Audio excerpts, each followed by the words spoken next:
I must break the code.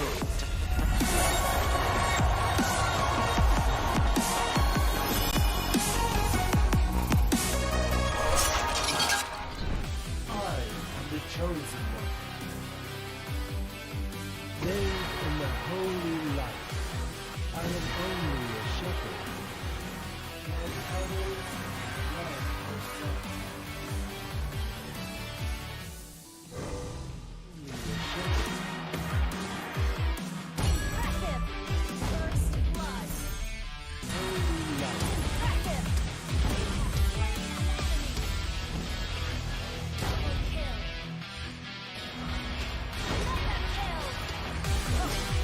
May the holy light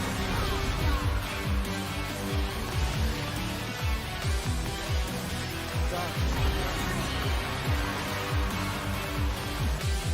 I am the chosen.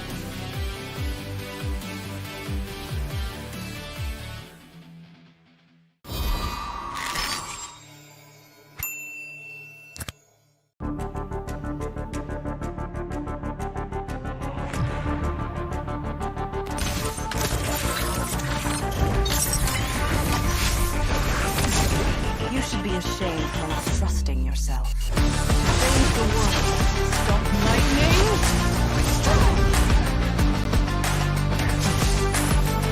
Lightning.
Exorcist of the dragon spirit here.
break the code.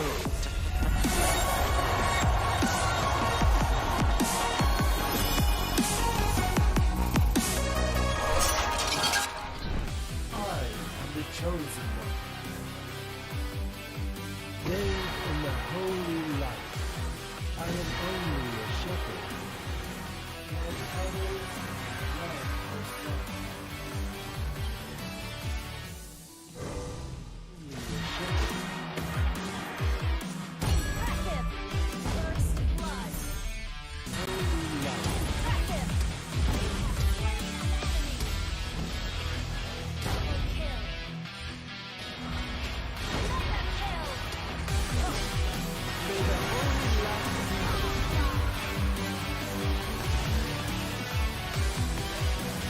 dark. I am the chosen.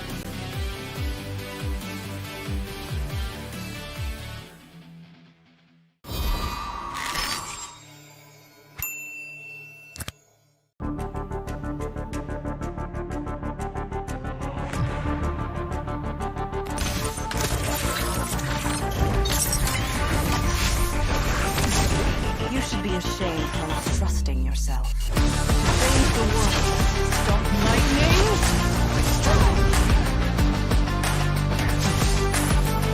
Lightning.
Exorcist of the dragon spirit here.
I must break the code.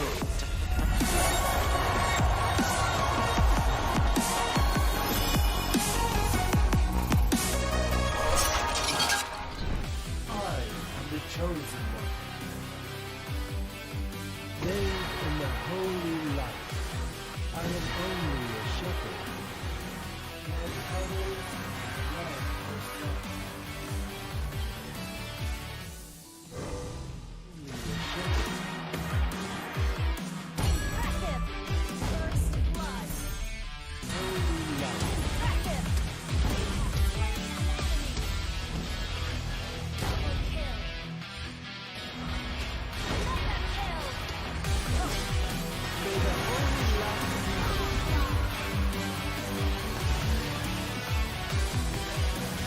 dark. I am the chosen.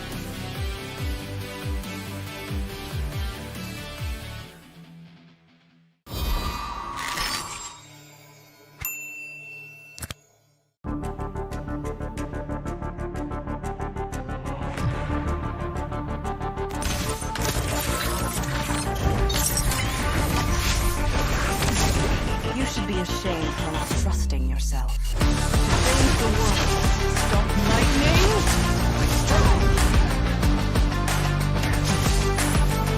Lightning.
Exorcist of the dragon spirit here.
must break the code.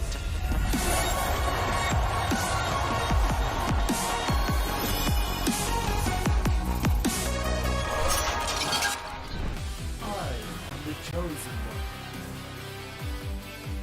Bathed in the holy light, I am only a shepherd.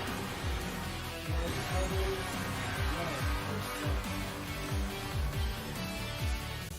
Only a shepherd. Impressive. First blood. Holy light. Impressive. Slain an enemy. Double kill. Mega kill. May the holy light stop.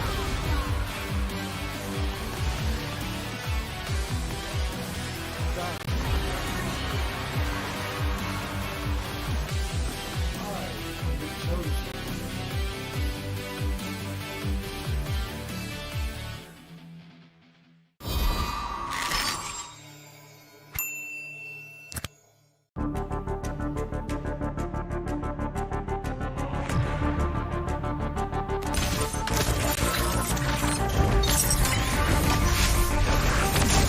You should be ashamed for not trusting yourself. Save the world. Stop lightning. Lightning.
Exorcist of the dragon spirit here.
break the code.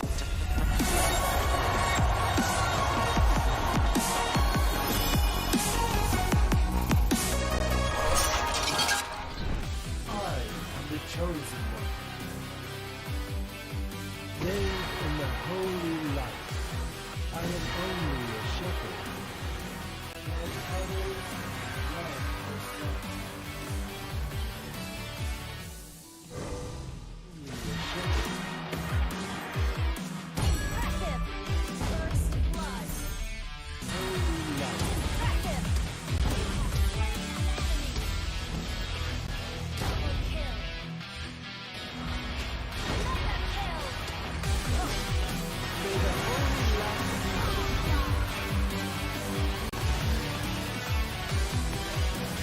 dark.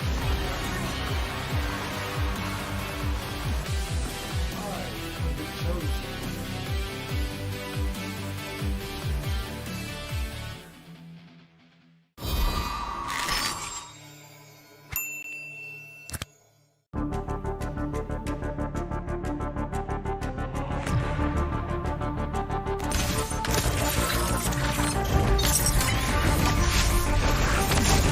You should be ashamed for not trusting yourself. Save the world. Stop lightning.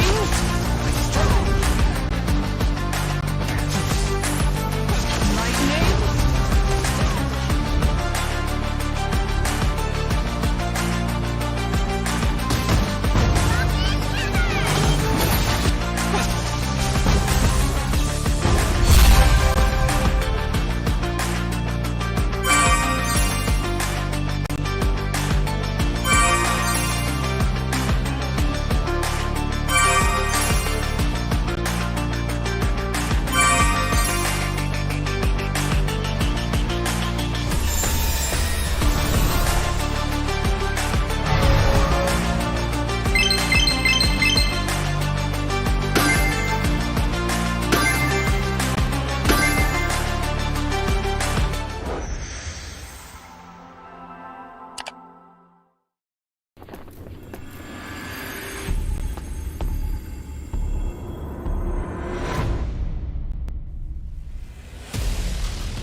Exorcist of the dragon spirit here.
I must break the code.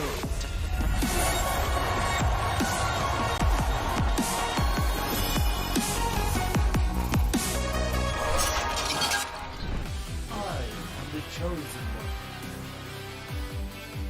Bathed in the holy light, I am only a shepherd. And others love the sun. Only a shepherd. Impressive. First blood. Holy light. Impressive. Double kill. Mega kill. May the holy light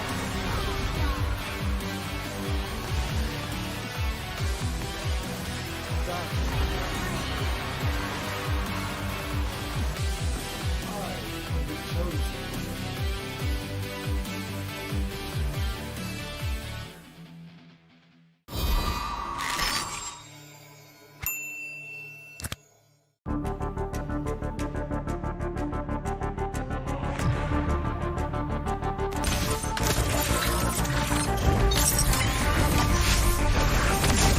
You should be ashamed for not trusting yourself. Save the world. Stop lightning.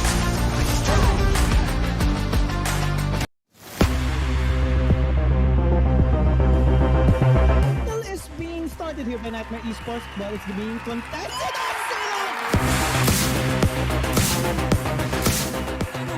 hoàn hoàn phải lên bảng điểm số sâu sâu thì bảy màu và như vậy là quyết dành cho đội tuyển Việt Nam chúng ta.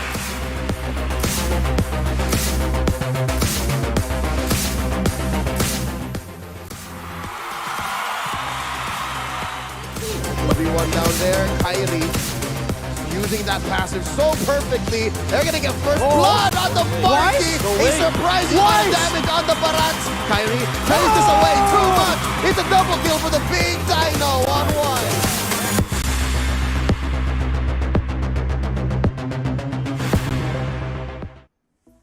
Welcome to the M4 Mekong Qualifiers. My name is Burger Game. Together with me is Gian Gaming, and we're back for day number 1 of the playoffs. You've already seen the teams, all the teams here from the Mekong region go up against each other in the group stages, and now we are going to be heading over to the next stage, which is now the playoffs, day number 1. Do let us know who you're rooting for. Today we have MDH, we also have IDNS eSports, as well as WAWA Gaming.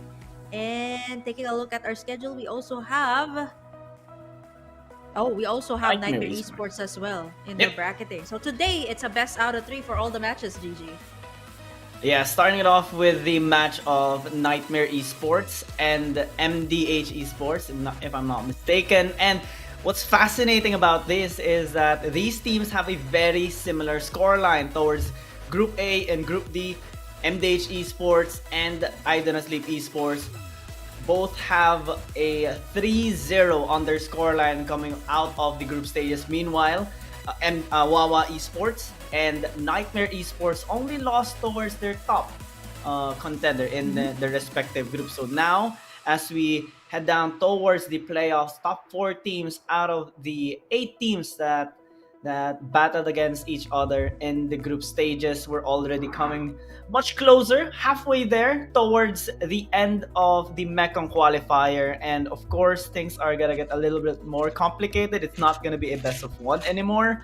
It's gonna be a best of 3. So lots of things to consider, especially on the drafting phase later on, because these teams already have observed the referred picks of the respective enemies. They made their research. They kind of are attempting to maybe adjust their composition right now for the whopping prize pool of first $10,000. And first place gonna be receiving $4,000. Not only that, they will be the ones to represent for the M4 World Championship. So everything is on the line right now. We're getting closer towards that particular goal, and I'm looking forward to seeing a lot of adaptments towards these teams, because if we compare MDH Esports and WAWA Esports, right, both teams are really aggressive, both teams are really adaptive in their playstyle, but when we watch their game, we see a very different or a distinct difference in terms of performance between these two teams. Same towards IDONOTSLEEP Esports and NIGHTMARE Esports. So hopefully, as we go through the start of these playoffs, we do see an improvement on WAWA Esports and NIGHTMARE Esports as well. Yeah, for the top the top two per group stages for Group A and Group B, there's the ones who's going to be proceeding here to the playoff stage, and I think it will be really interesting since there is a huge possibility that MDH Esports might just be going up against IDNS Esports. They're both in different brackets, both in different stages. So if in case, okay, based on the stats, based on the fact that they were both undefeated, if they continue that streak, they will both be heading to the winners match, which will still be happening today, a best out of 3. So kind of seeing already the upper bracket finals. And as for tomorrow, we are going to be concluding, of course, with all the lower bracket matches and then eventually heading over to the grand final match, and therefore we'll find out who will be the one to represent the Mekong region. I'm looking forward to see these 4 teams because they have definitely proved themselves in the group stages, and now hopefully we'll see more of what they can bring out, of course, starting with MDH Esports and NIGHTMARE Esports, both from Laos as well as Vietnam. So Laos and Vietnam right now in the upper bracket semifinals. Best out of 3 for this one, GG. So again, there is no more round robin stages here. So we are going to be going straight into the matches, best out of 3, which means that it's just 2 games that these teams need to win before they head over, or they take the series completely and head over to the final upper bracket match. Yeah, I think it's going to be a lot straining, especially for our winners here, because it's a best of 3, right? And if you win in the upper bracket semifinals, you have to go into another series in the upper bracket finals. By the way, we have free in-game items for lucky viewers. Free in-game item code will be shown randomly during the match, and of course you can copy it and redeem at the website linked down below, m.mobilelegends.com/en/code exchange. And make sure to keep watching because there's a lot of codes going to be flashed on the screen just for you guys. Right, that's going to be happening today and tomorrow, so keep watching the M4 Mekong Qualifiers. We're down to our last 2 days, with now it's actually day number 1. Tomorrow, stay tuned as well for the lower bracket matches like what I mentioned and the grand finals. But for now, do let us know if you are supporting MDH Esports or NIGHTMARE Esports, or later on you guys will still be seeing, of course, the headliner of the Mekong region from Thailand, IDNS Esports, that represented the region back in the MSC. So they'll be going up against WAWA Gaming. But for now, a best out of 3. So I'm going to be seeing different type of strategies, GG, or possibly actually there might actually be huge chances of game number 3 in this type of situation. We've already seen so many heroes, so many types of compositions that they can work around in the group stages. So now it is a matter of keeping their spot here in the upper bracket. So let's see if they can actually do that. For NIGHTMARE Esports, there has been a most of the time they have been playing on the red side. So there is a possibility they could pick up the Valentina or the Faramis. But there are other heroes as well, like the Fanny as well, will be taken away here by NIGHTMARE Esports. Yeah, it has been the current trend right now with regards to the pickings for the Mekong Qualifier. Fanny, though most of the time we do see it on the stronger teams, NIGHTMARE Esports, I don't think we have seen it just yet. Although there is the presence of the Sol and Jasmine combination here for their side. So maybe they will be looking to work in tandems here. Looking at the second ban here for NIGHTMARE Esports, we can already anticipate an interest towards the Akai, the Atlas, those initiating high crowd control dealers that MDH Esports is starting to respect. Right. You mentioned the Jasmine Sol combination that I have been hyping up ever since the group stages, and there you have it. The one of the comfort picks as well here for both for Jasmine in particular is the Atlas that can make the plays. So NIGHTMARE Esports taking away the Diggy, perhaps there might be a consideration here to pick up the perhaps heroes like the Akai, or maybe even heroes that have a lot of crowd control like the Esmeralda as well could be picked up here. The Faramis should be the ban here of MDH Esports unless they want to let that one go. Akai, or the Faramis. I mean, that is the only option here for MDH. And yeah, it's Yep. going to be definitely the Faramis. You don't want extended team fights, which means that Nightmare Paquito. Esports will be picking up the Paquito, still one of the heroes that is continuously rising in the charts. But Akai is open here. Grok and Akai would be very good for MDH Esports, knowing that this Paquito Yeah. will almost 100% go to the jungle, more or less. Oh, There they you go. go into The answer to a the much Paquito. better one, I guess. Yeah. Yeah, I completely Go in forgot with about the that. Fredrin, and later on they can pick up maybe the Akai as well. Although, well, Nightmare Esports already picked up most probably a jungler on Nightmare Esports side, though the Paquito can settle on the XP lane so that they can also steal out this Akai. What I'm liking about MDH Esports is the durability in just the first two picks. They can initiate really hard with these two heroes, and it's gonna be difficult to take them down as well, especially with the Fredrin. You know, his passive can just out-sustain and even deal an obnoxious amount of damage towards the ones who are attacking him. Now, Nightmare Esports investing on those that can shred out those tanky heroes. The carry gonna be picked up, although I'm kind of hesitant on this due to its long requirement before she is Reaching able that power to spike. deal a lot of damage. Yeah, you need like Exactly. 5 items or like full item power spike. At It's least not- like it's 2. not like I'm the guessing oth- like 2. Yeah. No, Yeah, it's like the sometimes Claude, two, right? But it's not like the Claude. Yeah, Claude is usually much better, but I'm thinking that they're just trying to give some respect towards MDH Esports side due to the crowd control, but I'm still kind of nervous about this pick.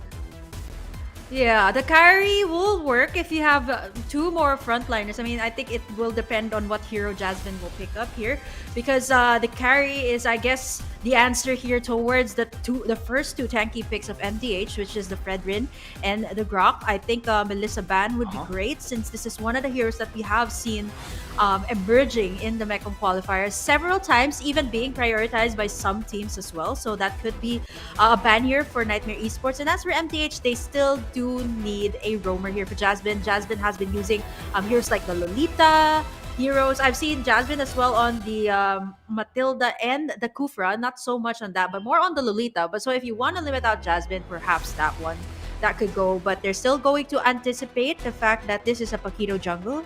So they are going to be taking away the Esmeralda. Lesser options here for Juviana. So it's going to be Juviana on the XP lane. Back to Juviana. It was actually JC Vin playing for Nightmare Esports last time. So Melissa could be picked up here for MDH. I mean, it can tank up the Paquito's damage. The knock-up strike with the go away, the ultimate of the Melissa, would be nice to have that sort of range as well. Or the Claude, if you want to go for a very safe hero. Claude could be the answer here for MDH Esports in the gold lane. Yeah, Claude, Melissa both can deal a lot of AoE damage as well, and it has a lot of synergy towards the Farsa pick that Need My Help has picked up so far. Now, Nightmare Esports locking in the Akai, given that they already have a Jillian, they already have a Paquito. This is very interesting because it's mostly gonna be a flex pick that they will decide whether to place these heroes wherever they want.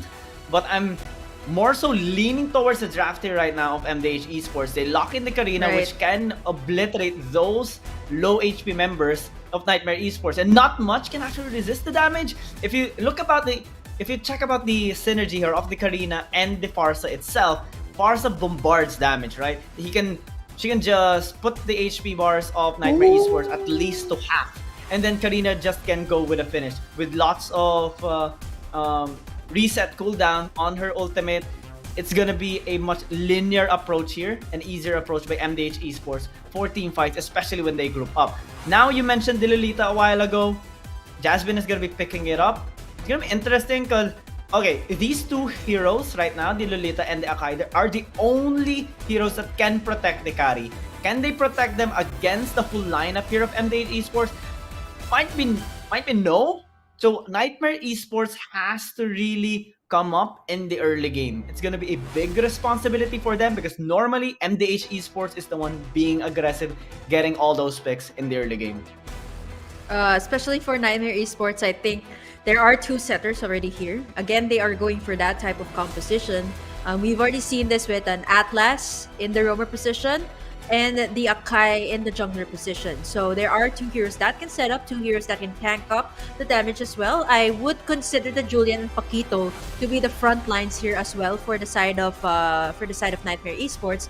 But again, it's going to matter on how Carry here will position himself in the team fights, because that's a lot of pressure as well on the carry, especially in the late game, to make the plays here for Nightmare Esports. And for MDH, well, they got a massive amount of AoE. They also got a decent amount of burst as well with the Farsa and the Karina. So again, if this type of composition is played well, it will be quite devastating here for Nightmare Esports to make in the plays that they want. And we were talking about the early game here. Carry definitely does not have that much advantage up against the Melissa. So MTH knows that as well. They are going to be moving towards that gold lane. Expect a lot of rotations from Need My Help there in the gold lane, as well as the members here of Nightmare Esports to assist Cammy on that gold lane. Yeah, Need My Help, especially on this Farsa, is gonna easily rotate, especially on his, bird form. And Nightmare Esports, if we look at their draft, it's not that much mobile, although Cammy is trying to escape, being chased out by Joga. Jasmine just trying to get into the safety of their tower. They're gonna be left here by MDH Esports for the meantime, but this is what we talked about earlier. MDH Esports likes to be aggressive in the early game. They're gonna be looking for picks across the map. Nightmare Esports has to find at least a trade or maybe an answer to the rotation, as we see most of them actually settling on the bot side jungle. Juviana actually stole out one of the camps here of Joga, which is a pretty good deal, so that they can at least keep up with the economy here. Because MDH Esports, as they move across the map, they're also going to be getting some resources. Now they're stacking up bot side as the turtle spawns up. And, Nart actually just brushing down Jasmine, although took a bit of damage right there as well. Nightmare Esports already halfway through this turtle. And Joga is actually pretty far, just finished the blue buff. And now that's going to be first blood as well. Need My Help overextended there. I think it tried to at least last hit on that turtle, but it cost her life. Yeah, did you see how Soul was targeting Need My Help? Definitely needed so much help at that situation. Like, Soul didn't even care if there were other members of MDH in the vicinity. He just went all the way for Need My Help, for the Farsa, knowing that Need My Help can actually lay that feathered airstrike down while they were trying to secure a turtle, which is pretty much very good, something that they need very much. And now Nart is also here, going for the wild shard feathered airstrike from the backside. Joga going in for the dance, but here comes My Princess as well, going in for the heavy spin. Joga gets caught in the middle of it all. Will be backing away right now and gets blocked here by the gorgeous barrier of Nart. He's not going to be able to escape that one. Beautifully executed by MDH right now, striking back against Nightmare Esports. Yeah, they had numbers advantage there. Really nice setup. Although Nightmare Esports could have gotten away if My Princess actually tried to cancel the feathered airstrike of Need My Help quite early on. But I think he got stuck under that turtle pit, as Joga right now gonna be picking up another kill here. Juviana though, trying to battle against the king, although given the matchup, it's gonna be much more difficult for this Paquito, as we see a rotation once again. MDH Esports always looking for those picks. Yep, Nart is also here on the bushes. I mean, he landed a very nice Guardian's Barrier and then went for the wild charge onto 2 and eventually blocking Princess as well, getting in 2 kills for the side of MDH Esports. So kind of nullified the early or the first blood and even the turtle that Nightmare Esports took in the early stages. I think Juviana, for the most part, is going to be contained in that XP lane. It's not going to be so easy to burst down that Fredrin. It's not going to be so easy to burst down the King, especially since its passive is going to be put into play. And now here comes the second turtle of the game, GG. I mean, with the range here of MDH Esports, they can definitely contest this one. They have the feathered airstrike. They also got Nart to do the setups, but Cammy is here as well. to start up this turtle. Very good position here from Nightmare Esports. But again, there is the Farsa to consider at the backside. Here comes the Numinum Blast as well to zone away the members of MDH. My Princess will be securing that one. Feathered airstrike there, landing onto the members of Nightmare Esports, but gets nothing. But Nart says it's not over yet. Beautiful ultimate there, the gorgeous barrier and the wild charge landing onto 2 once again. Yeah, that is the problem here of Nightmare Esports. They don't really have that much disengage except for the heavy spin of my Princess. And now, yeah, they got the turtle. That is already good. They tried to disengage. Some of them did. Some of them are kind of hesitant, I guess. They a little bit baited on wanting to re-engage, and NIIGHT Esports, they just want to do those, tempting Nightmare Esports to commit onto a fight because they have the resources, they have the setup tools to initiate for them. Now they catch out Soul under the tower. He is not safe.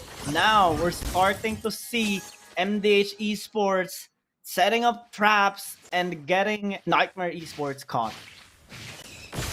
Okay, they're now gonna try to invade the purple side here of MDH. Yep, they're going to deny Joga that buff. Kind of telling him that, okay, enough is enough. You've been on a rampage up against us. Joga already standing at a 5-0-1. Gets the Numinum Blast, and this is what they were waiting for the side of Nightmare Esports. He falls down really low, and there comes the shutdown from Nightmare Esports.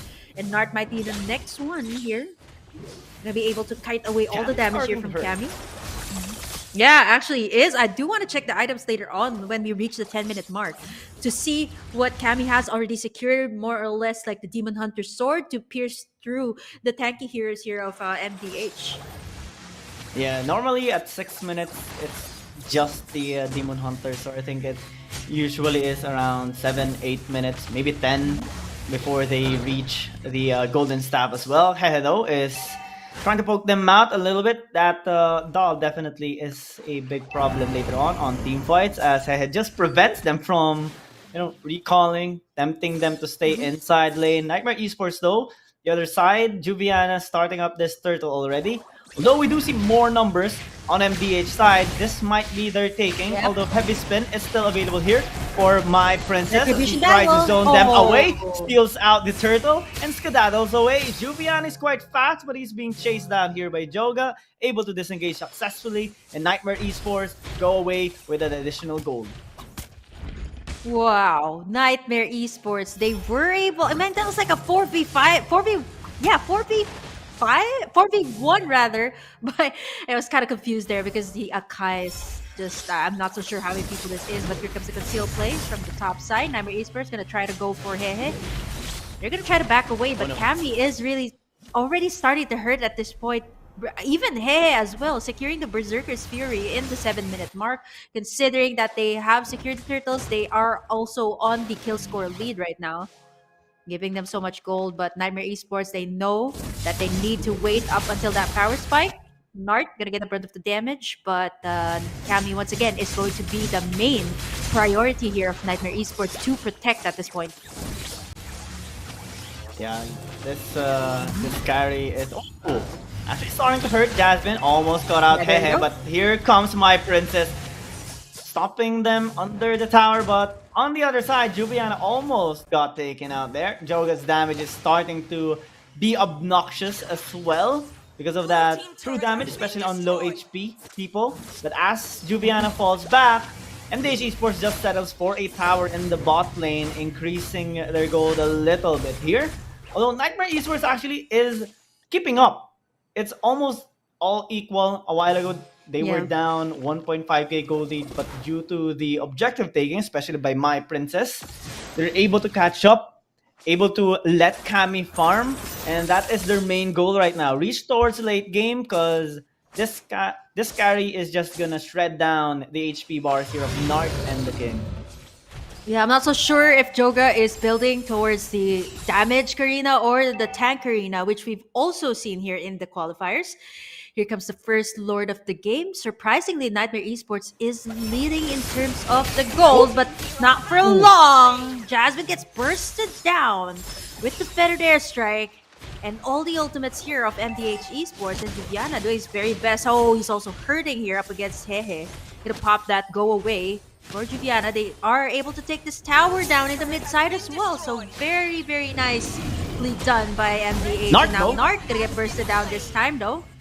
There is a 4v4 situation here from both sides, forcing the flicker out from Cammy. The king as well, gonna taunt Princess there. Need my help is gonna get targeted once again by Sosol, but there is not gonna be any more casualties. They cannot afford that right now.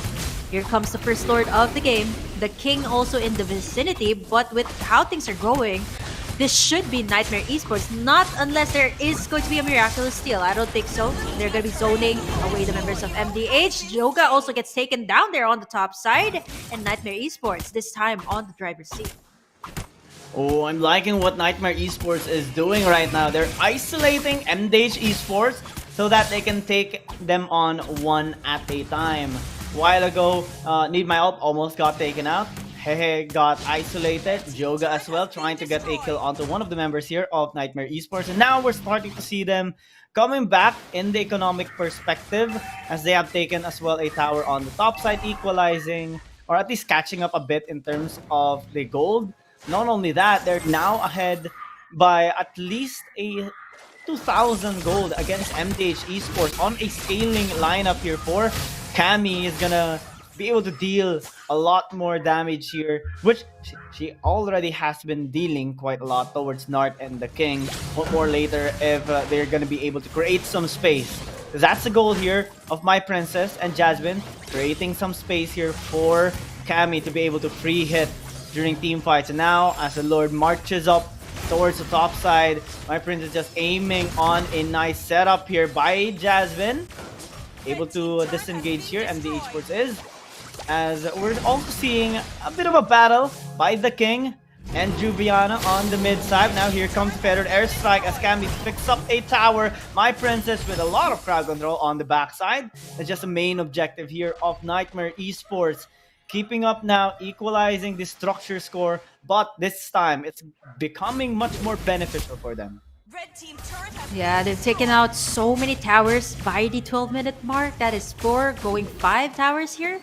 And with how Nightmare Esports, the way they're playing this has been very good. Not unless they are going to get someone here. It's my Princess going to be falling with the Feathered Airstrike. And of course, Hehe will be able to free hit everyone there for the side of MDH. I'm not so sure what the idea of Princess was. Maybe to actually get that heavy spin onto Need My Help or Hehe. But unfortunately, that was a 5-man setup from MDH. It was so difficult to actually get anyone at that point. And this time, MDH is going to be pushing towards this mid side. Here, Feathered Airstrike from Need My Help. Jasmine is going to get caught in the middle of it all. Nightmare Esports going to be backing away as Juviana will actually also continuously pressure that top side. I think this has been the pattern here of Nightmare Esports and MDH Esports. MDH Esports tries to group up and initiate against Nightmare Esports, right? But Nightmare Esports always pulls back. Then they re-engage once they see a miscoordination against MDH Esports. They capitalize, having the numbers advantage, catching just one, dealing a lot of damage, whether it's Joga, whether it's Hehe, whether it's Need My Help, or Nart. They try to catch them off guard. Now another Feather Airstrike gonna be casted. Jasmine happily tanking for the team, but gets shredded down as Hehe gets involved. Now Look at the Juviana damage tanking from in the Cammy. front, bursting the King. Here comes my Princess with Cammy just free hitting on the backside, but Hehe zones them out with the AoE damage, takes out my Princess. Joga just trying to chase they're really one low. down, but They're all gets low. shredded out. Very man. low. The Lord Everyone's now really low. being Juviana. started here by MDH. Nart just trying to zone them out. Juviana might actually get caught. MDH just gonna be happily disengaging right now after taking this Lord. And finally, they kind of patch up their earlier mistake. Yep, I mean, Nightmare Esports, the way they actually did have the advantage there with Cammy already shredding the King down. You saw the damage from the carry. So it was just a matter of Jasmine was actually trying to get that Numenon Blast onto like the members of MDH Esports, but unfortunately, he was blocked by the Guardian's Barrier of Nard. And then Nard was also actually able to set up that very nice wild charge, eventually catching Jasmine as well as my Princess in the middle of everything. And afterwards, it was so difficult, right? Like, you are the jungler, but you are also the tank or the frontliner of the team. So that's really what's difficult. They both got caught in the middle of the skills there of MDH. It was so difficult to actually do anything. But Cammy already had that power spike. You already know that. But look at that. Jasmine once again going to be the target. Look at Cammy in a very good position. Uses that flicker to take down the king. Takes out another one as well. Double Cammy. He's trying to go for the triple, but fails to do so. Forces the flicker out. Soul tries to take down one. Joga gonna go in for another, but here comes Juviana. He gets taken down. Double kill still for Soul, and Nart is the only one left here. Can he defend this one? I don't think so. HP bars are low. He has the immortality as well, but it's not enough to buy time. He uses the wild charge to disengage. Still alive. Oh my goodness. Nart with the great escape. Great escape, great team fight here by Nightmare Esports. Joga was too far from that fight, so not much execution damage was present on the side of MDH Esports. Plus Soul flanked Need My Help quite early there, so he couldn't fully utilize the feathered airstrike. He had to disengage quite early in that fight, and without her, not much damage was actually felt here by Nightmare Esports. They relied too much on He, which also got taken out because of Juviana. Oh, no. Now, well, speaking of Juviana, gets caught here on top lane. Just gonna be falling down. Need My Hair finally getting a kill here. Yeah, very good call from MDH actually at that point to actually gank Juviana there on the top side using the conceal. And this time MDH is going to be finding another trade-off. The shutdown also will give MDH a bit of a gold lead, especially with the shutdowns changes, right? If you get a shutdown on a hero, there is the additional gold. And now, after that takedown on Juviana, MDH is going to be taking down towers one by one. Not unless they get a very nice setup here from Nart. And there you have it. Speaking of Nart, once again, he gets Jasmine before he is able to engage Soul as well, but is able to survive that. And that is what MDH has been doing so far. It's not even Cammy the target here. It's not Cammy. It's not Soul. It's actually Jasmine and my princess, right? If you don't have anyone to do the setups here from Nightmare Esports, they will not engage. And that's what MDH has been doing all along. Take out the one who initiates from Nightmare Esports, and then after that, you can contain all of the rest of the members of Nightmare Esports not to go for the full engage. I mean, if you have Jasmine setting up the New Venom Blast, you would definitely go all in. But this time, you know, after taking down Jasmine, it's just a walk in the park for MDH. Yeah, they recognize the problem, which are Jasmine and Princess. Their crowd control, the heavy spin, the slam there of Jasmine, creating a lot of space and interrupting the movements here of MDH Esports. So they patched it up, they solve it by engaging onto them before they want to take an objective. And without it, Nightmare Esports collapses a bit. Now with the Lord marching onto the top side with a wild charge here by the Lord towards the tower. Better airstrike being thrown at. Lolita charge onto that fight, stopping the better airstrike, but it's already done. As now we're seeing the King tanking up a bit on the mid side. Juvian just trying to punch his through, but MDH are done with top side. They can just rotate towards bot because there's a huge wave coming out there. And the feathered airstrike is about to be available once again, so they can just go with a reset, their usual engage, as Nart is just being in the front line. A good job by Cammy, clearing out the waves quite early, but Hehe might still be able to take this on. Nice engage by Juviana. Soul as well with a nice flank as Cammy picks up Need My Help. Nart tries to zone them out. Joga is just looking for that opportunity on the backside, but can't find his way right now. Hehe is quite low, but Juviana might get taken out. My princess finally engaged, trying to just deal some crowd control on them, but Joga finds his way as well in the mid side. Oh, extend this a bit, but still got a double kill. I think that's gonna be worth it for MDH. Yeah, I mean, they did take down 4 members. It's a double kill for Jasmine, although the problem is Jasmine is the only one left to defend here. I don't think so. They do have a Melissa here for MDH. This is the undefeated team, by the way, in the Group A stages, and they are looking to solidify that. No losses. Nart goes all the way with the wild charge. I think this is over. Jasmine to try to buy some time here for NIIGHTMARE eSports, but not enough, as Hehe will go for the base, and MDH eSports still undefeated in the M4 Mekong Qualifiers. Victory! This is still game Total number 1. We 4 have wins. 2 more games. Yeah, Yeah. 2 more Still games, GG. approximately 2 more games. It can reach a game number 3. And Yep. it is actually a quite a close game here by MDH eSports and NIIGHTMARE eSports. Started off with MDH eSports being aggressive, their usual playstyle. Then NIIGHTMARE eSports sensing a pattern onto them and finding a weakness, a weak spot on their draft. They tried to go in on isolated picks, trying to do a push-pull strategy whenever they go into a team fight, interrupting them in objective taking, especially because of My Princess Heavy Spin.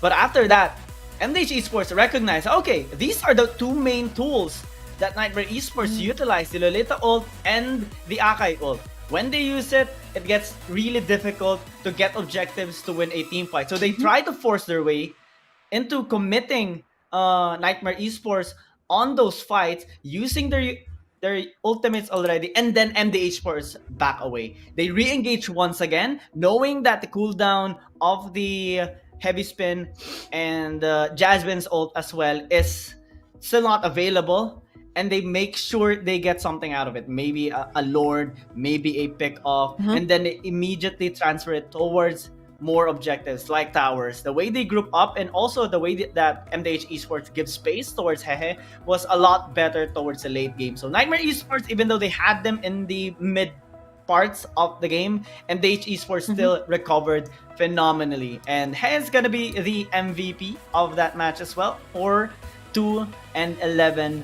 on his scoreline. Fantastic performance here on the Melissa, dealing a lot of damage towards the backline and even picking up a couple of kills along the board in that last fight. Yeah, he utilized the passive of the Melissa very well as the second skill of the Melissa, which is falling, and then eventually using the ultimates in the moments that he needs it the most. This is why he is the MVP of the game. Like what you mentioned, I'm actually so curious why NIIGHTMARE eSports didn't ban away the Melissa, knowing that in terms of the range, I would have let go of the Bruno.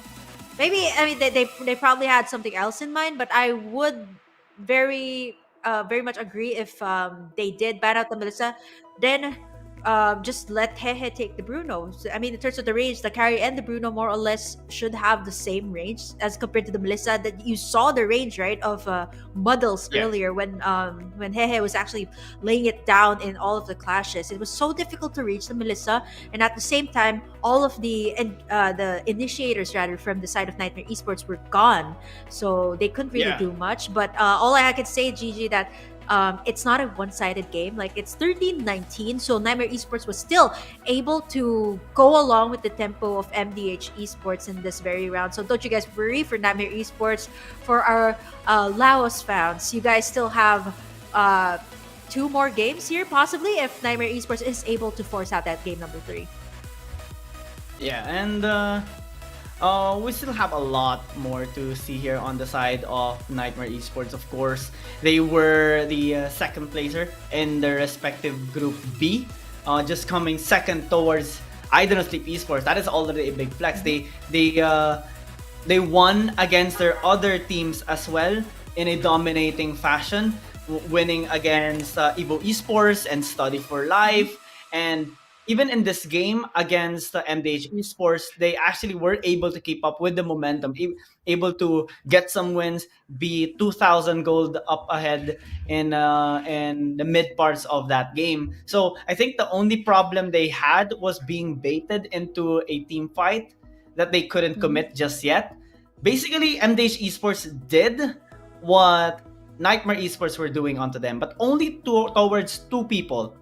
The Lolita, Jasmine, and My Princess, because they know that the crowd control is the main problem, and if they take it out, it's okay right now for them. Yeah, truly. NIIGHTMARE eSports well, they gotta pull more off in the next round, since this is going to be the match point for MDH, and they will be moving to the upper bracket if ever this is the case, and eventually one more step up until the grand final slot. So they better pull out new strategies, or perhaps maybe take away some of the meta heroes in the current patch. Yeah, the Farsa. Well, I think Farsa a while ago was a-okay, but I need my help. Overall, I think the team itself, MDH Esports, just made it work for them. So maybe let's check out what will happen next as we go towards the second game. But before that, of course, let's check out the highlights of that match. Burger Kim and I will be back. You're watching the Mekong Qualifiers for the M4 World Championships.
You should be ashamed for not trusting yourself. Save the world.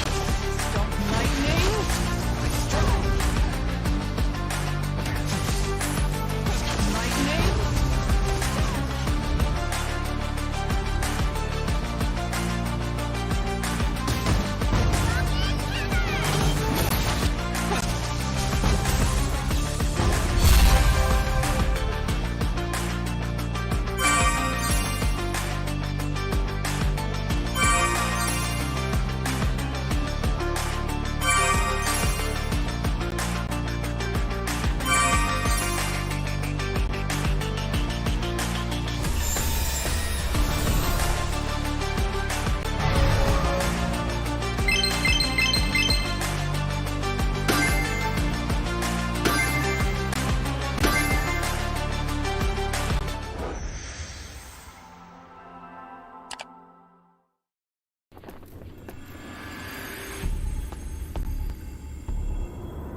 Exorcist of the dragon spirit here.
I must break the code.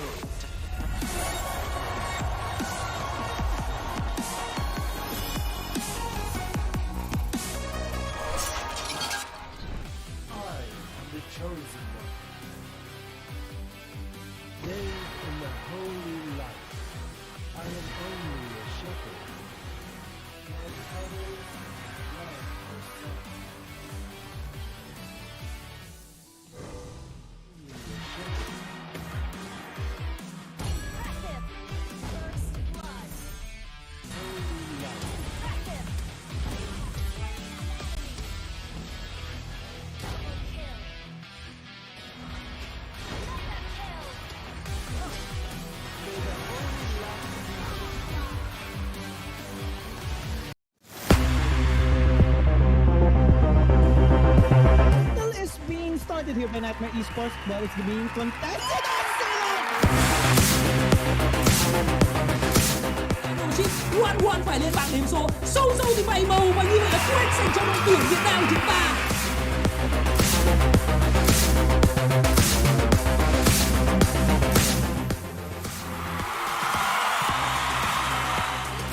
Everyone down there, Kyrie using that passive so perfectly. They're gonna get first blood on the marquee. A surprising amount of damage on the Barats. Kyrie plays this away too much. It's a double kill for the big Dino on one.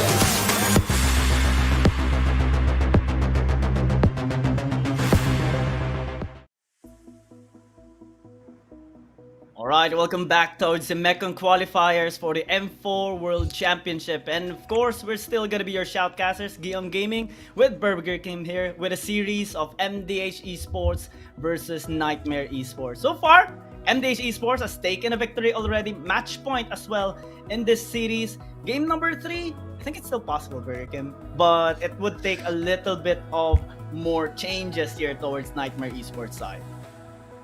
Well, they have to move mountains since this is a team that has been undefeated in the group stages. So they are already in the match point for MDH Esports. One more win for them to get that final upper bracket slot later on. And they will be facing the victors of our next series, which is going to be IDNS Esports versus WAWA Gaming. But for now, we are going to be giving free in-game items as well to our lucky viewers. Check that out. Free in-game codes will be shown randomly throughout the entire match, so you guys just can't skip out on the match, right? You have to hear us talk, you have to hear the match, you have to know what happened, and of course, aside from enjoying the match, we will be giving you away codes to redeem at m.mobilelegends.com/en/code exchange. Don't forget to load that right now, so while you check out the codes later on, you can just input it in your device and then eventually claim those free goodies. Care of Moonton, thank you so much for giving our viewers a treat as well while they're watching the playoffs of the M4 Mekong Qualifier. So right now, Gigi, we do have to talk a little bit about the next game since this is already the match point. So for Nightmare Esports, they do want to force out that game number 3, but let's see if they will be able to do that since MDH is on a rampage, is on a win streak. So let's see if they can keep that up here in our game number 2 in this best out of 3 series. We're gonna be heading straight into the drafting phase in just a little bit, Gigi. But I think for that match, I mean, for you, should the Grok be a possible ban here by Nightmare Esports, knowing that Nart has been setting up so much of those wild charges earlier on in the game and in those crucial moments for MDH Esports. And now for Nightmare Esports, they're still on the blue side. They still do have the priority pick here. Yeah, to answer your question, really, the composition, the banning of the Grok, I don't think it's necessary. I think it's just Nightmare Esports' confidence in as a whole, especially in the early game, because they drafted a really nice composition as well against a team fight based composition.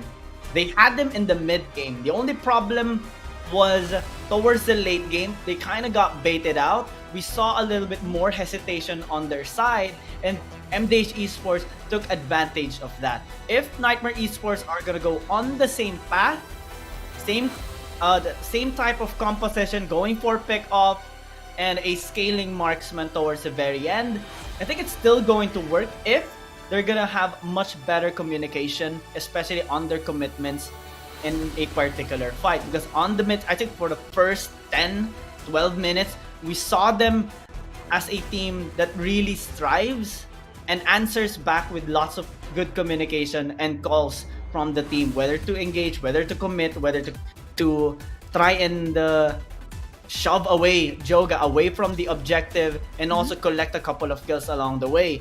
But as the game progressed towards late game, we didn't see that anymore. We saw a little bit of attempts coming in from Juviana, from Cami, and also from Paquito, Soso yeah. on those flank. It was nice, but in this draft right now, we're seeing still the same amount of respect, same bans actually here for both Actually, sides. yeah. There you go, the Grok. Grok ban. Finally, Yeah, we do see I mean, it there's being such a- taken away. It's such a huge impact for me. I mean, in terms of the last game's performance, just basing it on that, NART's performance was spectacular in game number 1. And of course, respecting that, the 1-1 this time will be taken away by MDH Esports. That was the final ban of NIIGHTMARE Esports in game number 1, which means that there Faramis. is a lot of heroes open. Faramis or Paquito? That's the biggest question for NIIGHTMARE Yeah. Esports. What are you going to go for? Or are you going to go for the classic Akai? It seems like MDH does not pick up that hero, so there is a lot of things to consider here. If the Faramis gets picked up, MDH can pick up the Paquito and maybe the Akai. So those are solid first 2 picks as well to go up against the Faramis. So I think, in terms of the current meta, it still has to be the Faramis first. Definitely. You don't want to let that go, right? Extended team fights here. And for NIIGHTMARE Esports, I'm not so sure if it's Soul or Jasmine who's going to hold this Faramis. But here we have it. The immediate answer to the Faramis. Some burst. And of course, someone to tank up, anticipating the fact that NIIGHTMARE Esports will be taking the Paquito. So they pick up the Fredrin immediately. So will NIIGHTMARE Esports will they go for the Akai Paquito? Or will they go for the Forza this time? Because that's something they also lacked in the last game. The feathered airstrike was too much to deal with. Plus, they got the Grab setting things up. So this time, without that, what is NIIGHTMARE Esports going to go for? They can go for team fights right now. They have the Faramis here in play. Yeah, they can also take up, maybe if they would want the Faramis to be in the mid lane, they can pick up the Estes as well for the Ultra Sustain, and they can just help out those frontliners survive even more on these fights. But like what you said, the Akai being available can be picked up right now by NIIGHTMARE Esports, and they're not gonna hesitate at it at all. Paquito also available, maybe they could pick it up, but they settled for a Cho instead. So maybe they're gonna be trying to set up here for the Claude as he goes in with the Blazing Duet, try to isolate him, get that proper pick off. And we're starting to see crowd control being built up here by NIIGHTMARE Esports as well. Given that the Paquito is available, MDH Esports gonna take it up for themselves. Going towards the second banning phase though, I think we are gonna be seeing a lot of respect towards mid side, and might be on the support side, as MDH Esports still hasn't picked up their roaming tank, also their mid as well. Yeah, what's it gonna be for Joviana? Is it going to be the Cho here? I mean, so much flexibility from the first 3 picks here of NIIGHTMARE Esports.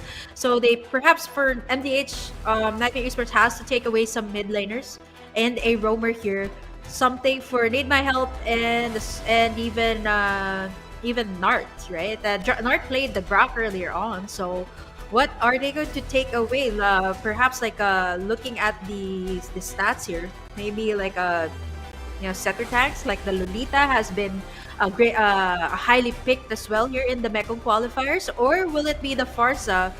Since that there is a Faramis here, the Farsa's feathered airstrike will be really difficult to deal with, although they do have a Cho this time.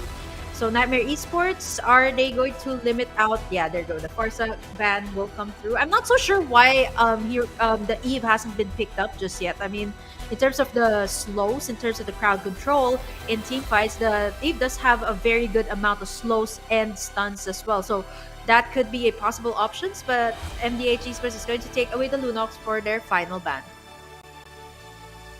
A good ban actually coming in from MDH Esports, removing some of the possible counters towards their really strong and also heavy composition on the front side. NIIGHTMARE Esports removing actually those crowd control and AoE damage dealers away from MDH Esports. We saw the performance of Need My Help with the Farsa a while ago. MDH Esports gonna settle with the Lilia instead. What this provides is that really high burst damage and also that reset with the black shoes. So NIIGHTMARE Esports also think twice before committing towards a fight, because MDH Esports has a really mobile composition right now. The Claude, the Paquito, the Lilia, those heroes can easily go in and out of the fight, which kinda is the thing that they lacked earlier in game number 1. That's why they were punished in the mid parts of the game, but this time they're patching it up. Nightmare Esports investing though still on the carry. Plus, we're gonna be seeing a Yuzong now. Wow, that is a okay. So it is a Cho Faramis mid, I'm guessing, and then they are gonna go definitely gonna go for the dives, the extended team fights. IMDH Esports as well. They do have the composition that's built for dives as well. So what's it gonna be for Nart here? I mean, it would be so nice to have the Atlas at this point, but I mean, there is already the Atlas ban. I was thinking actually of the Matilda earlier on, since knowing that MDH already has that innate mobility that they have in the heroes, and with the Matilda, they can disengage from what Nightmare Esports will set up here. So I'm liking that final pick, Matilda as well from the side of MDH Esports. But the threat once again is going to be for the carry of Cammy in Nightmare Esports. So it's just going to be really, really devastating if the carry does get taken out as early as possible in team fights. Yeah. Especially right now, Nightmare Esports actually has quite a lot of defenses. They have the Cho, they have the Akai, which provided a lot of safety during game number 1 for Cammy. In game number 1, but this time they have a use of one of the most irritating zoning heroes here in Mobile Legends, which can provide a lot of space as well for this marksman. So let's see, with the help of the Faramis as well, with all those sustain, all those frontline and late game scaling here for Cammy, can they finally be able to take down MDH and put us to a game number 3? With the mobility here now that MDH has in the mid lane, it's going to be much more faster to rotate. Even Soul and Jasmine as well. Nart is going to be able to spot Jasmine in that push. Gonna be using the Glooms from the Matilda just to dish out some more damage. But again, in terms of the range here in the gold lane matchup, Hehe again does have the advantage here. This time not with a Melissa, but you can definitely poke with the Claude as well. And gonna be using that Avarice emblem to its fullest potential, so that Hehe can actually get the items that he needs earlier on. So Nightmare Esports and MDH, they know their winning condition is going to be here on the gold lane. They are going to be rotating towards this side, despite the fact that the turtle is going to be landing on the top side. So let's see what will pan out. It's a little bit too early to tell. We're going to be waiting for the setups here from Jasmine, Soul, Nart as well. I like the actually I like the camp here of Nightmare Esports side. It's a nice and comfortable home they're playing at, chilling at their house. Meanwhile, for MDH Esports, they seem to be in a office or boot camp there on their side. This is a clear example of how big an investment it is on the esports community, and also in the esports in general, to provide that best peak performance for the players, best environment for them as well, so that they can compete on an international level like this in the Mekong Qualifiers for the M4 World Championship. By the way, speaking of winning, of course, you can be winning a code here. Make sure to utilize it. That's MD Esports right now committing onto this turtle. Juviana, though, will take down King as Joga picks up that turtle. Now with the reset here coming they're falling from really Nightmare low. Esports side, they try to sustain. Nart is quite low actually, as Juvian tries to finish him Oh up. no, Now with a Juviana! triple kill. This hero has been one of my anticipated or highly anticipated heroes to be picked up here in the Mekong Qualifiers, and we're starting to see it coming on top. Juviana this time, right? Like yesterday, we've seen. Sorry, Three the kills. other day when Nightmare Esports was actually playing, they did bring out another XP laner, but Juviana this time proving himself, right? In game number 1 and even here in game number 2, right? Getting a triple kill as early as the 3-minute mark. Let's take a look at the redeem codes as well. Make sure you guys get that.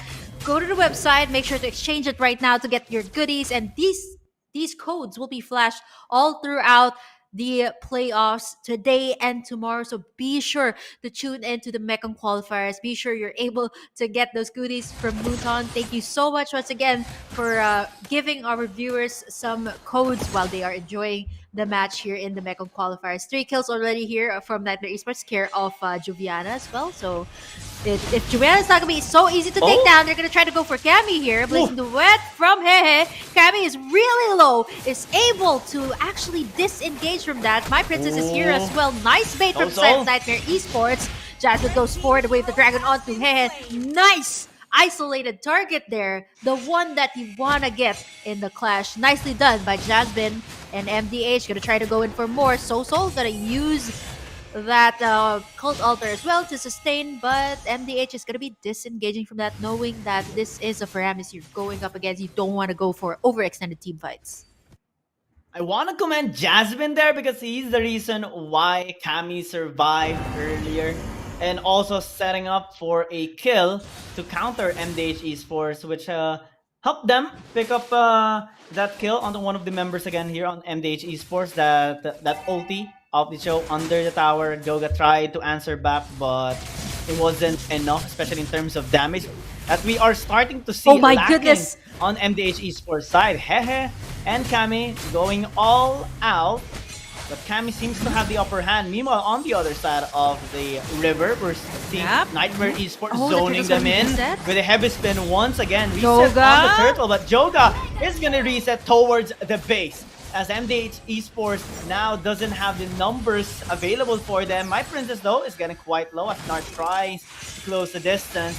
But this is a pattern that we're seeing right now. Not much damage actually being seen here on MDH Esports side, as Nightmare Esports out-sustaining them, especially because of this cult altar from Soul. This is Juviana just wreaking havoc up against MDH Esports, knowing who to get first, using that Char residue to its fullest potential, and now Hehe as well is going to join the party. Juviana is really low right now. He might be the next one, and there's the shutdown coming through from MDH Esports. The turtle is still up. Nart is low here. I'm not so sure if MDH is going to try to contest this one. Retribution coming through here for My Princess, and they take this turtle. Nightmare Esports off to a very good start right now. They have the Paramis, and therefore, this time they can definitely go for those overextended team fights. This time, it's actually not Jasmine going for the engage anymore. You actually see Juviana, the one engaging first for the side of Nightmare Esports. Red team turret has been destroyed. And Nightmare Esports being a lot more confident now as MDH Esports starts to hesitate a little bit on their engages. We saw their patterns a while ago, trying to engage, lacking the damage, getting punished for their overextension, and now we're starting to see Nightmare Esports being extra aggressive this time, as we do see them surviving quite a lot on those fights. This is a problem when you have a Claude. You can shred down their HP as low as possible, but so far they don't have the tools to finish up the kill. Lily has the damage. The only problem is the range, as they are being zoned away by Cammy, by Jasmine, by Juviana, and My Princess as well. And because of that, MDH Esports get a little too desperate, committing to a fight that they can no longer win because of the sustain. Soul has that cult altar. Now we're seeing MDH Esports engage once again.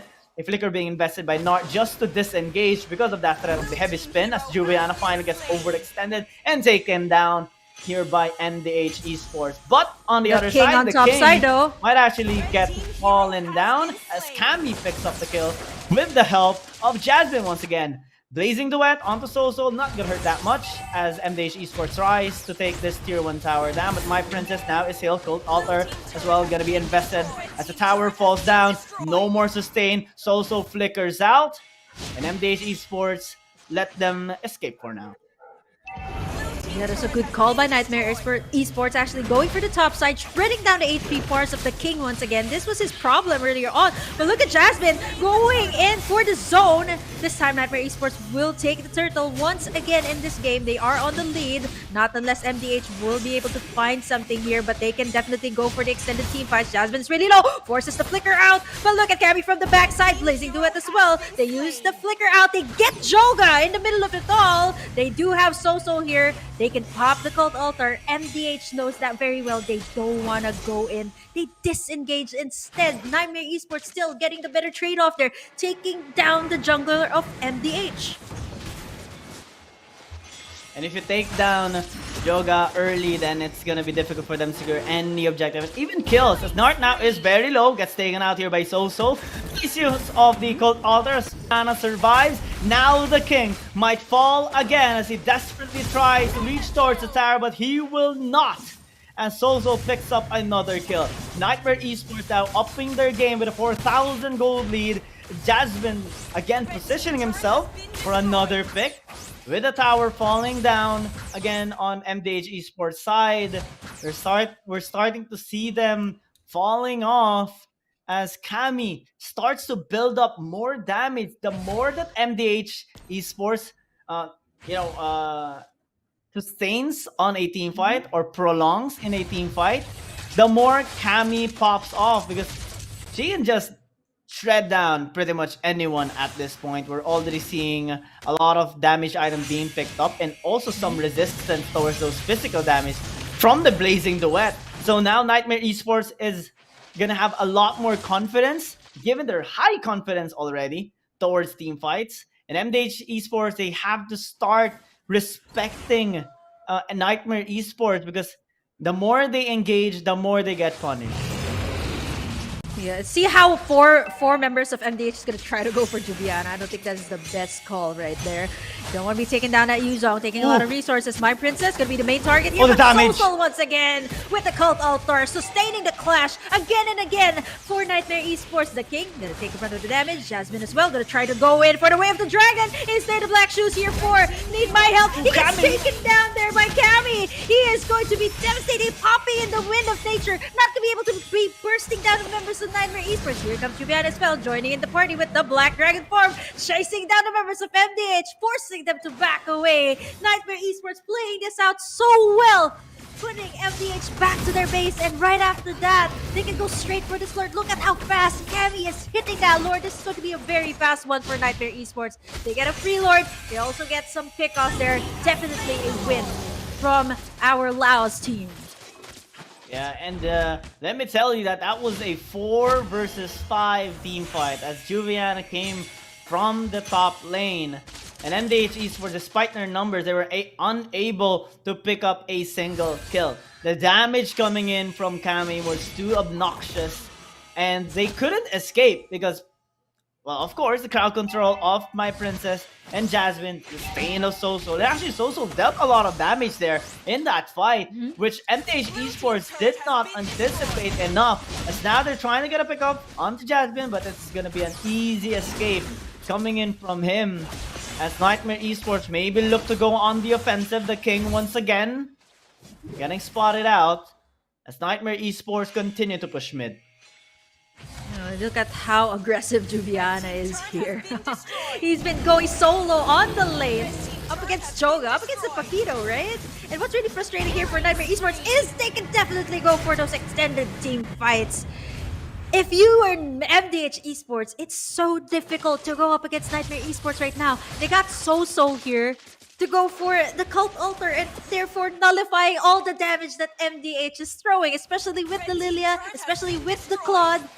It's just really difficult right now at the 12-minute mark. 7k gold lead for NIIGHTMARE eSports. They're playing this so well. It's only the inhibitors left here for MDH eSports, the undefeated team in the group stages. They haven't lost just yet. They are on the match point, but NIIGHTMARE eSports says, no, we are going to be taking you. We want to take you guys to a game number 3.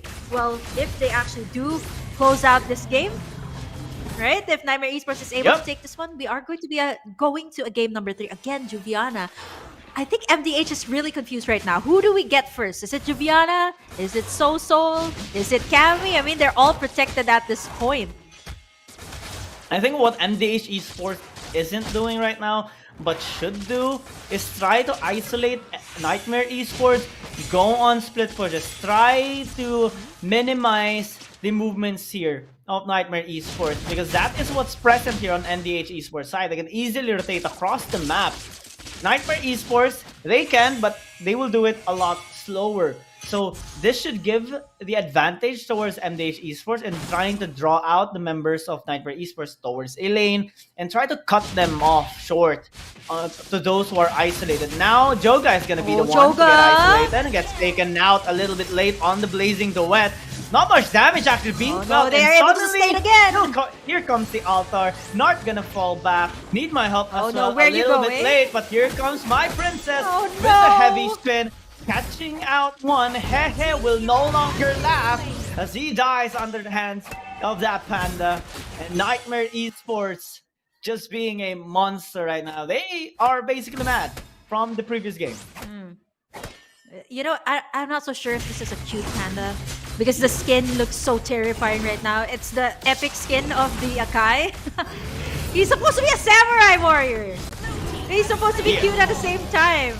Yeah? I mean, I love how Nightmare Esports played that. Jasmine giving vision to the members of Nightmare Esports, eventually spotting Joga all alone, getting that way of the dragon, and eventually, when MDH was gonna go for that backup, they weren't able to do so. They do have the damage, but again, Soul time and time again, he hasn't been caught just yet on this Paramis. He's immortal at this point. I mean, he's supposed to be immortal, right? He's untouchable in this game. 14-minute mark. They are gonna go in for the tower. Jasmine gonna fail with the way of the dragon, unable to catch anyone. It's a 1v4 situation. Look at Jubiana going for the back lines, but Hehe is able to pop that Blazing Duet. Gonna force Nightmare Esports to back away, but they still go for it. Cammy has the damage right now. They can go straight for the base. 4v4 situation. Marksmen are still up here. Nightmare Esports gonna go for the total push here on the towers. They take down 2. And MDH is gonna be able to defend this one for now. I mean, it is the Luminous Lord, but still, Nightmare Esports got what they wanted. The inhibitors are down one by one. I think this bottom one will fall as well. I mean, not unless they get a pick off here. Cammy's gonna be so aggressive. He has the immortality here. Are they gonna go for the full engage? Okay, just the Black Dragon form to zone everyone away. Sheesh! I'm gonna be backing away right now. And Yuzong, Juviana, looking really good with that Exorcist skin, by the way. Still available right now, guys, if you wanna grab one yourself. Make sure to grab it as well, as Nightmare Esports also grabbing every opportunity that comes in their way. Now up by 10,000 gold here against MDH Esports. Now just waiting for the next lords. Everything is set up for them, basically, here in this game. The only thing that they need right now is the next Lord, which is going to spawn in the next 60 seconds. And it's going to be easier for them to close out this game, especially because of their high sustain in this composition. A while ago, Juviana almost got taken out, but the last second use of that Cult Altar by Soul allowed him to survive a bit longer, which also allowed them to pick up a lot more towers, top side and bot side, after they picked up the ones in the mid lane. Now they are just looking for another pick, and need my help. Might need to fall back. You might instead. actually just need it. No. Look at Nightmare Esports. This is Jasmine and Soul and Cammy here in this bush. If someone checks this in the 16-minute mark, if they're able to burst down Joga at this point, he does not know there's 3 members here. Okay, they're not gonna commit there. Okay, they're not gonna commit. Here comes the concealed play. They're gonna try to go for the king. He gonna get bursted down here. Cammy is here to burst down the HP bars. He has the immortality, buying some time here for MDH, but Cammy uses the flicker so aggressively. The immortality is gonna be popped. I don't think there is gonna be any more saves here. Cammy on a monster kill. But MDH gonna go ice for the prize. They're gonna go for the Lord. Juliana gonna be buying some time with the Black Dragon form, zoning away Joga. Oh no, he's falling really low. He gets the shot residue and takes down the jungler of MDH Esports. And the minion moves are also closing in. So MDH, you gotta back away. You gotta give us this Lord, because you guys had no choice. You got no jungler. It's going to be a 3v5 situation. I don't think it's going to be very wise to contest for this Lord. And Nightmare Esports this time securing the 3rd Lord of the game. And this is the point, GG, where you see immortalities are just being purchased here.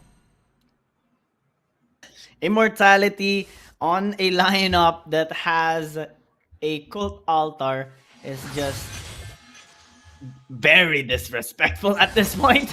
NIIGH Esports You only don't picked even up need like it, 4 right? kills. You don't even need it, but you still do You got pick it up. so.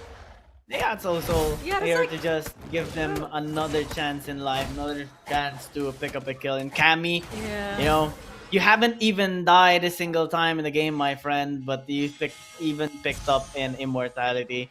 Can you even die? Just I to don't be think safe, so right okay? now. Just to be safe.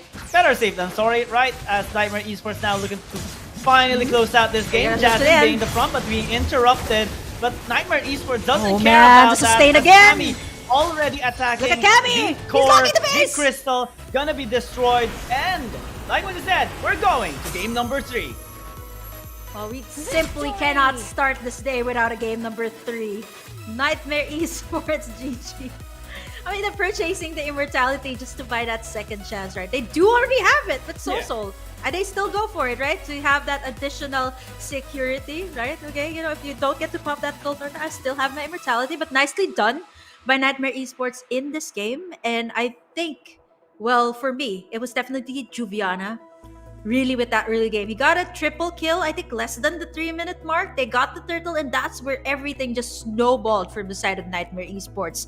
I don't think there was a time that MDH Esports was able to find like really, really big openings, but it was just Nightmare Esports just controlling this entire thing. And they, for the side of MDH, they do have the damage. The problem is the Faramis to sustain. So again, earlier on, GG, right? My biggest question is, do you ban out the Faramis or do you ban out the Wanwan? And the answer is, they banned out the Wanwan. Ban out the... This time I think they should ban out the Faramis. This is an incredible performance from Soso.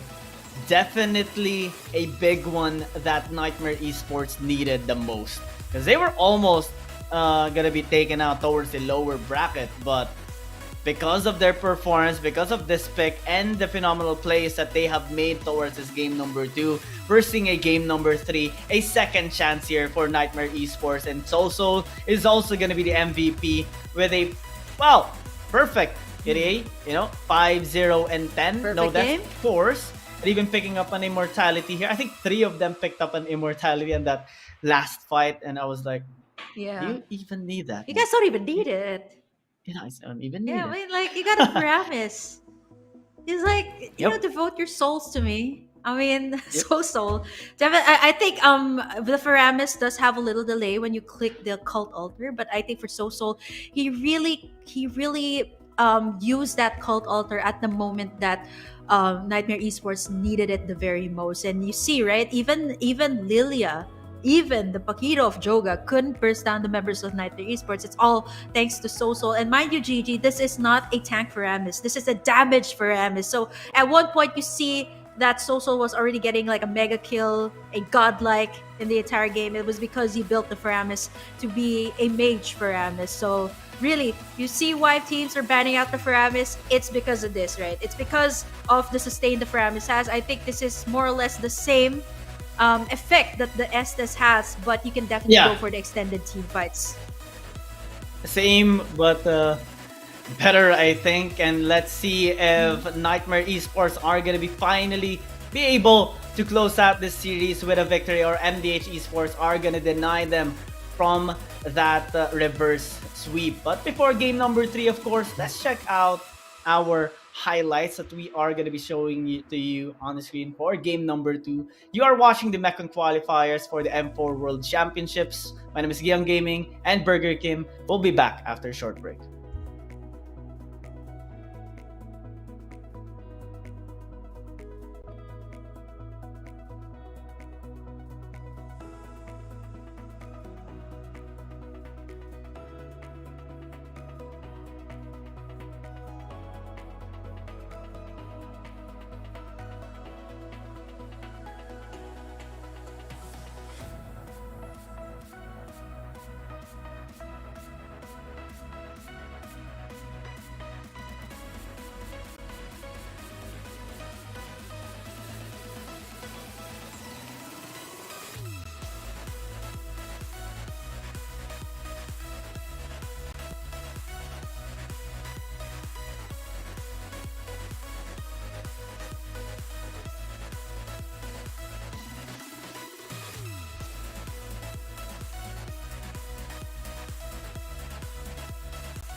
I must break the code.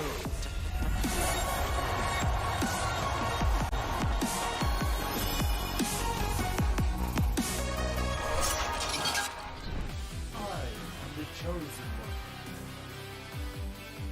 Bathed in the holy light, I am only a shepherd. And others love the sun. Only a shepherd.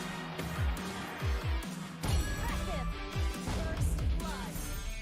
Holy light. Impressive. Double kill. Mega kill. May the holy light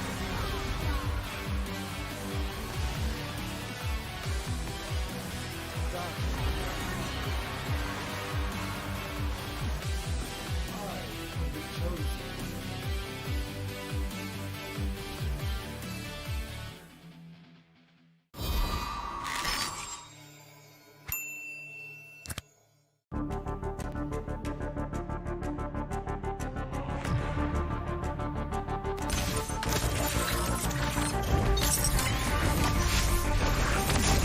You should be ashamed for not trusting yourself. Save the world. Stop lightning.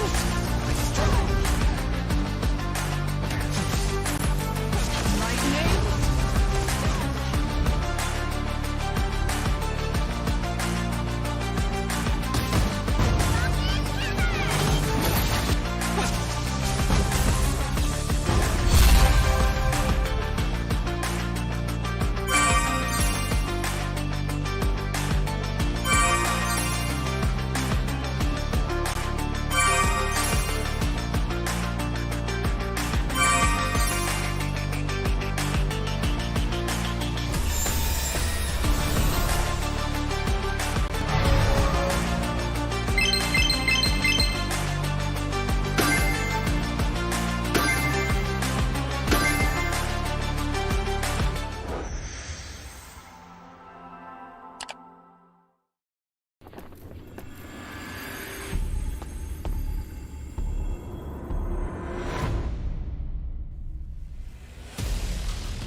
Exorcist of the dragon spirit here.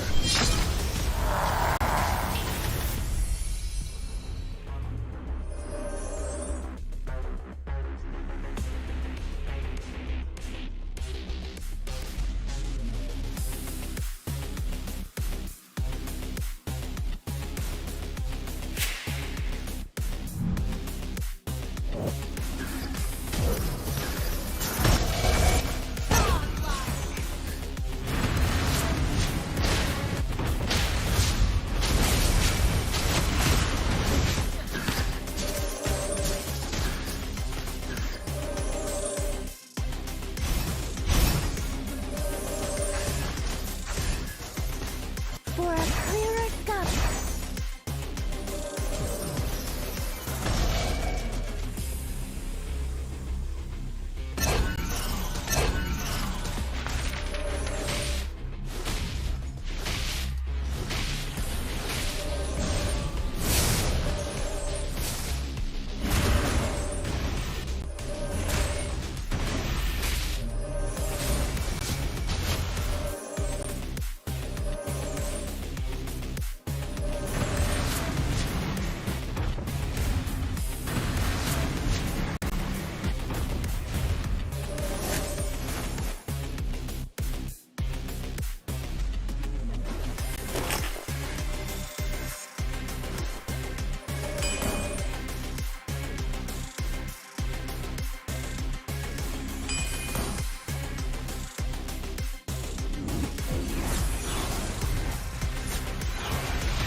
Nightmare Esports, but it's being contested. Chiếc 1-1 phải lên bảng điểm số. Sâu sâu thì bảy màu và như vậy là quét dành cho đội tuyển Việt Nam chúng ta.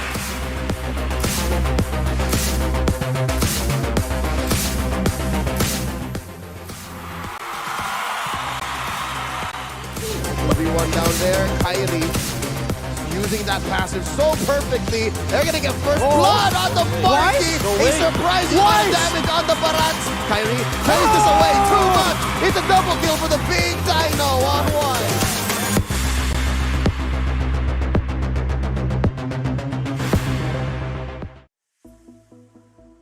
You're still watching the M4 Mekong Qualifiers with Burger Kim and GG. We're now down to our last game for the series number 1 between Nightmare Esports and MDH Esports, and this is the first series we're going to be having for the playoffs. And what a way to actually open up this weekend with having a game number 3. I mean, I was expecting, okay, maybe since based on the stats, MDH is like, okay, we're undefeated, maybe we'll get like a clean sweep and head straight over to the next game. But Nightmare Esports is like, no, we're gonna give you a run for your money. We're going to give you guys a game number 3, and we're gonna give you a hard time. Yeah, like you're undefeated in the group stage, not for long. We're from the group B stages, and we are going to force out the game number 3. And this is it. Finally, the match point for both sides. So let's see who will take this game number 3, especially since there's a lot at stake here. If you definitely want to keep that upper bracket slot. So either for MDH and Nightmare Esports, they want to do their very best to stay up on top and not slide down to the lower brackets. Wherein you do have a second chance, but of course, it is going to be a do or die every single time you go out. Let's make an early prediction here. If Nightmare Esports are gonna be on the blue side, I'm guessing they're gonna be banning away Fanny, the Diggy, and the Grok. And MDH Esports this time will finally be banning what do you call that? What should they ban earlier? What's their first ban? They banned the same things, but they banned out the Grok, right? Atlas, so that was really such Atlas. Yeah, the Atlas as well. Valentina and Faramis. This time. Faramis, that should be their ban. Faramis should be a consider. Oh, they're still on the blue side. GG. Oh, okay? They're still on the blue side. Okay. Let's see if it's correct. Oh, Fanny. Oh, yeah. Still we a Fanny already ban. saw I don't their think they're ever gonna performance let it already. go. Yeah, they have to target. I think they have to target Kami now. Because a while ago, in game number 2, they drafted a composition that doesn't really reach the marksman on the backside. They focused too much on the front, contesting the front lines as well on Nightmare Esports side. But what they lacked there is the access towards the back line, which they had in game number 1, right? Because they had the Karina, they had a lot of engage tools coming from the side of MDH Esports. But in game number 2, they didn't have that anymore. And Nightmare Esports had a much more safe team fighting because Kami can just easily free hit across the team fight. And they have 3 front lines. They have the Faramis to help them out. Starting to see a bit of change here on the banning. This time, Nightmare Esports are going to be banning away the Grok. So they might actually take interest on the Diggy here. Yeah, the Atlas is still open here. MDH has been consistently banning away that Atlas, knowing that this is also one of the key or signature heroes of Jasmine. Will they let that slide this time, or will they let the 1-1 slide? I mean, earlier on, they banned out the 1-1, but they let something as valuable as the Faramis go. So will MDH let that one slide? Still the Diggy ban here for Nightmare Esports. And I'll anticipate the fact that there is an Atlas calling for MDH to actually ban that away, right? There's a Diggy out, so we can definitely play that Atlas. If you don't take that away, we are going to be picking up other things like the Paquito and 1-1 still open. So what's it going to be for MDH? This is the beauty of really having the first pick in the drafting phase. It's going to be the 1-1, which means the Atlas is open here for the first time. Will Nightmare Esports pick that up immediately, or will they go for the standard Paquito? Yeah, Paquito has been a good pick. But Nightmare Esports had the Yuzong a while ago, so maybe they're gonna be leaning towards that Atlas once again, which first time is available for them. Easy pick up as their first pick. And MDH Esports has to respond this time with the Akai, maybe picking up the Paquito as well for their XP lane, upping up their crowd control in a sense. But still, the threat here of Juviana on the Yuzong is still present. Yeah, I'm thinking like MDH does not have the usual like Paquito Grok, Akai Grok. It's usually like the Grok combo that MDH starts up with. So are they gonna go steal away that Paquito that Juviana loves very much? I mean, they can totally steal that away from Nightmare Esports right now, but instead they're gonna let that go. Pick up the Claude for themselves, for Hehe in particular. The Melissa is still up here.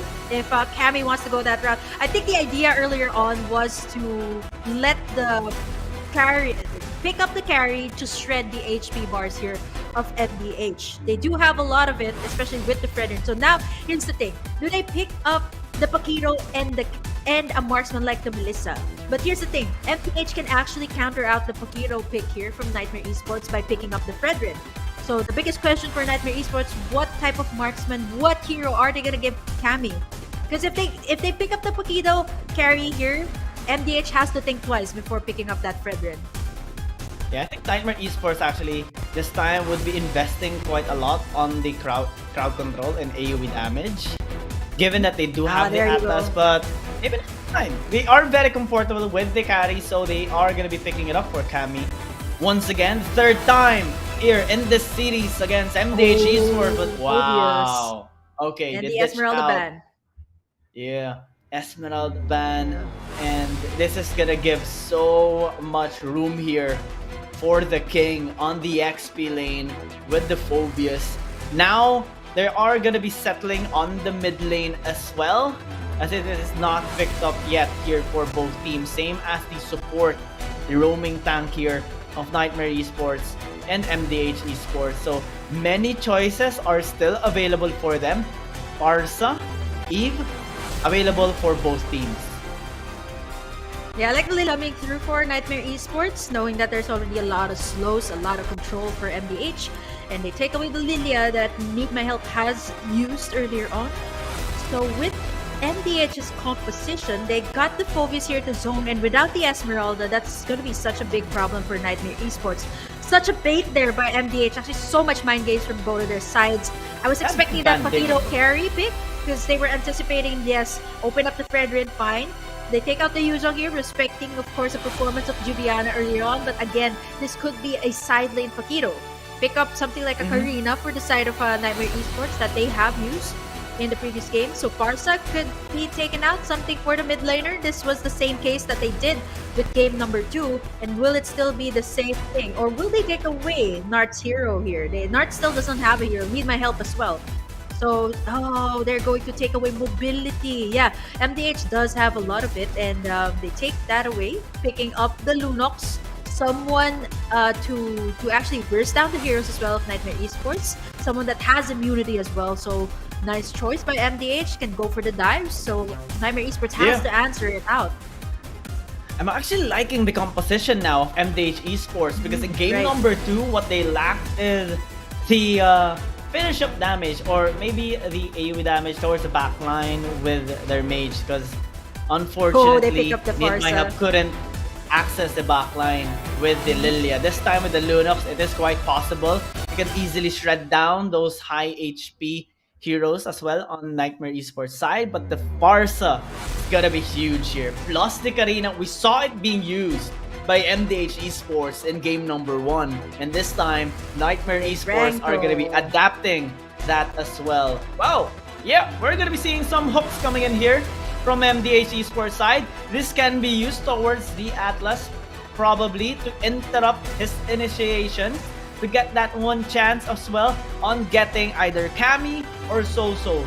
Those chances are what MDH Esports has to take right now against Nightmare Esports, because they're on the back end right now.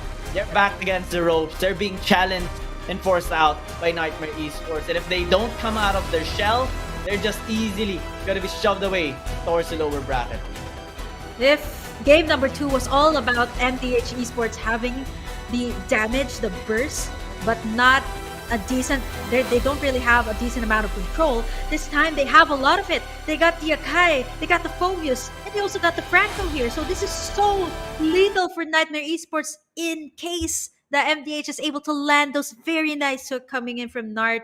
Joga able to land those heavy spins at the right target, but fortunately enough, and there you go. As early as now, Soul using that flicker out to evade the onslaught of MDH here in the mid side. That's how deadly a Franco can be. And I think this is the first time I've seen it here in the Mekong Qualifiers. The Franco being utilized by Nart. And this is so scary, especially since there is no Purify here from the side of Nightmare Esports. I forgot what tournament it is wherein I've seen MDH Esports or Nart in general use the Franco before. Maybe it's actually phenomenal in using this hero with a high enough, either a high percentage of getting a nice hook, or he misses most of it, but gets the one they needed the most at the end of games. That's how he plays it out. Really high pressure being made by Nart with this Franco, and this time he's gonna be using it against Nightmare Esports in one of the most important games right now. One of the most important series, as well as actually gonna get caught a bit, but easy disengage now with the help of Joga and not joining them. They can maybe find ways to answer back. Jasmine is a bit overextended as my health finally arrives here, but easy out. It's an Atlas. You have your takoyaki. Get back away. Yeah, he does have that very annoying passive right now. The new skill that was added to the Atlas. A lot of slows, and this is really difficult for Soso, right? It does have the flicker and the wings by wings, but if you get Nart to land in those hooks, it's really so scary right now. It's so crazy, especially if Meet My Help is able to burst them down in an instant. Here comes the feathered airstrike from Soso from the backside. Very nice position. Princess is going to be able to secure in the turtle, but instead he gets the first blood. Nice attack from the fatal links from Jasmine, and it's gonna cause MDH to fall really low. Double kill and an almost wipeout. Nice fatal links from Jasmine in the nick of time. That was 4 kills that they have picked up in exchange for just 1. Because I think Nightmare Esports were the one who has taken the turtle as well. Although Hehe will at least get 1 onto Soul after his overextending in mid and a good hook coming in from Nart. But MDH Esports getting caught by that. They're already down 1.5k gold lead against a really high scaling composition here of Nightmare Esports. They need to find a way. Nart has a big responsibility of landing those hooks onto Nightmare Esports members. And a while ago on the turtle fight, he missed his hook, which was pretty crucial. Now the king actually slamming down towards top, and Princess Cam is falling down as well. He got some trades with help of Soso getting 1 as well onto the king. But this time he's caught in a back end, trying to escape another flicker. Not being a killer here, getting that onto Soso, trying to help them catch up in terms of gold. Now they're only down 1,000. MDH Esports picking up the slack. Wow, that was like 2 flickers. So aggressively used there by Nart. There was a flicker out from Soso, thinking that he can escape that one. But Nart was like, nope, I got the flicker too. Here he comes with the bloody hunt onto Jasmine. He's not able to set up here. He gets bursted down by Hehe. And Cammy as well. Not going to be able to engage once again with Jasmine down and a nice pickoff from the side of MDH. Nart on point once again with those hooks. I think at this point, Nart doesn't even care who he's gonna hook here. As long as he bursts someone down with the Bloody Hunt, have that backup from Need My Help, it's going to be phenomenal here for the side of Nightmare Esports. But MDH is going to be securing the turtle this time. The King as well, going for the Demonic Force. It's still up, slam dunking the members of Nightmare Esports. The MDH this time will be getting the turtle of the game. Yeah, I think this is going to be the plan here for MDH, because the hook here of Nart is going to be the biggest deal of them all. Basically, if he hits anyone from Nightmare Esports, even Jasmine. I think it's gonna be best if he hits Jasmine even, because his suppression is too long, and the burst damage here coming from Hehe and Need My Help is also high. They can easily shred down, melt the HP here of Jasmine, take him out of the equation, and without him, there's no initiation coming in from Nightmare Esports. They can easily win team fights. Now, as the dive towards top side, my princess though catching one out as the Jasmine towards bot misses. side fight. Nart here with a conceal Oh my play. goodness, Easy Nart! suppress with a bloody hunt. As now they find Cammy trying to get a kill onto Jasmine as well. They find it. Low HP members though on MDH side, but they don't care. They're gonna continue So towards Soul in the bot. middle. So all alone in the middle as Nart just baits out the tower damage, but Hehe falls down, gets hit by one more. Shut down here by So. But MDH now has kept up. Now they're starting to gain the lead in terms of gold. Was that the lightning truncheon by Soul? Like, Soul was bursted down when Hehe got that killing spree. So I think that was the lightning truncheon coming through for that side, getting the shutdown onto Hehe. And now Joviana doesn't even care that the king is going all the way here. Nart as well. They go for the knockup strike. But not for long. Nart is gonna get that lethal bloody hunt hook combo onto Joviana. I don't think he's able to escape that one, but he does. Not for long. Gets taken down there by Need My Help. Look at the damage with the blink 60%.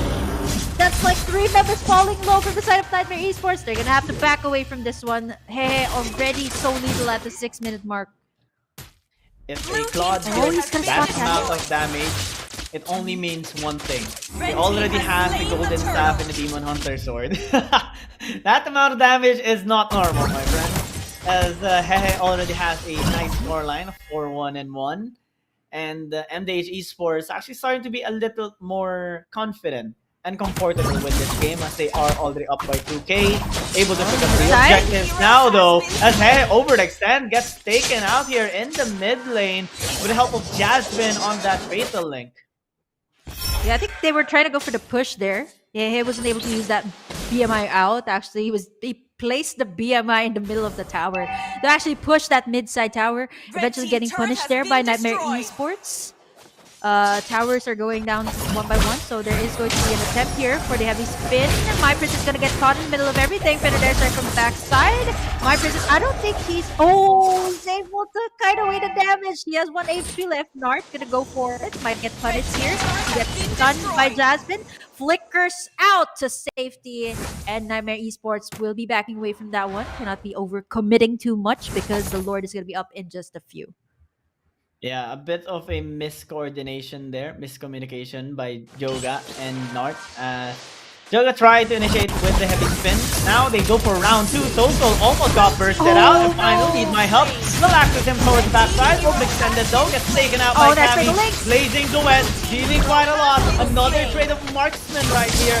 As Nightmare Esports looks to capitalize on the numbers now. Because the Phobius is not here. Finally, the King arrives. Gets to the suppression. As now the King continues to slam down. But without Nart anymore, I think he has to back away. He actually goes back in. He is very confident he can slam on them, but due to his lack of damage, not gonna have that much impact anymore. Nightmare Esports win it this time. Nightmare Esports definitely won that trade. They got 4 for the price of 3. Got the jungler as well. Unfortunately for MDH, if the King was able to join that fight much earlier on, they would have gotten much better pickoffs. And here you have it. The first Lord of the game. Jasmine and Nart gonna have to set things up here before the Lord. They need to have those pickups. Nart doing his best to check the bushes here. He's so scary at this point. The feathered airstrike gets committed here by Soul to clear out the waves on the mid side, giving Nightmare Esports that opportunity to position themselves here in the Lord. This might just be a bait.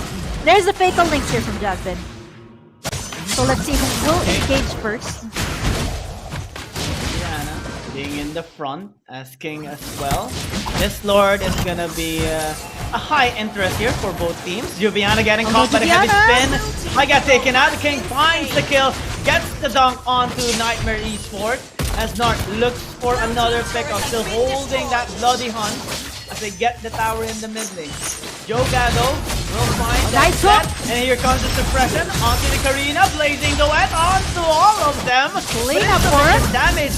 Nasin my help is too much on the backside. They finally get my princess taken out with a numbers advantage. This should be an easy lord for MDH. Definitely a fast one for the side of MDH, and it all started with Joga with that heavy spin onto Joviana, and therefore taking in 2 pickoffs for the side of NIIGHTMARE eSports. They are able to get this Lord as well. 10 minutes in, they can actually take down more towers this time, and with the focus in play here by the King, it's not going to be so easy to set up those fights that NIIGHTMARE eSports wants. They have the Atlas here with the Fatal Links, but how can you set up those Fatal Links when you got a Lunox that you can't really take, right? There's the Order of Brilliance to escape. The Claw isn't so easy to take down as well. It has the PMI out. And you also got Nart. There you go. Fatal Links here from the side of NIIGHTMARE eSports. Slam them from the King. But the towers are going down one by one for NIIGHTMARE eSports. They have to defend this one. The Lord is already down, but for MDH, they are getting the towers that they want. They are on the lead right now, 36k for MDH eSports in the 11-minute mark. Yeah, they're finding ways to take this tier 2 tower down as well. No waves just yet. Jasmine might need to hesitate on initiating as the rest of the members of NIIGHTMARE eSports are still too far. MDH eSports though, still looking for that pick. Nart already has that immortality for that second chance in life. He's the most aggressive of the team, trying to set up, finds Jasmine and suppresses him with a bloody hunt. Without the Atlas now, who's there to stop MDAs? Who's there to initiate now for NIIGHTMARE eSports? Nobody, as Joga finds my princess right here. And will try to escape, but to no avail. MDH eSports finds another.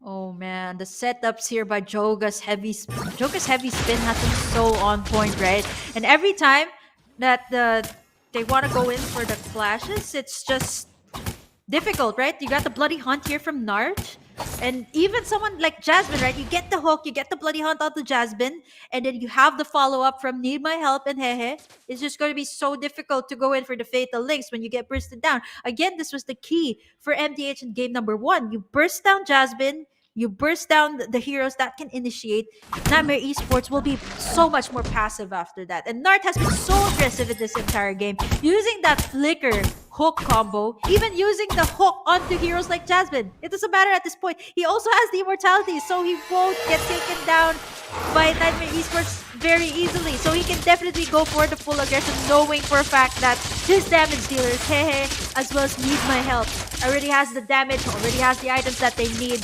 So it's going to be a matter of execution here for MDH eSports. They got all the tools right now. They are also on the gold lead advantage. So let's see what they will do next. Again, the Lord is going to be up. They cannot afford any mistakes right now. Jasmine gonna get zoned away by the heavy spin. Okay, are they gonna commit to this one? He gets the Fatal Link onto one, but here comes the Slam Dunk. The Demonic Force is still here, up and kicking for the King, going for the backlines of NIIGHTMARE eSports, forcing them to back away. And here comes the cleanup blue from the side of MDH, blazing duet for them to back away, and they get the inhibitor at that. While all that is happening, look at Joga going straight for the Lord. Yeah, trying to start it right now as Nart might get taken out, still has the immortality as Jasmine now overextend, doesn't have an immortality, and he falls down. MDH this time, again without the Atlas, will find this Lord easy to take down as no threats being felt here by them. Oh dear, it's gonna be a very fast Lord for MDH, and for NIIGHTMARE eSports, they have very good initiation from Jasmine and Fatal. But unfortunately enough, Hehe and Need My Help burst him down before he could do anything. And as for NIIGHTMARE eSports, their heroes aren't heroes that can just go in. They have to dive in, right? And when they dive in, there are heroes to actually take them down. Lunox and the Claude. They have to defend up against this Ruthless Lord. Marching down their base 14-minute mark, MDH wants to close this series with a win, keep their upper bracket status, and NIIGHTMARE eSports, again, if they can make that Fatal Links right now, but all they need to do is just clear out the waves. will take down the Lord, successfully defending their base. But MDH are gonna have to wait for that very nice pickoff. Need my help, going all the way in. Order Brilliance to get out of that one. Vengeance just popped by the King. NIIGHTMARE eSports still up and alive. Here comes the conceal play from Nart.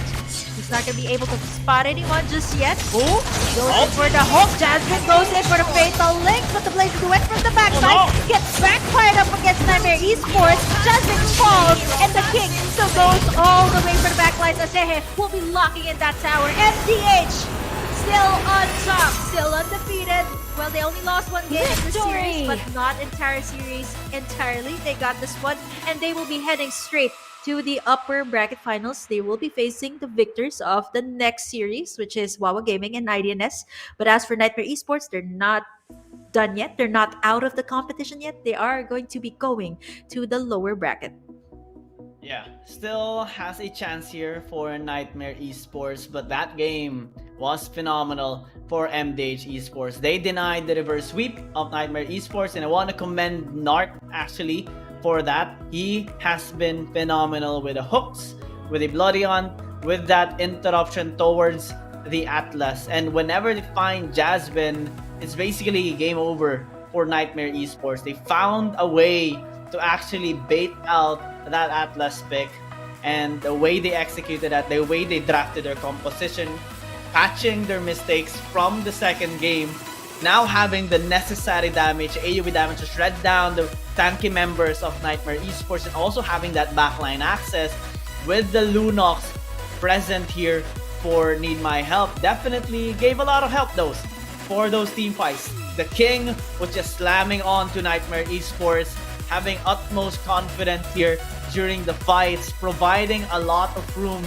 for Hehe to just deal his damage. Whenever he casts the Blazing Duet, everybody from NIIGHTMARE eSports fall back because they don't have any more disengage tools. They only have engage tools coming from Jasmine, and when he gets taken out, everyone gets taken out. And here we see MVP actually going to be Hehe with, of course, an obnoxious amount of damage that we actually felt since at the 6-minute mark on his first cast on the Blazing Duet onto the 3 members of NIIGHTMARE eSports. We were shocked by that damage, but given the scoreline at that time, 4-1-1, and now ending the game with a 6-3-6, definitely a wonderful performance coming in from him and the rest of the team here of MDH.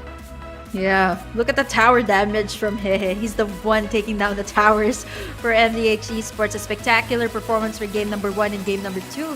Getting that back-to-back MVP actually for MDH eSports, carrying them towards the upper bracket finals. Hehe going to be the MVP with the Claude, 636 on the Claude, and of course, like what you mentioned, dishing out the Blazing Duet, being the cleanup crew here for MDH eSports, and definitely carrying the game as early as the 6-minute mark. He was able to purchase that Malefic Roar as early as like the 5-minute mark. Like, he didn't even go for the classic like Demon Hunter Sword and Golden Staff. He just went straight for the Malefic Roar.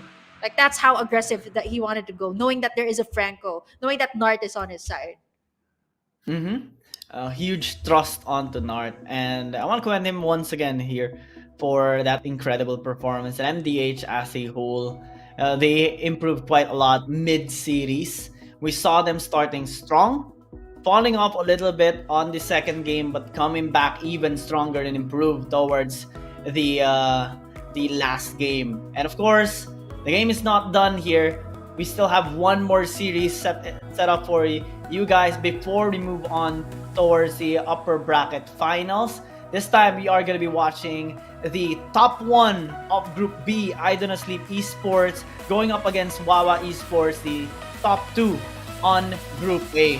And we are also going to be showing you the bracket here, schedule of games, best of 3 later on, and also MDH eSports will be waiting to whoever's going to be winning on the match of IDONOTSLEEP eSports and WAWA Gaming for our upper bracket finals, a best of 3 later tonight. Yeah, my prediction was like perhaps the top 2 seeds in the respective teams might actually move to the upper bracket finals. But again, You have to pull off a Cinderella story. WAWA Gaming was able to do that. So let's see if they will continue to do that up against the top seed of the Group B stages, IDONOTS eSports. Let's check out these highlights first before we proceed to the next series. This is Burger Kim and Giang Gaming. We'll be right back after this.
I must break the code.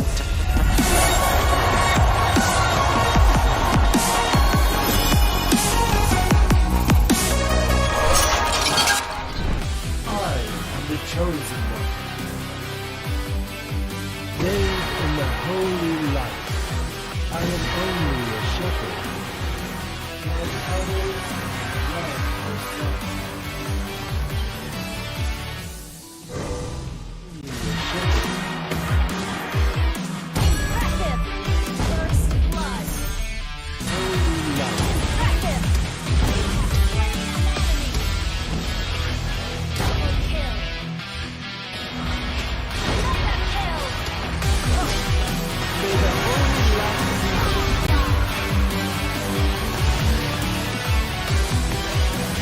dark.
Exorcist of the dragon spirit here.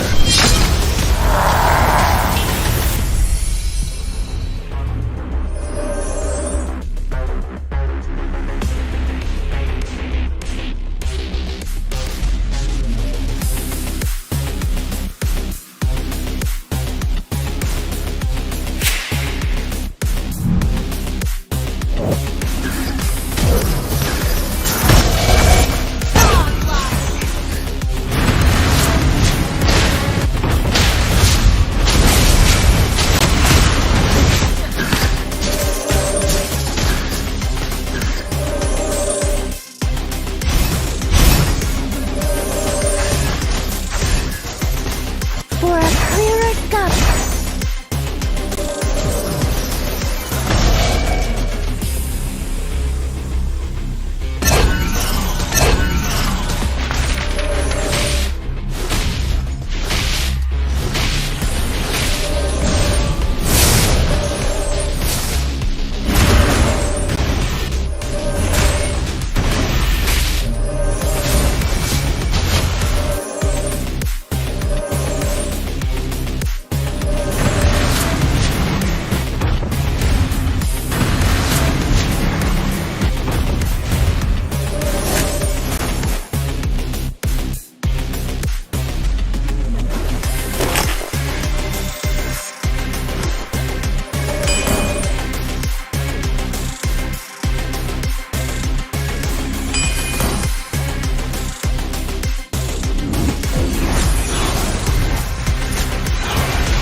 I must break the code.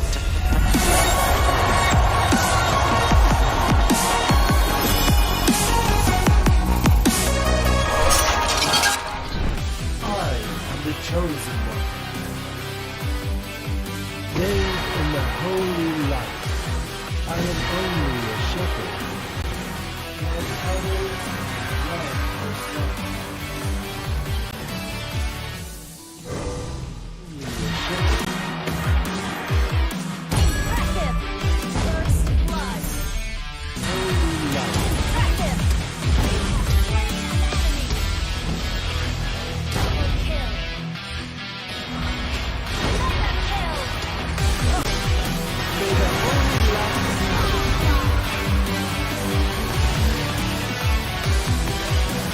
Dark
exorcist of the dragon spirit here.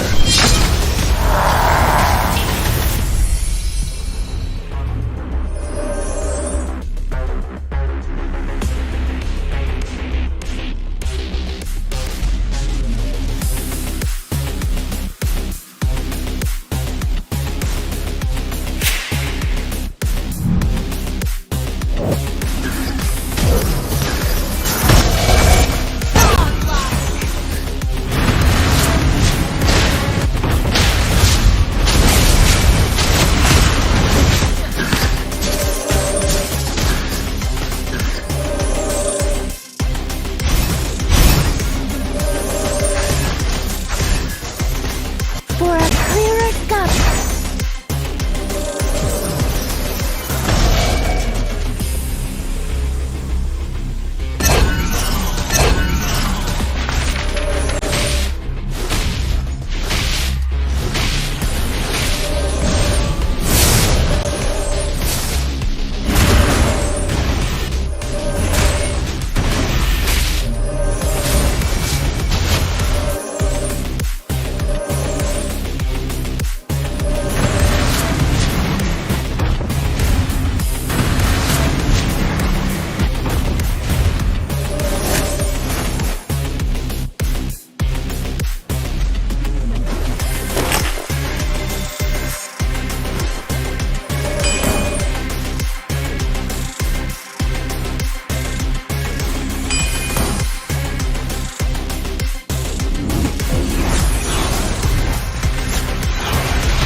I must break the code.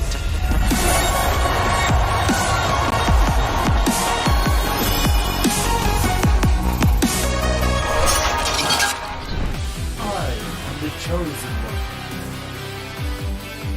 Bathed in the holy light, I am only a shepherd, and others love the sun. Only a shepherd. Impressive. First blood. Holy light. Impressive. Double kill. Mega kill. May the holy light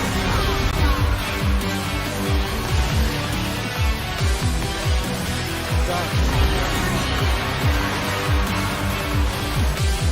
I am the chosen one.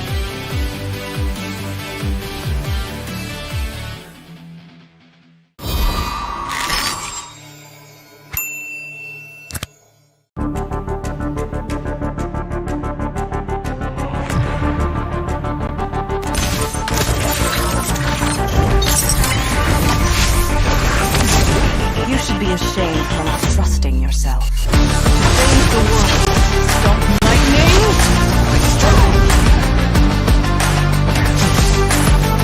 Lightning.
Exorcist of the dragon spirit here.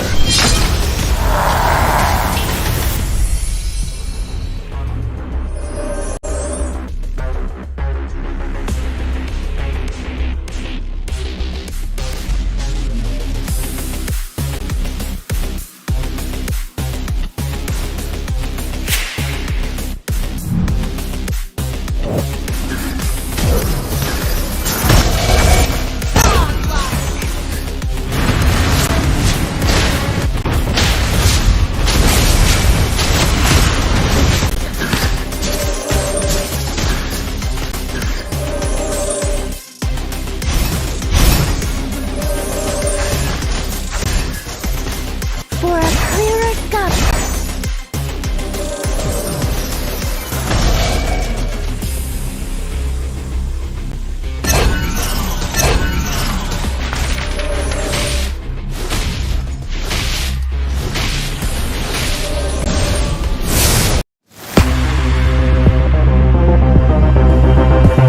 Battle is being started here by Nightmare Esports, but it's being contested. ship one phải lên bảng điểm số sâu thì bảy màu và như vậy là quét dành cho đội tuyển Việt Nam chúng ta.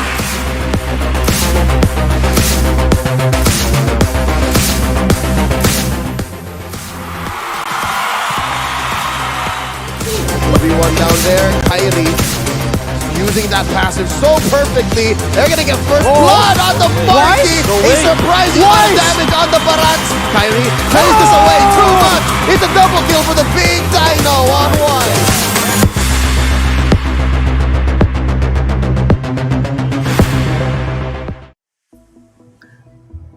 Alright, welcome back to the Mekong Qualifiers for the M4 World Championship. And of course, we're still gonna be your shoutcaster. My name is Mekong Gaming with Burger Kim to bring you the second series for today. The second series is going to be up of IDONOTSLEEP eSports versus WAWA Gaming in a best of 3. IDONOTSLEEP eSports coming from Group B, sitting at the very top, and WAWA eSports just sitting at the second on Group A. Yeah, and IDNS is also like MDH Esports. They haven't lost a single match in the group stages, and right now they're going up against the second seed in the Group A stages, WAWA Gaming from Laos. So let's see if WAWA Gaming will be able to pull an upset here up against IDNS Esports, knowing that they are usually the representatives of the Mekong region. So let's see if they will be continuing their upper bracket run. So now we are heading over to match number 2 for today. IDNS Esports and WAWA Gaming in a best out of 3. And whoever will win this round, GG, they will be going up against MDH Esports for our final series of the day in the upper bracket finals. We can kind of see already today who will be booking that first ticket towards our grand finals, which will be happening tomorrow. By the way, we have a lot of goodies for you guys. We gave away redeem codes for you guys, so stay tuned for the playoffs day for today and tomorrow. All the games we will be flashing away giveaway codes care of Moonton. Thank you so much. There you have it, the free in-game items to all of our lucky viewers. It'll be shown randomly, so be sure to watch the entire game so you guys can actually get those codes, exchange it in the Mobile Legends website, and enjoy your codes. Either it be tickets or other things that you can actually use in the game. Yeah, we flash it many times on the screen, so make sure to avail it and use that to your advantage, as the teams as well are using their advantage to their utmost fullest. A while ago in the previous series, we saw an interesting interaction between MDH Esports and NIIGHTMARE Esports, reaching towards the game number 3. A huge improvement by both of these teams as well. MDH Esports has won, but they still have another game coming up.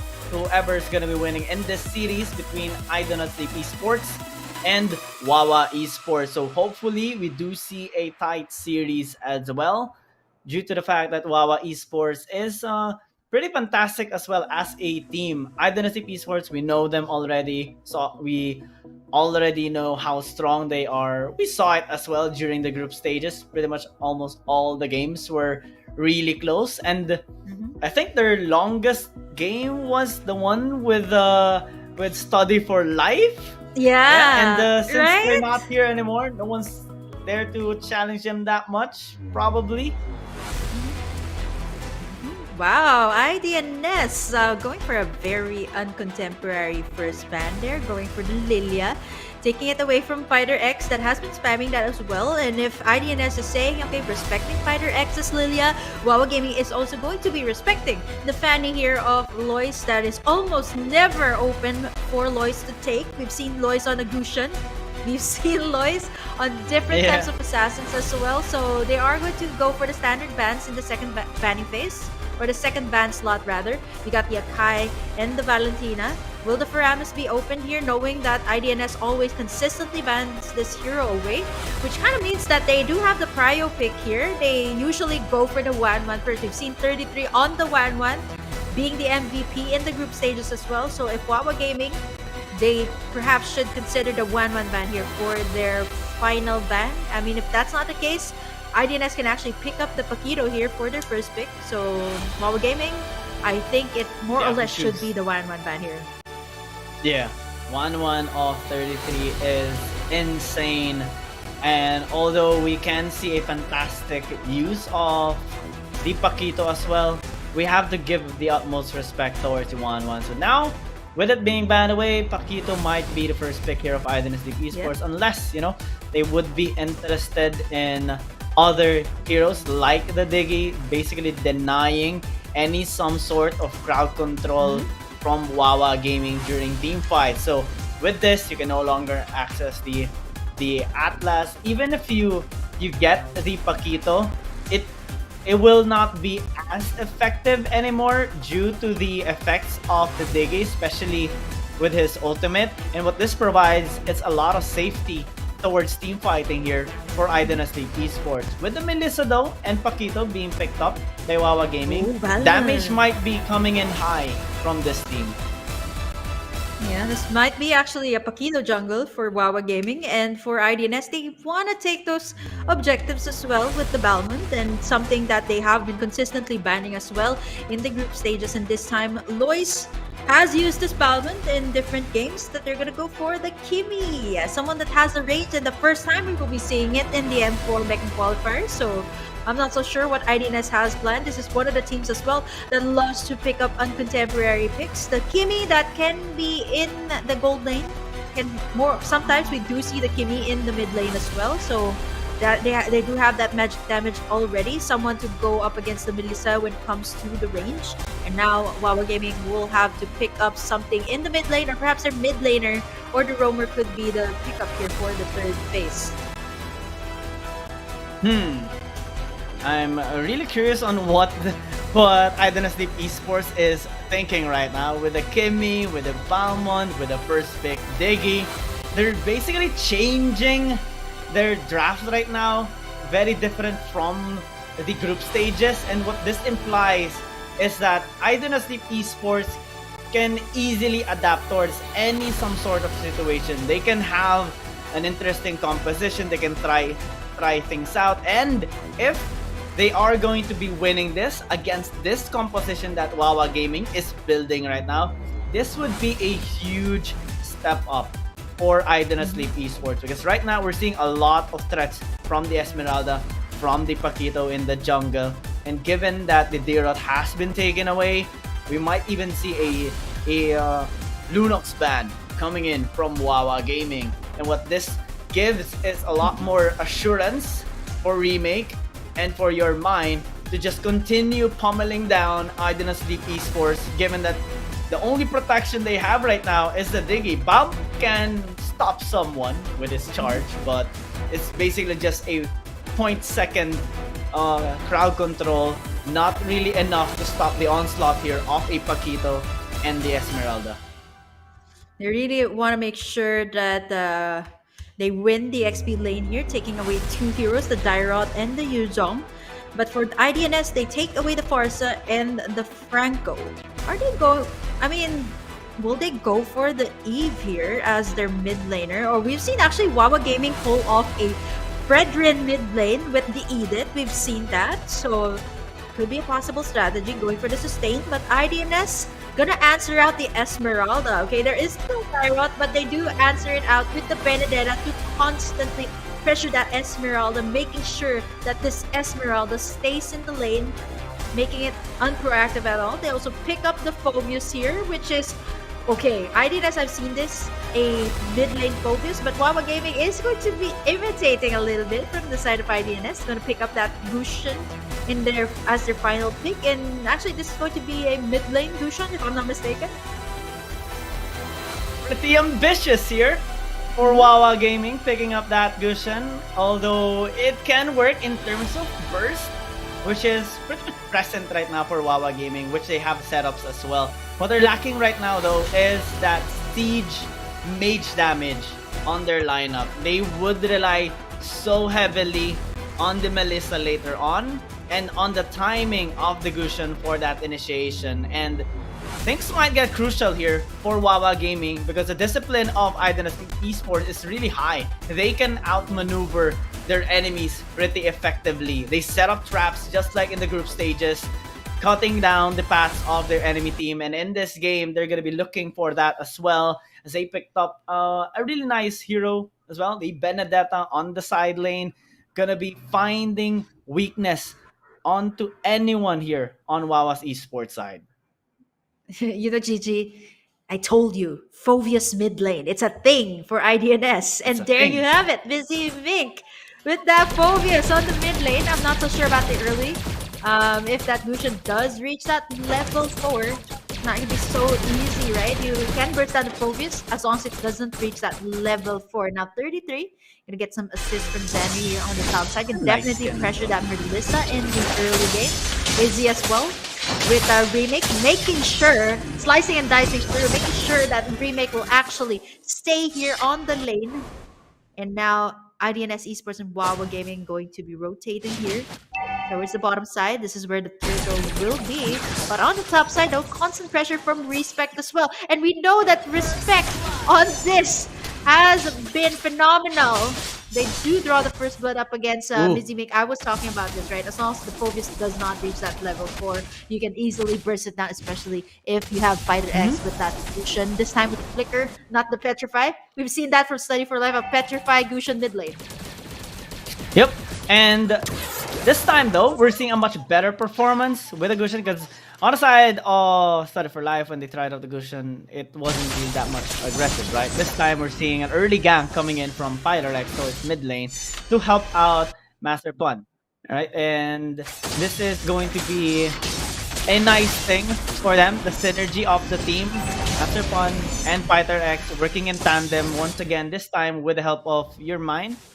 Just zoning out Mizimik in the mid lane to have this access towards the turtle side, which will draw out some members of IDONOTSLEEP eSports. As now we're seeing Zanri and 33 trying to do some damage here to Master Pond, take him down. And WAWA Gaming, they have to fall back for the meantime. You do see a numbers advantage here for IDONOTSLEEP eSports, as we're seeing Respect still onto the top side. Remake though, trying to enter one in a flank. Fighter X took some damage, and IDONOTSLEEP eSports will take this first turtle. Yep, they bounce back finally from that first blood that was drawn. And here you got it. Their redeem codes once again for you guys to enjoy. Make sure you get that. Log into the mobilelegends.com website and make sure you get those goodies from Moontown. Once again, thank you so much for rewarding our viewers here in the Mekong Qualifiers. And if you guys want more, there's still more to come in the upcoming series as well as the games tomorrow. So be sure to tune in to the M4 Mekong Qualifiers. We still got a few more games today, as last series for today, and of course the series for tomorrow. Lois as well gonna get targeted here by 3. Fighter X gonna go for the back line. Sandry gonna use that Time's Journey. Flicker out by Fighter X to escape that one.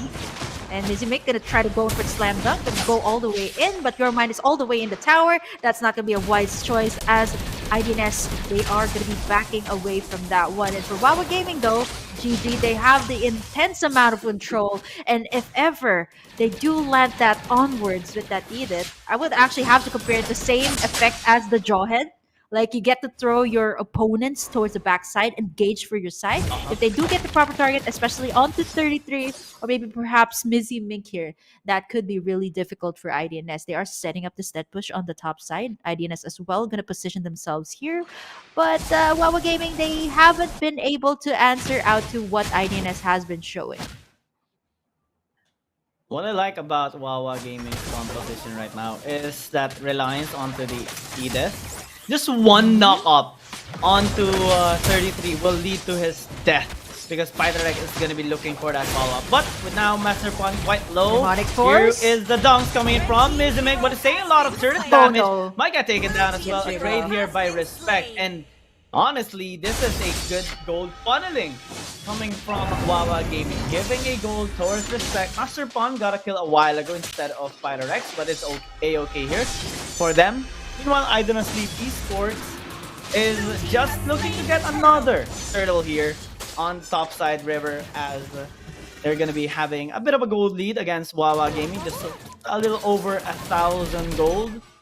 But slowly but surely, we're seeing 33 starting to scale up, and we know that a Fanny, when he is able to scale up, deals quite a bit of damage, and it's actually quite difficult to chase her down.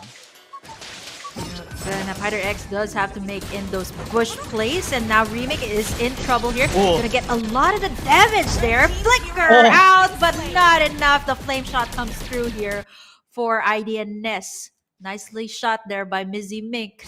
And again, with one down, that's gonna create a lot of pressure there on the top side for IDNS. Now Pytharex gonna try to go for Izzy here. Goes in for the incandescence, but Izzy is just too slithery here. He might actually be able to escape that one. Not for long though. That's 4 members of WAWA Gaming ganking him there on the bottom side, but they actually do fall low. They're actually finding trades all across the board here. They are on par here with IDNS in terms of the kill score, so 3-3 for both sides. But IDNS gonna be leaning towards more towards the gold lead, especially since they got 2 of the turtles here. Yeah, this time no. Your mind gonna get obliterated in the mid lane. Under the tower, he is not safe from that burst damage coming in from IDONOTSLEEP eSports. And they just wanted that tower. They didn't get it, so they settled for a kill. WAWA Gaming has to maybe step back a little bit. They have been getting caught quite a lot here on these small skirmishes. And well, the biggest strength here of WAWA Gaming is when they catch out one, they have to work their way, getting some vision across the map without getting seen, because they can easily burst down members of IDONOTSLEEP eSports as well, especially when Master Pun lands that knock-up onto anyone. Respect has been just farming, which is good for them, because he is their late game insurance. Now, with a concealed play, they might be able to catch out one. Mizimink gonna get knocked up and maybe denied as Master Pun gets chased away, gets taken out. And that's going to be a big punish here by IDONOTSLEEP eSports. They sniffed out Pytharex intent from a mile away. Izzy as well going to be picking up Pytharex. And IDONOTSLEEP eSports, well, this is what happens when you don't 33. You get too cranky, too aggressive. Zanri getting caught out a bit, but that's okay here for IDONOTSLEEP eSports as they can just easily take out this mid lane. So Your Mind is in the vicinity. Nice flank here on to 33. But now with Lois and Mizimink onto the fight, they will just slam him down and take him out. Nicely done there by IDNS. Actually, Your Mind was waiting for that proper moment to burst down 33 in that bush. But again, there are so many bombs here. The auto-alarm bombs that have been laid down there by Zanri is giving so much vision to IDNS, knowing where WAWA Gaming is actually going to be positioning themselves. There you go. They spot them out here on the bush side. Not going to be able to get anything. 33 actually dishing out so much damage already on the Kimmy. So now the thing here for WAWA Gaming is they have a lot of heroes here to assassinate 33. Pytharex, even Mizzy Mink. And now 49 seconds before the Lord is up. Remake and Izzy gonna do a duel there on top. I don't think this is going to go very well as Izzy is not gonna be able to take down Remake. So all he needs to do is just buy some time here, cut down the waves, ensuring that Remake is going to stay on that lane, not able to join the fights, because we've seen WAWA Gaming on this type of composition, right? They group up together, they win the team fights, have so much control, right? And right now, they are isolating Remake as much as possible. Care of Izzy. Thank you so much to that, Benedetta. But WAWA Gaming right now, they know their next objective of IDNS is going to go for this Lord. They're going to be positioning themselves here on this side as well. Yeah, Loy just getting some vision here for IDONOTSLEEP eSports so that they can easily know where WAWA Gaming is and start this Lord up as Loy is already attacking this objective. 33 gonna be helping him out as a good friend. While Mizamink is just looking for some vision, catching out Master Pun right now. Yeah. A lot of damage being thrown out by this Phobius. This Lord gonna be uncontested. WAWA Gaming feeling the pressure already from IDONOTSLEEP eSports. And given a gold lead right now of IDONOTSLEEP eSports, it's just like 4.5k. But the pressure is being felt right now by WAWA Gaming. They're not even stopping the pushes already. They're just being forced back. Why? Because they don't have siege damage from a mage. So it's much more difficult for them to clear out waves, especially that they don't have a hero like a Farsa, like an Eve, or a Lilia that was banned away earlier. Now they focus only on burst, and when they don't find that opportunity, they don't find that hole, they cannot enter. And IDONOTSLEEP eSports has been flawless so far on their defense. Look at how 33. This guy can basically play anything. He's played the Bruno, he's played the Melissa, and now he's bringing something new to the table here in the playoff stage. Rocking that Kimmy, standing at a 3-0-4. He's starting to hurt so much, especially going up against the Melissa, which is one of the top pick marksman hero here in the M4 Mekong Qualifiers. They have to defend up against the Lord, knocking in the base of WAWA Gaming. Damage has been done. The towers are going down slowly. Oh, Look at how Izzy is going for the Electro final blow. The Demonic Force as well is still up here. Still takes down Respect. That is magic damage coming in for the side of IDNS. Double kill for Mizamink. He's still at it and gets the shutdown under the tower. Although 33 is still able to get something. Almost wipe out Fighter X. The only one left to defend. I don't think it's a very wise decision to go up against 4 members of IDNS. Oh no. 33 going all the way in, landing that rocket all the way to the back line, creating so much pressure for WAWA Gaming. They got the mid-side tower, and I think this top one is going to fall as well. Master Pun not going to be able to get anything. That's a Balman you're going up against, and IDNS going to disengage after that. They got what they wanted. Yeah, that was phenomenal play coming from IDONOTSLEEP eSports. Nobody can touch 33 during that fight. Remake tried, but he's being zoned away by both Lloyd, Danry, and Mizamink as well, just continuously pummeling onto him. WAWA Gaming as a whole right now is being a little disoriented, if I must say, as they really can't find an angle here towards any fight against IDONOTSLEEP eSports. Fighter X just tried to clear out the wave earlier. Your mind as well on the bot side. That's why the fight started in a 4 versus 5 manner. The waves are starting to take a toll on WAWA Gaming, and as the gold lead rises, of course, the difference in firepower also rises here, favoring IDONOTSLEEP eSports, especially on 33, which has so far no experience on deaths. 506 on his scoreline. Lois even in the front line doesn't die. That's how that's how incredible their performance has been so far in this game. Yeah, they're already on a 8k gold lead, and as we were just talking about the gold lead, look at how Lois is able to clear that so fast. Speaking of Lois, he goes for Master Pun here. The Demonic Force has been activated, but Mizamink, he takes out Master Pun right before the Lord. It's only 4 members here of WAWA Gaming. They had numbers advantage here for IDNS. My biggest problem here with this Gusion mid, yes, you can find isolated pickoffs. Study for Life made it work up against IDNS, but right now Fighter X, they are already pressed for time here. 33 has already scaled up. He's standing at a 507, and without the Ranger, it's only Respect here that has the range with the Melissa, that has the AoE. So there's not much he can do at this point.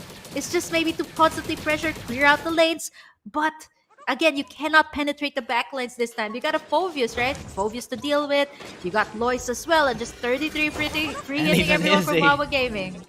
Exactly. There's Yeah. just so much to consider here for WAWA Gaming. They're gonna take down the towers here one by one. This is the Luminous Lord for IDNS. They're gonna try to go for the end.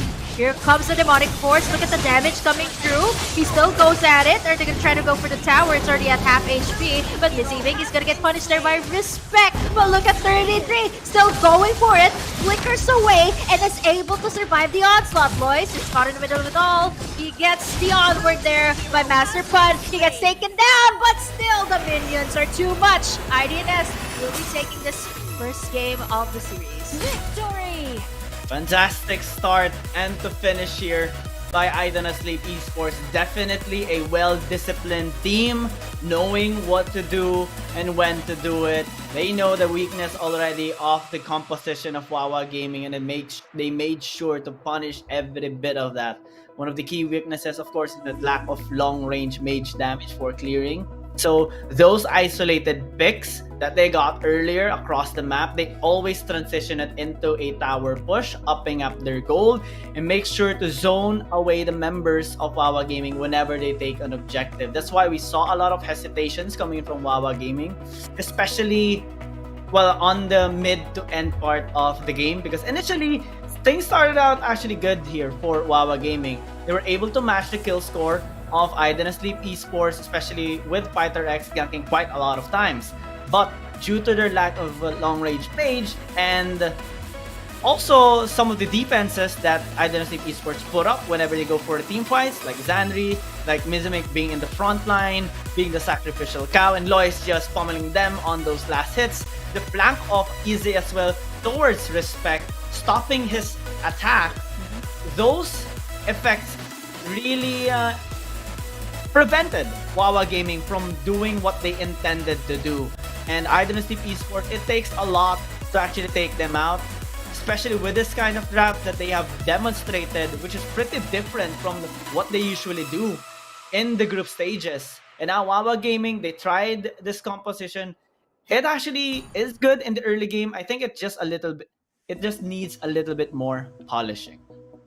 Yeah, the Farsa would have been very good, right? And IDNS knew that from the get-go. Banning away the Farsa, the one that has the most range. I mean, in terms of mobility-wise, I would have to pick up the Farsa. But this is 33 scoring in the MVP for this round, 607 on the Kimi. And this guy has already played so many marksman heroes. I'm not so sure what he will play out next. I mean, maybe a carry, maybe an Iritel, maybe marksman heroes that we haven't seen just yet. But this guy, just to let you guys know that he has been playing on the XP lane in the previous games of IDNS. Now he's going to be switching up to the gold lane, stepping up for the side of IDNS, and they do get the first round in this upper bracket semifinals. We still have the next game for this series, so it's a match point already for IDNS. Yeah, a while ago, NIIGHTMARE Esports pushed MDH Esports for game number 3, so maybe WAWA Gaming can do that as well onto IDONOTSLEEP Esports. That is to be found out later on as you're watching the Mekong Qualifiers for the M4 World Championship, shoutcasted by Giang Gaming and Burger Kim. Before we head down to game number 2, we'll just go into a very short break, so sit back, relax, and watch this highlight.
消え去れ Exorcist of the dragon spirit here.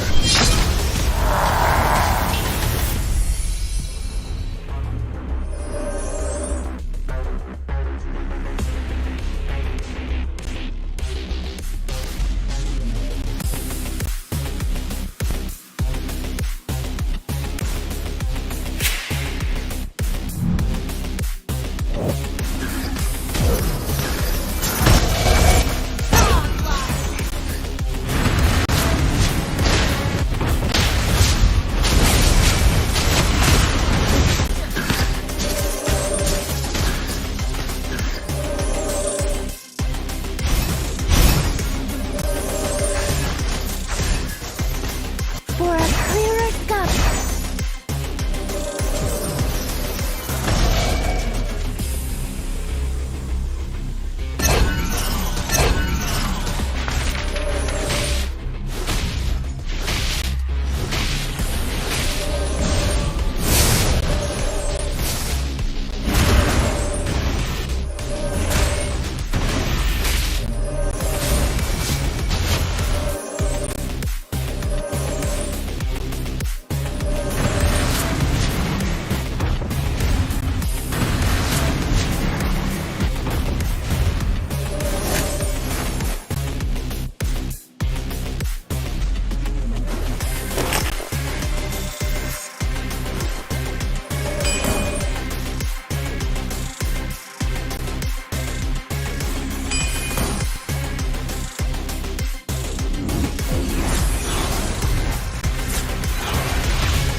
I must break the code.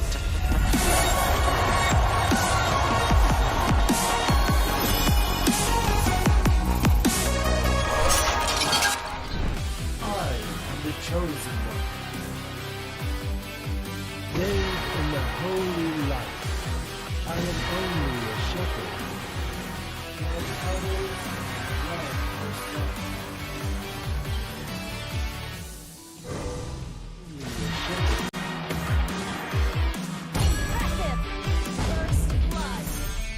Holy light.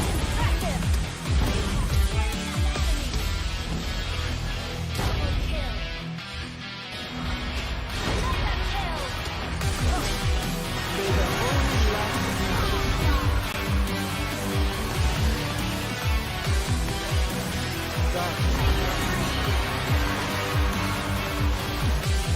I am the chosen one.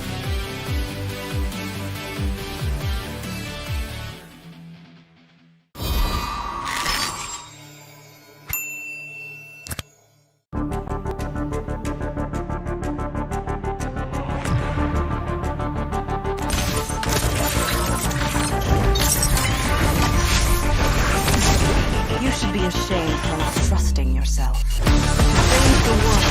Stop lightning.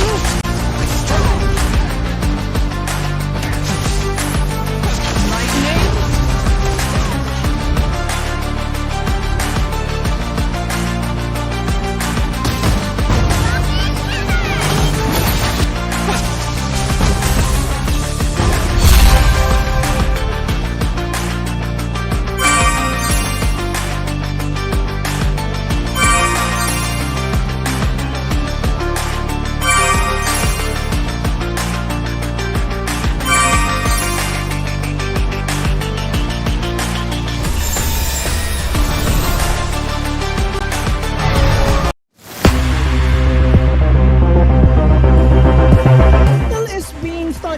Nightmare Esports, but it's being contested. Chip One One phải lên bảng điểm số sâu sâu thì bảy màu và như vậy là quét dành cho đội tuyển Việt Nam chúng ta.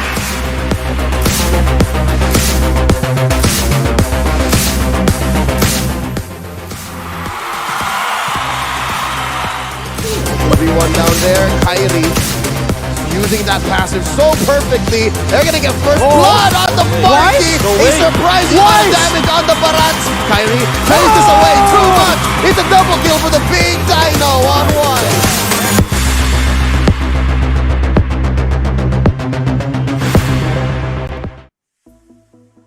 Welcome back to the M4 Mekong Qualifiers. This is the second series of the day. Game number 2 for IDNS and WAWA Gaming. Already at the match point for IDNS to be able to go to that next stage of the brackets. Still me, Burger Kim, and Gigi at your service. And now we're going to be heading over to game number 2 in just a short bit. So let's see if IDNS will continue their 0 losses in the entire tournament. So if they'll keep up the same pace as MDH has earlier in the first game of the day that we had. So let's see how this will pan out in the upper bracket semifinals. IDNS and WAWA Gaming already at a match point for IDNS. Again, letting you guys know that there are 3 in-game items to all of our lucky viewers. All you need to do is wait for the code to be flashed randomly throughout the entire match. So just making sure that you guys stay tuned for the entire game to be able to get those codes. Log into mobilelegends.com/en/code exchange to be able to get the goodies. I actually saw some comments earlier on. Someone got a free skin here of the code exchange. So hopefully you guys stay and watch the Mekong Qualifiers to be able to get not just skins. You know, there's a lot of goodies, of course, brought to you by Moonton. Thank you so much again for providing our viewers with some extra goodies while they watch the M4 Mekong Qualifiers. I mean, I know when we're watching movies, right, you get like popcorn, you get chips, you get some drinks. But when you're watching the M4 Mekong Qualifiers, you get skins. You get tickets, you get Stardust, you get cool stuff from Moonton. So be sure to tune in throughout the entire game, okay? Because we are not going to tell you when those codes are going to be popping in. Now we're going to be heading over to the second game. This time, IDNS is going to be on the red side. GG, Fanny still going to be respected here by WAWA Gaming, and a continuous ban up against the Akai here for IDNS Esports. So let's see, WAWA Gaming can actually pick up the Framis or the Valentina, not unless IDNS will not let that slide. Yeah, based on the performance, the composition that IDONOTSLEEP eSports drafted earlier, it's much more difficult to predict the next lineup that they will be picking up right now. As WAWA Gaming now may be a little bit confused. Now just going down towards these high priority meta bans, maybe they will leave the Valentina open so that it's gonna be IDONOTSLEEP eSports that should be banning it out, as well as the Paquito priority. But WAWA Gaming, I think their draft earlier was okay. It could have been polished if they had like a Farsa and an Eve, though the Farsa I think was banned away earlier, as well as the Lilia, and they should be able to try to draft a composition that has long range damage, especially coming from a mage. Now, given the nice performance of IDONOTSLEEP eSports with the Diggy, this time they're gonna be taking it away. WAWA Gaming respecting the 1-1 still of 33. He cannot land on this hero. But what can't 33 play? He has been playing like Bruno, he's been playing Akimi. Like these aren't even like top tier picks, right? But 33 I want to see him on a Layla. Yeah, come on, that's too risky at this point, GG. They want to stay on top, right? They want to stay on the upper brackets. Of course, they go up against MDH later on. Let's see if IDNS will actually let go of the Valentina. I'm not so sure if WAWA Gaming has ever played this Valentina, but I still don't think you can let that slide at this point. I mean, WAWA Gaming has the prime pick, not unless they want to go for... Oh, I was thinking of Paquito ban. But here you have WAWA Gaming having all the options in the world. And they're going to start out with the Valentina, of course. And IDNS can actually pick up the Paquito here and the Lilia in the mid lane. I mean, that's usually the go-to if you're going up against a Valentina. And there you have it. The Pokito for IDNS And the Lilia. might just be the jungler here for this side. Yeah, no hesitation for sure now this time. IDONOTSLEEP eSports should be picking up the Lilia. Unless, you know, they want to pick up a different hero first. Maybe, given that they already have taken out the Diggy, maybe they can go with an Atlas. But actually go with a Jawhead right here. Pretty ambitious coming in from them. So far, we only have seen the Jawhead being picked up once here in the Mekong Qualifiers, and it by NIIGHTMARE eSports, and it didn't necessarily turn out into a win. Yeah, and it was against IDONOTSLEEP eSports as well, if I'm not mistaken. And now, them picking it up, this is a huge flex coming in from our, well, the only undefeated team right now here in the Mekong Qualifiers. Because NIIGHTMARE eSports, well, in series-wise, they're not defeated, but they suffered one game loss already against against MDH eSports. Yeah, I mean, for IDNS, right? I don't know what they're planning here with this Jawhead. Is this a side Jawhead? Or is it going to be Zanri's here? It's going to be so difficult to engage, knowing that this Jawhead is not really the type of hero that you want to go for. Like, I was thinking maybe like a Grok for IDNS or something along those lines. But again, you don't really want to give the Valentina so many tools right now. It's so OP at the point that IDNS was willing to let it slide. What are they going to pick up next? A Lilia maybe for Mizzy Mink in the mid side? You don't really want to be picking up those heroes like the Farsa that Mizzy Mink has been spamming. So they're going to go for the Dyrok, the direct answer to the Esmeraldas, to make sure that Izzy actually wins that lane, so a little bit of advantage on the sides. And they take away the Barretts here. Possible options for your mind to pick up in the jungle. So that's already 3 bans of IDNS centered towards the jungler here of WAWA Gaming. I'm not surprised if they take away another tanky or another fighter jungler here for WAWA Gaming. Last 2 bans here for WAWA. They do need someone in mid lane. Lilia would be a very good ban here for WAWA Gaming, forcing out other mages, but they take away all the options here. Okay, fine. They're like, you know, we're taking away all the options here for your side. We're also going to be taking away all those sneaky options that you guys put out in the group stages. We take away the Gusion as well that has been used by Lois. So again, anticipating that the Pokito might actually have another role here. Gusion, Atlas is going to be final ban here for IDNS, knowing that there is no Diggy here to counter them out. It's a very good setup as well with the Valentina in play. So final ban for WAWA Gaming. Are they going to ban out the Lilia here? I mean, they should ban it out. It's pretty much a no-brainer a bit on this at this point, given their pick on the Valentina. But they actually ban out the Farsa, anticipating that IDONOTSLEEP eSports will take that risk, since they kind of need that long-range siege damage that we have been talking about, that WAWA eSports actually lacked. And now, as they settle for their 4th pick, Claude gonna deal an obnoxious amount of damage later on, and paired up with a lot of engage, honestly. So far, all these 4 picks, they're all engaged. And IDONOTSLEEP eSports really has an aggressive playstyle. WAWA Gaming should be very, very careful on the team fights later on. Yeah, this is very good to have that Eve in the setup, right? Although there is a lot of threat if they do pick up the Eve here for IDNS. There is the Esmeralda plus the Valentina, so that's not going to be an option, I think, for IDNS, not unless they really want to risk it. WAWA Gaming has a very good draft here so far, so all they need to do is have something for your mind and give something to Master Punt to set up the plays here. IDNS, you mentioned it. They already have a lot of setups here. They have a lot of dives. And there you go. Speaking of the initiation, they go for the Franco and the Karina here for WAWA Gaming. 3 magic damage dealers though. So again, a lot of pressure once again for Respect to pull off that Melissa play that he was able to do in the group stages, getting that miraculous win up against the powerhouses as well that they actually dropped. Team Evo as well. They dropped to the lower brackets, eventually getting the slot here in the upper bracket semis. What's it gonna be for Missy Nick? I feel like I still think a Lilia would be very good here. I mean, you got the black shoes, right? You get the Franco, but this is also another option open. This is very good. I completely forgot about this Lunox. That is an answer to the Esmeralda. At the same time, you have that immunity as well when you get initiated on by WAWA Gaming. So they close it out with the Lunox here. I'm still quite unsure about this Jawhead pick, GG. There's a lot of things going on, right? The Jawhead can only have that ejector onto one, and especially it won't be so easy to do that on the Melissa, especially if you have that ultimate up. So Yep.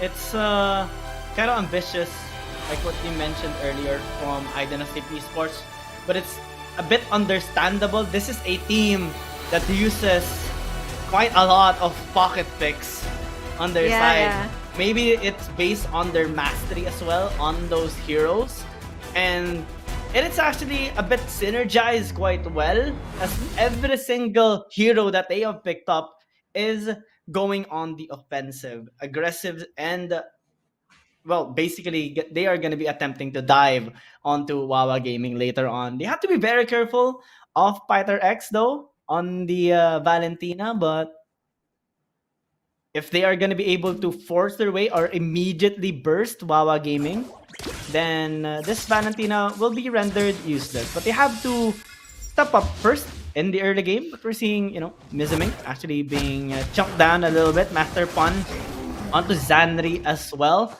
So far, a pretty good start here for both teams. yeah, but I still have to see how this Jawhead will pan out for IDNS.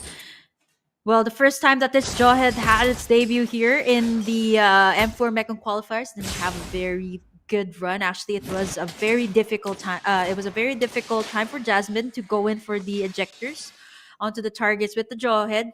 So let's see if IDNS will be able to pull this one off, especially since that Zanri is known to make up the setups with the Atlas. We've seen him on an Atlas, we've seen him on a Rock. This time, what makes it different, right? With the Jawhead, still the same thing. As long as he can find that opening here. But it's a good thing that 33 actually going back to its roots. Respect to get a blood of the damage. And there you have it. The first blood comes through here for the side of IDNS. But, wait, hold on. I see why they actually went for this GG. Look at who's playing in the XP lane for IDNS. Look at who's playing. Oh wow, what is just I happening? know. It's 33 what? playing. Yep. Yeah, he's playing This- back at his old role. That's his old role. He's back. He's He's back. back at his old role. Spectacular, right? You're getting so much pressure on that Esmeralda of Remake, and your mind is gonna actually alleviate the pressure a little bit by taking that turtle. Here comes the Order of Brilliance as well, being taken there by Pyther X. So expect a little bit more engage coming in from the side of WAWA Gaming, knowing that there's a Franco here. It's also Pyther X to go in for that additional dive for the side of WAWA Gaming. But IDNS is on the lead right now. 2 kills to none. I'm actually quite scared of the damage that Mizamink later on will make, because if we look at the composition of WAWA Gaming, right? Their only engage, their only tool to set up for themselves is Master Pun. If he misses, everything falls off. But this time, it actually worked. Xander gets taken out. Master Pun, though, might get traded out as the They're gonna damage go straight comes through for here it. from Izzy to take him out. Your mind is going to be able to escape, but IDONOTSLEEP eSports, this is their draft. They go in hard. Mizamink getting chunked down a bit. WAWA Gaming should be a little careful whenever they engage on to the next one. Oh man, this is El Clasico IDNS. This is the same lineup that they had. I mean, when the Jawhead was still back in the meta, Zanri gonna go for that ultimate, gonna try to eject her on the Master Pun. And look at the damage coming in from Loisa's knock-up strike.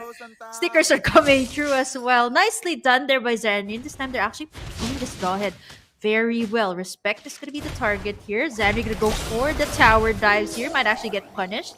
Does not have that much damage yet with the Melissa, so instead IDNS is going to be respecting that, of course. Going to position themselves here in the turtle pit, but 33 as well as Remake, there's not going to be much there, but to see a Remake actually winning that late a little bit, causing 33 to actually clear out that one, so being a little bit more proactive here for WAWA Gaming. And here comes the second turtle of the game, GG. So far, WAWA Gaming has secured the first one. IDNS has yet to secure a turtle in this game. And with the position right here, Respect going in for the dive. Zanri as well, trying to make in some engage on to Remake. But I think for the price of the turtle, your mind once again is going to be able to take that one. IDNS going to be denied of the second turtle once again. Yeah, quick group up there by WAWA Gaming. IDONOTSLEEP eSports were a little bit late, collapsing towards that location. And well, WAWA Gaming is going to be picking up that turtle. It's going to help them a little bit in terms of the goal. They just need to match the ones of IDONOTSLEEP eSports since their lineup actually scales up pretty well. They only need to provide safety towards respect. Is though getting engaged upon. Here comes WAWA Gaming diving onto the tower. Dealing a lot of damage there towards Zandri, but might need to disengage for the meantime as they're quite low here on IDNS eSports side.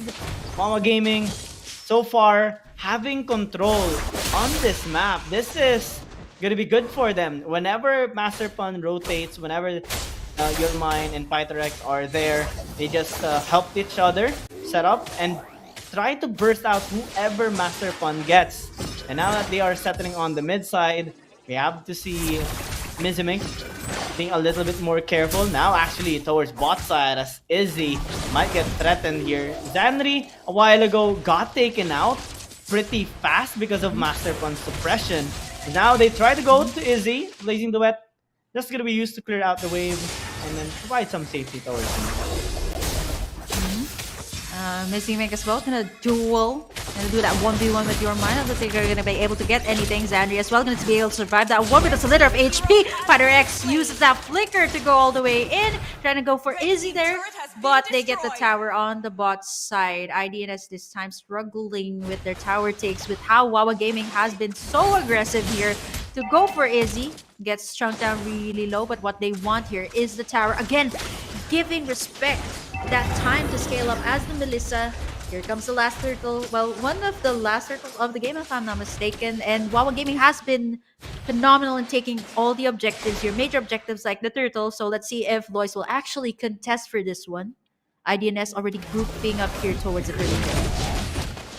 Yeah, this time, they're gonna go for IDONOTSLEEP eSports going hard. 33 joins the fight, but Master Pun will help WAWA Gaming. Look at the AoE damage coming in from WAWA Gaming. Respect just free hitting that time.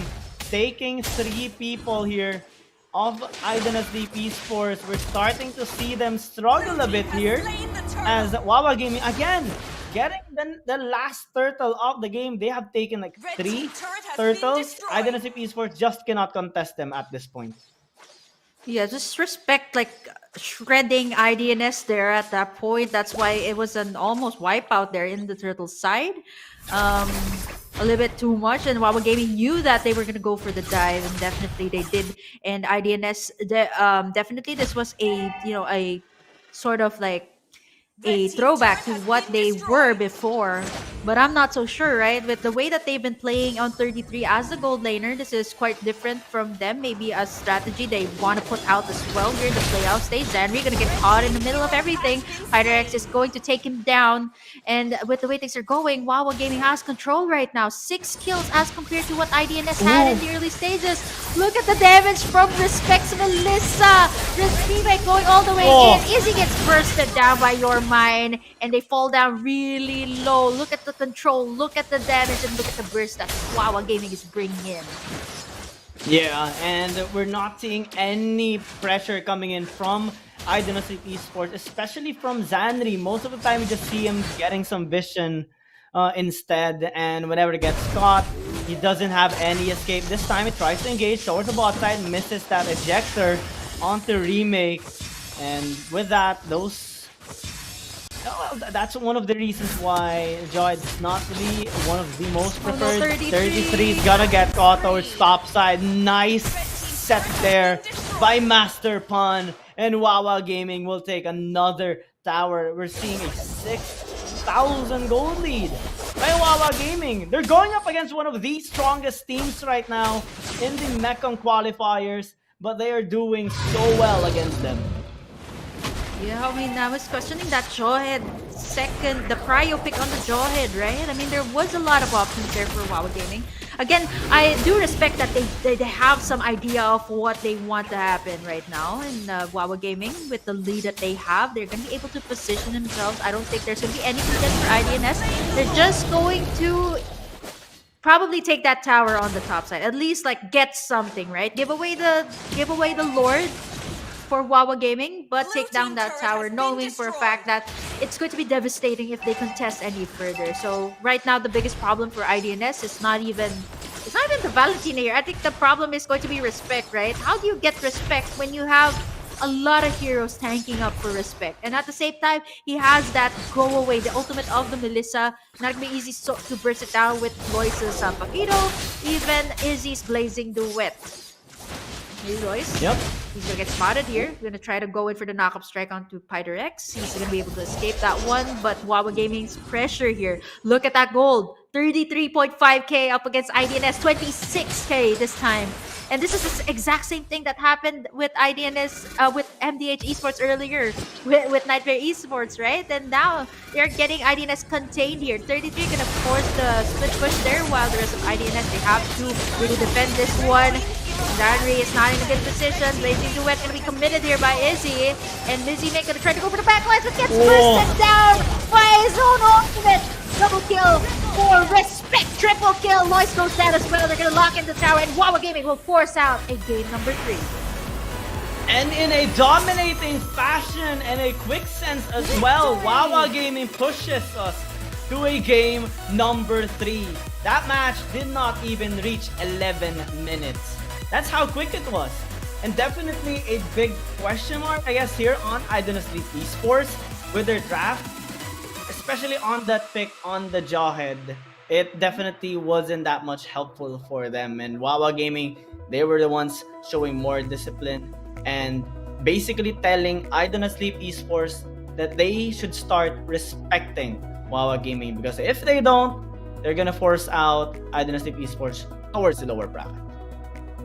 Definitely a better draft this time coming in from WAWA Gaming. I would have to say that IDNS did have the upper hand to pick up some good heroes, but I guess they do have some idea, right? Like picking up the Jawhead. They wanted to go for the dives. They want to go for the engage with the ejector. But again, we haven't seen so much good plays from the Jawhead here in the Mekong Qualifiers. I think this is the second time it was picked up. A 0% win on the Jawhead just yet. So I know it has been buffed several times, but I don't think the Jawhead just really fits the meta right now.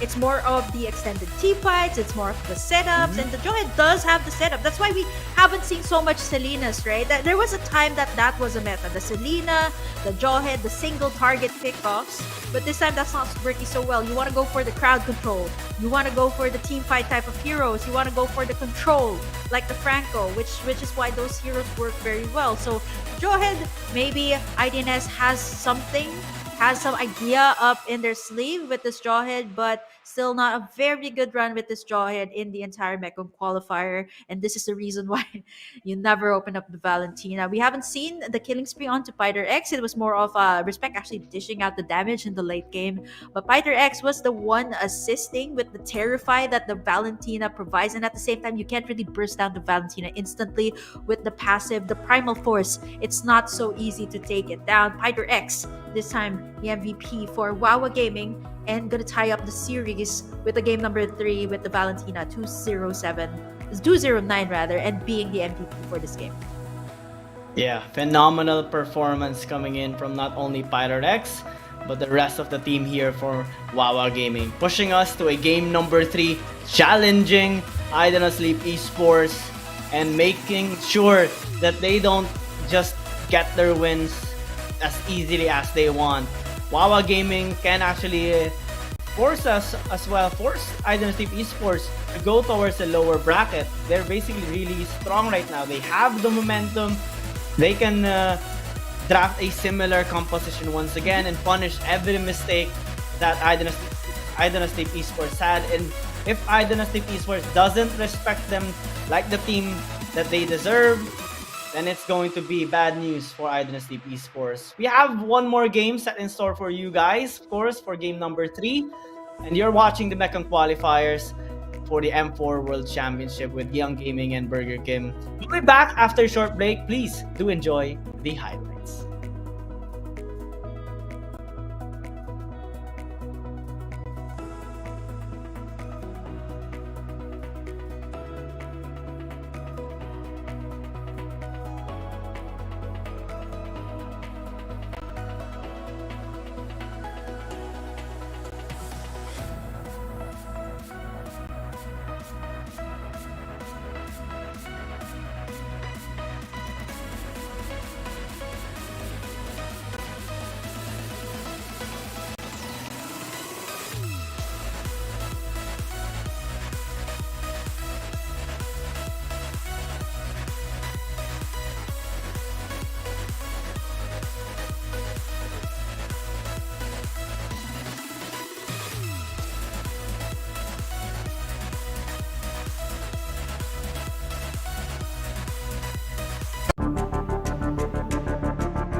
not trusting yourself. Save the world.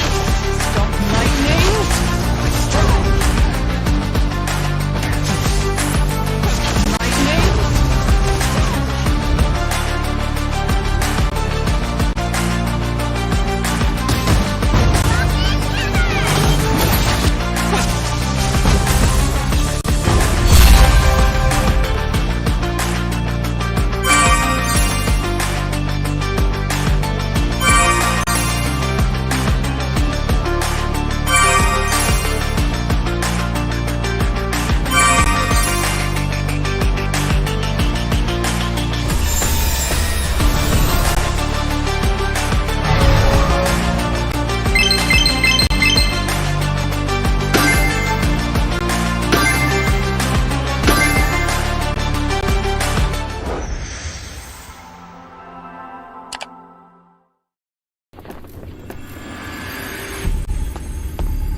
Exorcist of the dragon spirit here.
I must break the code.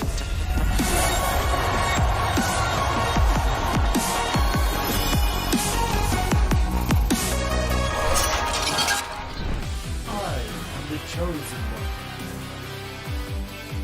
Bathed in the holy light, I am only a shepherd. And others love the sun. Only a shepherd.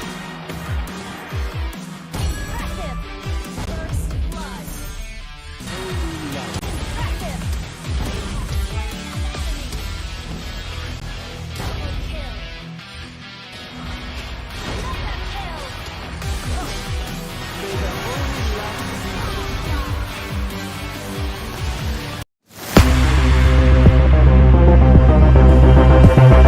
Is being started here by Nightmare eSports, but it's being contested.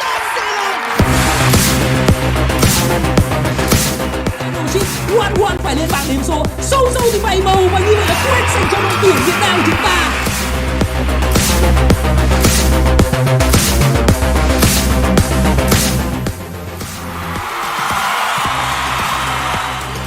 Everyone down there, Kyrie using that passive so perfectly. They're gonna get first blood on the marquee. A surprising amount of damage on the Barats. Kyrie plays this away too much. It's a double kill for the big Dino on 1.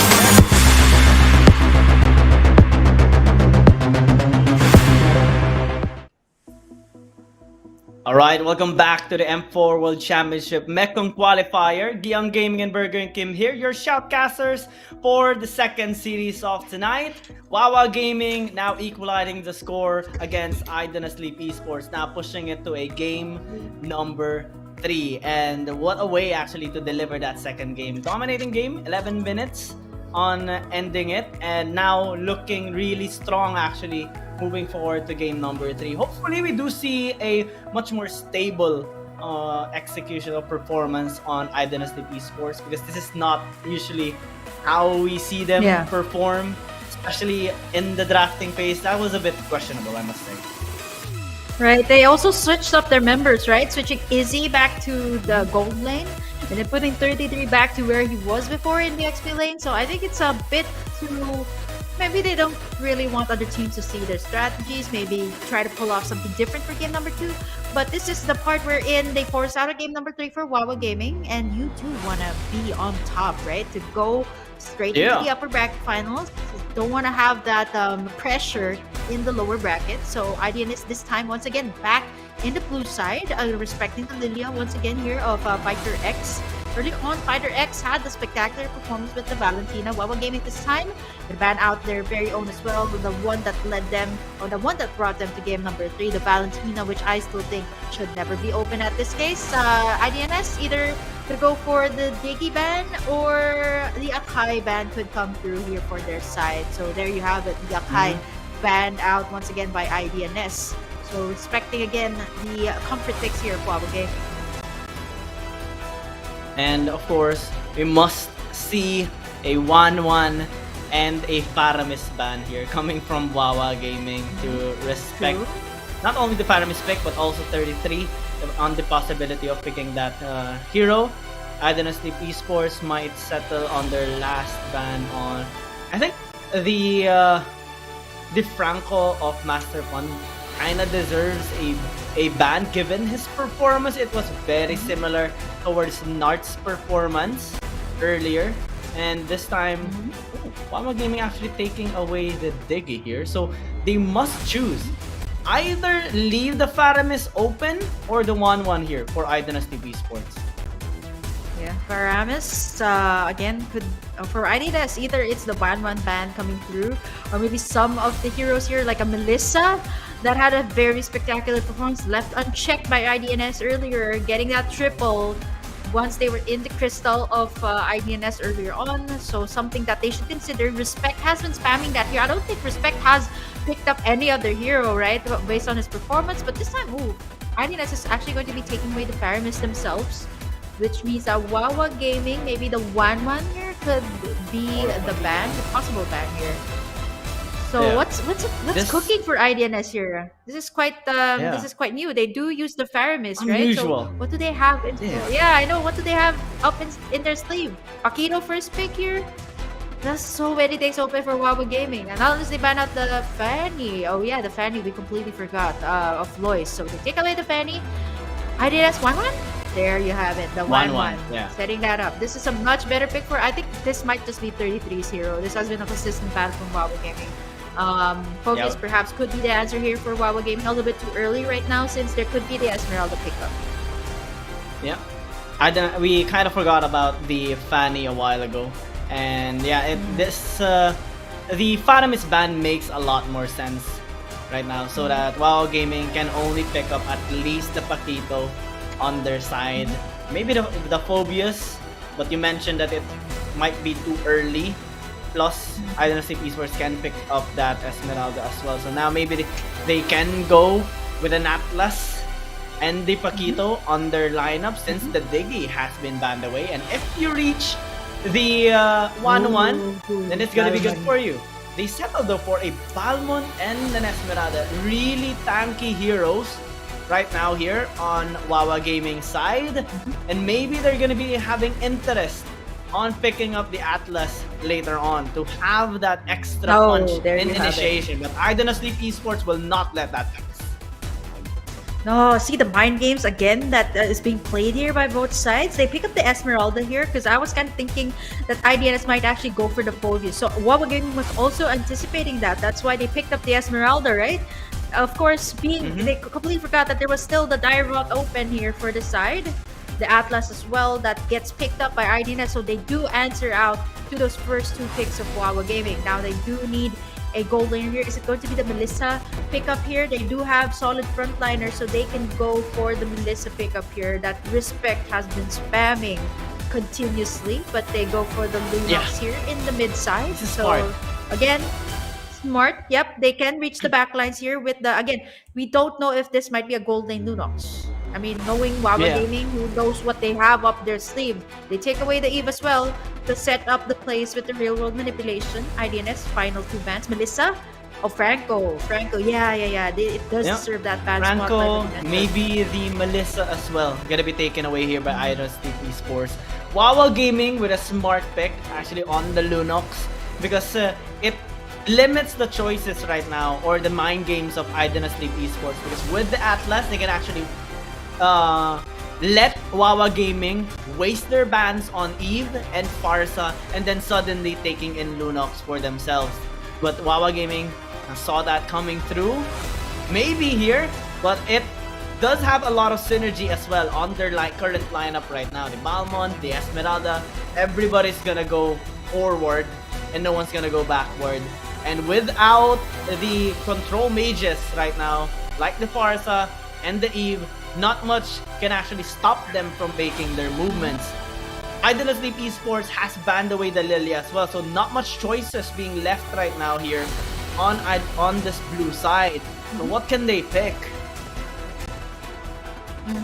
Here's the thing. Melissa should be an option here for IDNS to ban away in the latter stages. I mean, it's either the Melissa, the Claude that you want to take out here in terms of the gold lane matchup up against the 1-1, right? You don't want to give this 1-1 problems, especially 33 will be rocking this one. So I think IDNS is going to go back to their what they worked with in the M4, their original lineup for the M4, 33 back up in the gold lane, but they still take away, respecting Master Pun a lot, gonna give take away the Matilda rather, to remove that mobility that they have, of course, with the Balmond and the Lunox, which means at WAWA Gaming, I think it will be safe to pick up the Melissa here for their side. Again, there is the threat of the Atlas, but maybe some Purifies could work. I mean, they're thinking of the best option here. I think a Claude would be great too. It's going to be difficult for the Atlas to actually pick up, right? To set up the Fatal Links. Claude plus Balmond plus Lunox, that is a lethal combo here for WAWA Gaming. Melissa as well would be good, but I'm thinking of the Blazing Duet. They go with the safety of the Melissa instead, especially because of her ultimate. The way that she can just deny those engages from IDONOTSLEEP eSports will be good for WAWA Gaming. The only thing they have to be really careful right now is the Atlas here of Zanri. If they can avoid that, if they can avoid those lethal chains, of course, WAWA Gaming is gonna have a much more fluid extension of the team fight because they have a lot of damage, they have a lot of front lines. IDONOTSLEEP eSports right now gonna settle with a Kagura, which can initiate quite well as well, but it's not as potent as an Farsa, as an Eve. They have to be very mechanical here and also flexible in the lanes because anytime WAWA Gaming can initiate onto them and they're not gonna hesitate at all. Yeah, Master Pun, what's left for him to take? There is still the Grok here, but I don't think that's a very... I mean, looking at the lineup of IDNS, it wouldn't be so wise to pick up the Grok. Maybe support type of heroes could be the case here. They already have the Balmond and the Esmeralda to front line for the Melissa, and they get the Ruby instead to make the plays. Oh. A little throwback to what we had in the previous patches, so again, it wouldn't be so easy, right? It's setup after setup here for both sides. Ruby versus the Atlas. Quite scary here for IDNS as well. But fortunately enough, they do have the Kagura in their mid lane, so it's not going to be easy to burst that down as well. So I think the idea of picking up the Kagura here for IDNS is to burst down the Melissa, right? The Melissa can block projectiles from the 1-1, but cannot really escape the yin-yang overturn from the Kagura. So I think that's the idea here of IDNS. WAWA Gaming as well, really liking the Franco hook. So maybe this Ruby as well is gonna have a similar setup, though it's not gonna be as long in terms of suppression, but it's gonna work. High sustain, really good frontline, all engage here for WAWA Gaming versus a similar one towards IDONOTSLEEP eSports, but on a much safer side. This time they are on the match point, so it's a matter of engagement here by Zanri and Master Pun, especially with the Ruby as well to set up the plays here. The I am offended. And I'm just loving how this Ruby is being utilized with another role. I mean, when I was using the Ruby, it was more on the XP lane Ruby. So this is just being a utility Ruby. And WAWA Gaming right now, they are going to be cornering this Little Wanderer here. Mizzy Mink doesn't have the Yin Yang Overturn. Remake is falling down real low. Sanri in the middle of everything. But Your Mind will be able to take that Little Wanderer. So slight win there for WAWA Gaming on the Riverside. But as for the gold lane matchup though, Melissa gonna pressure a lot from 33 here. Does not have the items just yet, so Respect knows that. He can pressure this one when he can pressure 33 as well, so not letting him have the upper hand here.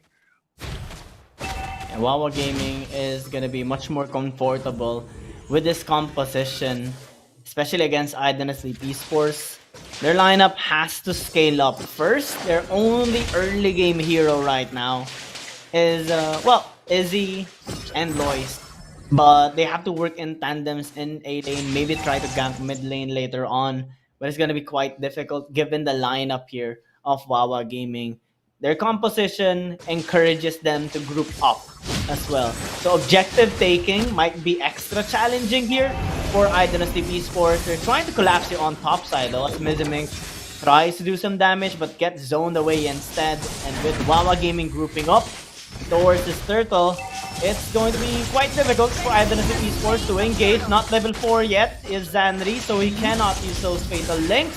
As WAWA Gaming gets the turtle and looking to disengage for the moment. Look at how they are resisting the damage here from IDONOTSLEEP eSports. They're not being felt just yet. This is quite weird, right? I was expecting the Dairot to go to the XP lane, so I think maybe, okay, earlier on we saw in game number 2 that Izzy switched up back to the XP lane using the Dairot. So can I safely say that maybe, just maybe, Izzy isn't so comfortable using that Dairot?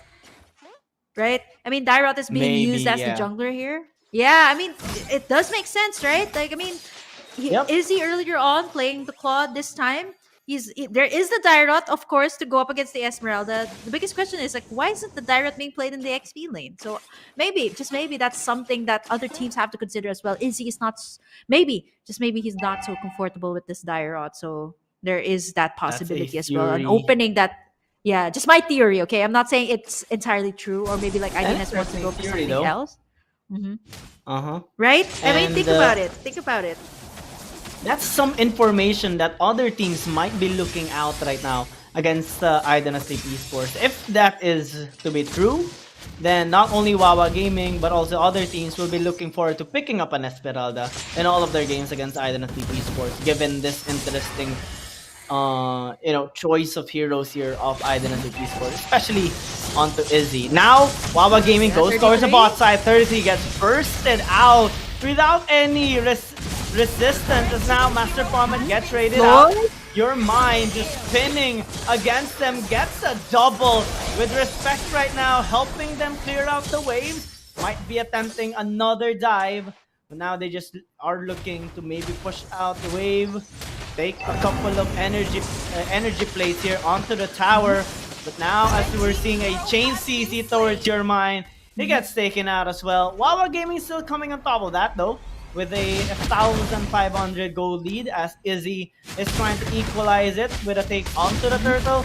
And of course, since your mind is still dead, this is going to be, well, supposedly going to be an easy one. But WAWA Gaming still committing onto them, trying to get that steal. Lois getting the turtle, but took a lot of damage. Now finally, Sandry with a fatal links on both of them.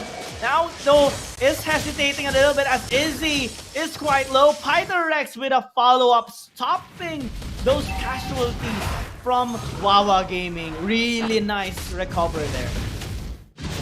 Yeah, so 13K, almost like a 1K, 2K gold lead for WAWA Gaming. They have been winning the trades, although Lois was able to secure in that triple. Speaking of Lois, he's going to be ganking up on top there, up against Remake. I don't think he's going to be able to survive the onslaught of a Dyrot. There you go, right? I was wondering why this isn't the case. Why isn't the Dyrot being played in the XP lane? But gold lane though, it's another story here. Zanri. Does he have the fatal links? He's still reserving it. Gets the item offended there by Master Pun to stop in the onslaught. But look at Miziming going for the yin-yang overturn. Unfortunately, the damage is still not there. They're gonna be disengaging from that one. Not gonna be overcommitting too much. Not gonna be able to overextend just yet. But IDNS right now gonna find some openings here up against WAWA Gaming. WAWA Gaming, I'm liking their performance right now, especially with this composition that they do have as IDONOTSLEEP eSports. They have been attempting quite a lot of times now towards those engages, but yep, fatal links for your mind might get taken out. That's a nice burst damage, and Izzy is trying to get that kill. Almost dying here for Respect though. But Master Pun is gonna get bursted out. Respect tries to retaliate, but he cannot get any kills. IDONOTSLEEP eSports finally starting to fight back, but Remake finding Mizimik, he goes in. That is a bit questionable, as Remake is just happily gonna be taking that kill. Oh, not so sure why he didn't use a flicker out there. I mean, Mizimik does have the flicker, maybe he was reserving it for something else. Remake is able to get that kill. Mizimik was already falling really low, but that was definitely a win for IDNS. They won that skirmish over there, and now again, WAWA Gaming gonna be securing in more objectives for the game, leveraging their gold even further. Almost a 20k, 2k, 2.5 maybe at this point up against IDNS, but IDNS right now, what WAWA Gaming has to watch out for is 33 on this 1-1. As long as he's able to pop in that crossbow tank, it's going to be very much easy. Pythorex right now, Order of Brilliance to escape that one. A lot of flickers being burned out there, especially by Master Pun as well to escape that one. IDNS right now, they have to make in the plays. They have to make in the fatal links, knowing that Pythorex does not have that Order of Brilliance just yet. WAWA Gaming doing remarkably well up against the undefeated teams, and there comes the fatal links for Pythorex, and nicely done with Abyssal Strike there. But 33 is going to be able to pop in that crossbow tank. The damage is not just there yet, but they are able to get what they want. But Respect as well is going to be taking down that tower on the top side. So equal trades all across the board here. But WAWA Gaming going to look to equalize by getting in some more towers, which IDNS hasn't been getting just yet. Yeah, IDONOTSLEEP eSports struggling on the tower damage. They are focusing more on the pick offs. Maybe they have to respect your mind as he gets that kill onto Zanri. Lois traded out onto Remake though, finally. Helping out the team a little bit as he has been getting most of the kills so far in this game. WAWA Gaming though, still on the offensive. A while ago when Pythorex and Respect got caught. Oh, hey, actually go in once more. Flickers. Izzy though stopping those push. And WAWA Gaming gonna respect them for the while. This is really weird, right? I'm not so sure why they didn't take out the Melissa. So, I mean, Respect is already standing at a 1-1-3. I'm not so sure what items that he has already secured by this 8-minute mark. Maybe let's do a little checkup on the items later on. But for WAWA Gaming, they already took down 2 towers. Master Pun gonna get the yin-yang overturn as well as the fatal links from Zanri. That's one member down for the side of WAWA Gaming before this Lord. Your mind is a Balmond. You can just take it with a little counter.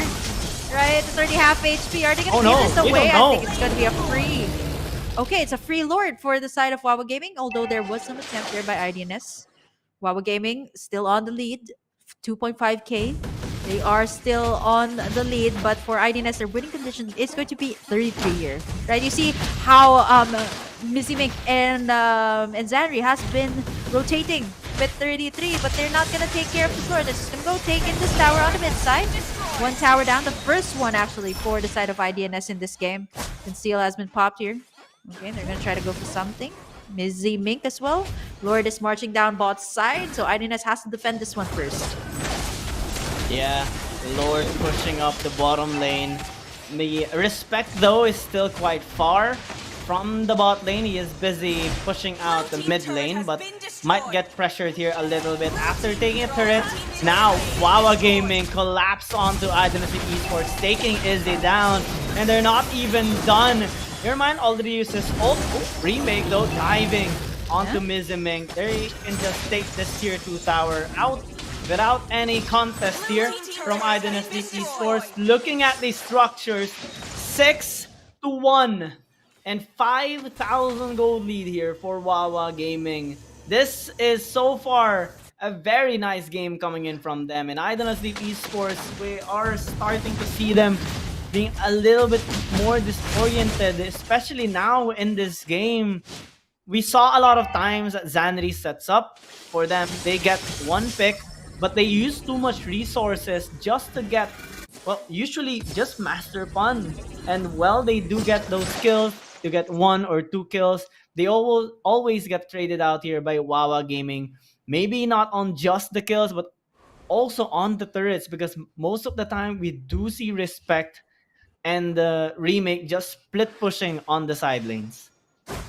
No, Remake has been landing those falling star moods onto Mizimik, denying those yin-yang overturned combos that Mizimik could possibly make, right? Especially up against Respect here.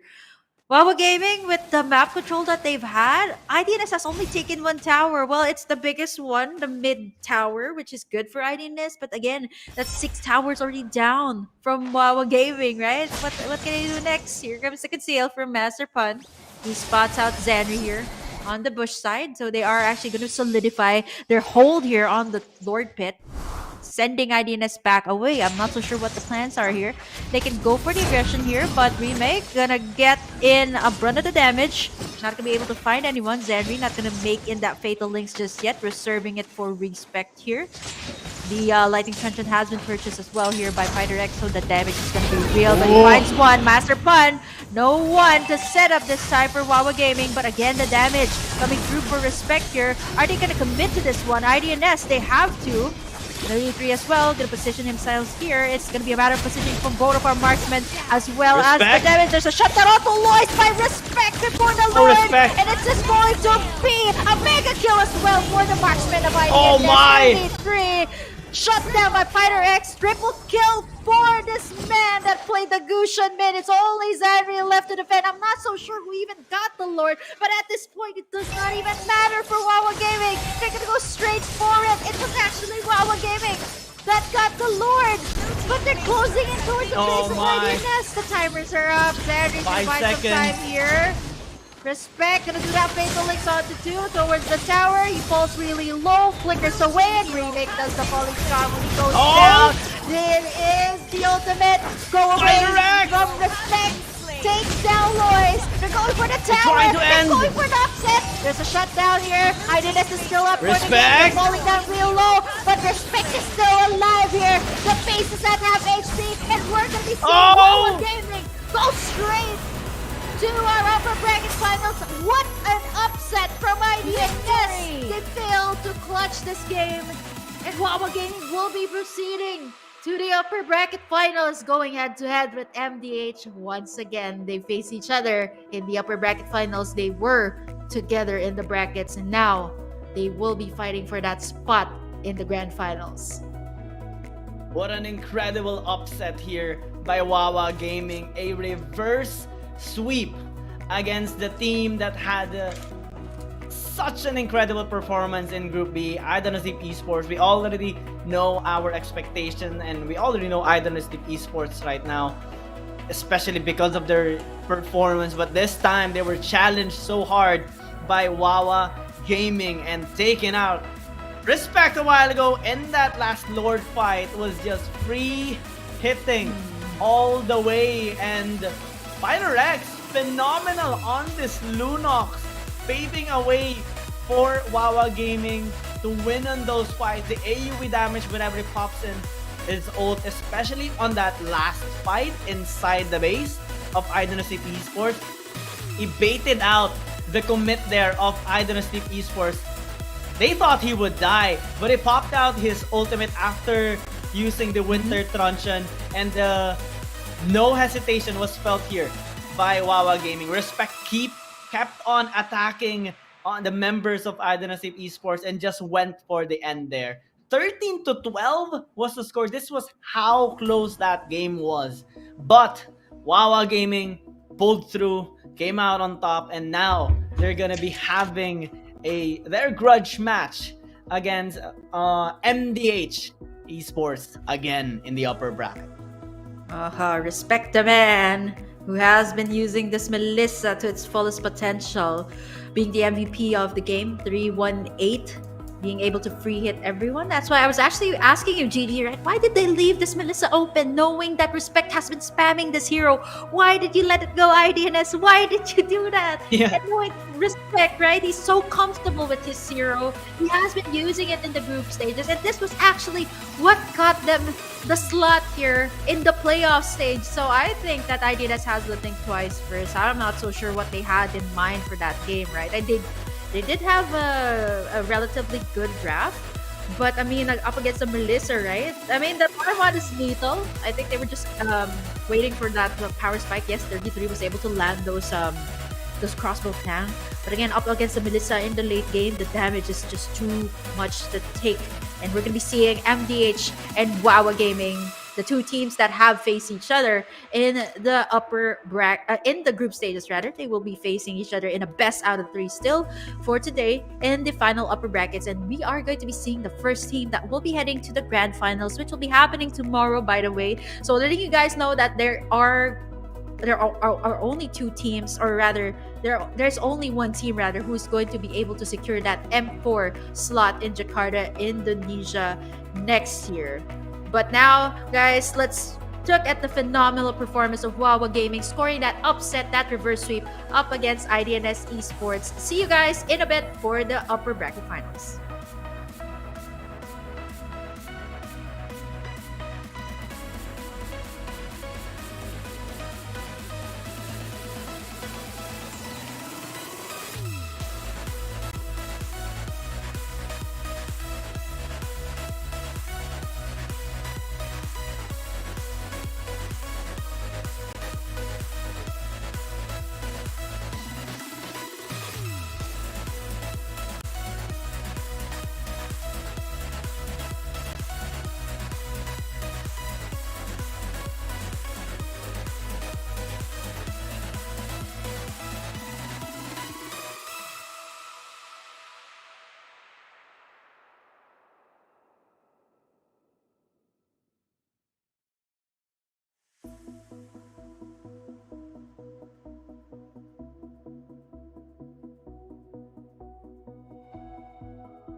must break the code.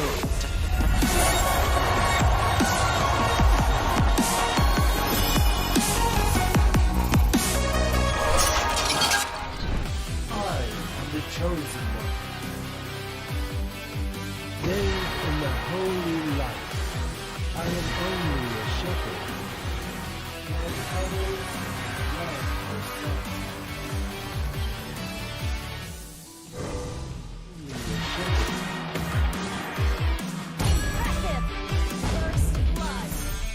Holy light.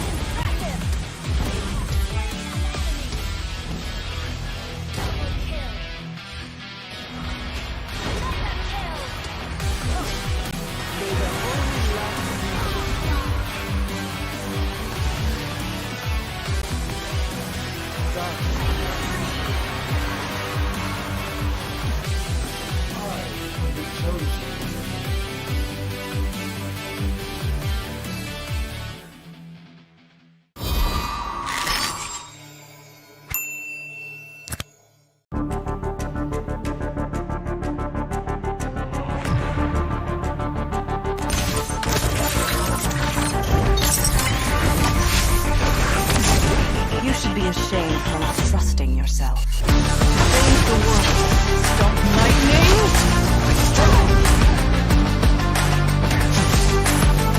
Lightning.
Exorcist of the dragon spirit here.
break the code.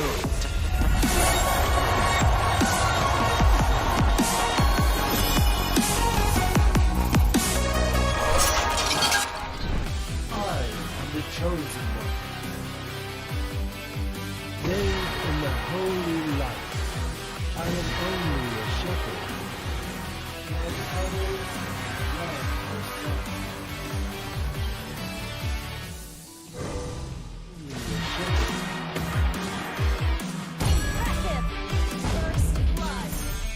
Holy light.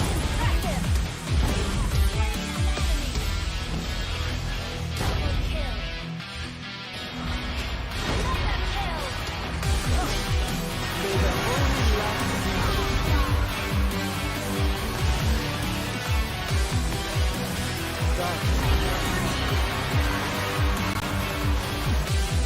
I am the chosen one.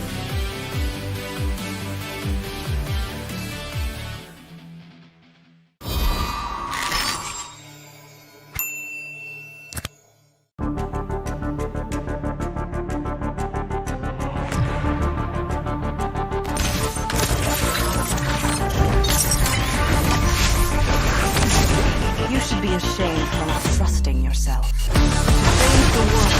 Stop lightning.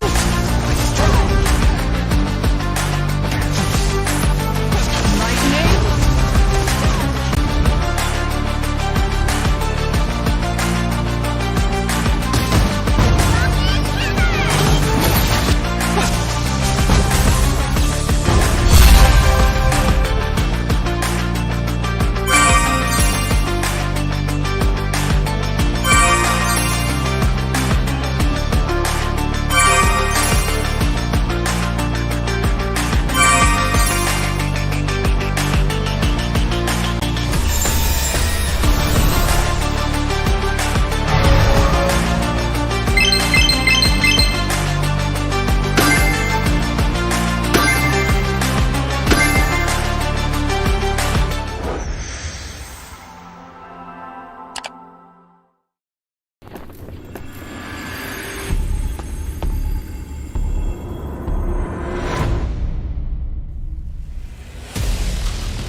Exorcist of the dragon spirit here.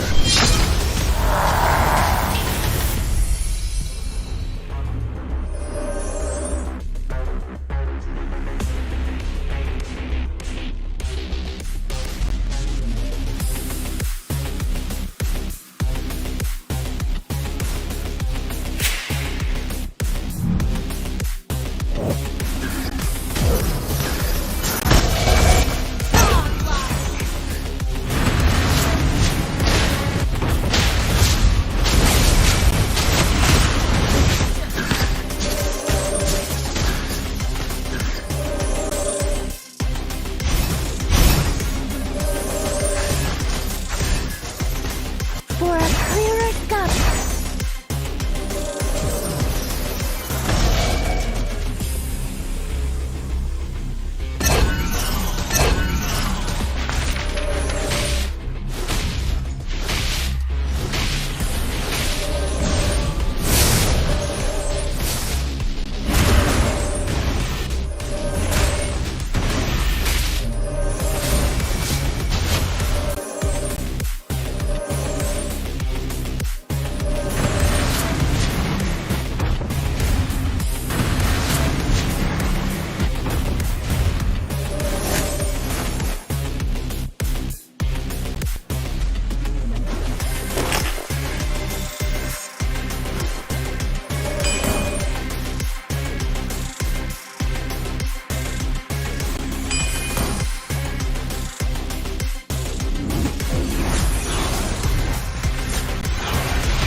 Started here by NIIGHTMARE eSports, but it's being contested.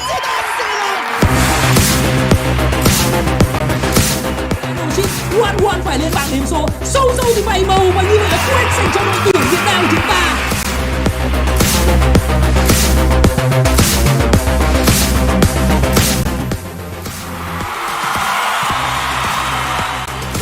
everyone down there. Kyrie using that passive so perfectly. They're gonna get first blood on the Marky. A surprising amount of damage on the Barats. Kyrie plays this away too much. It's a double kill for the big Dino on 1.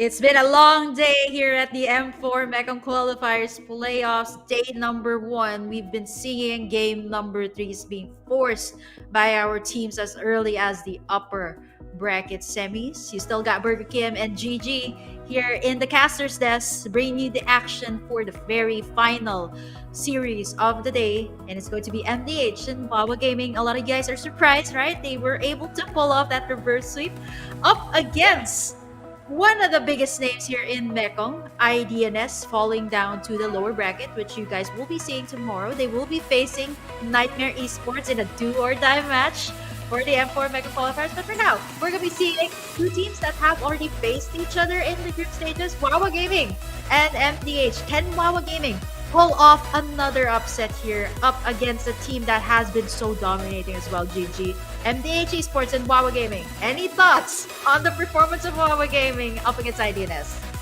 Well, they battled already during the group stages. MDH eSports in a dominating fashion defeated WAWA Gaming. But this time, huge improvements have been made by this amazing team, taking out IDONOTSLEEP eSports in a reverse sweep. So I am hoping really good things coming in from from WAWA Gaming and MDH eSports as well.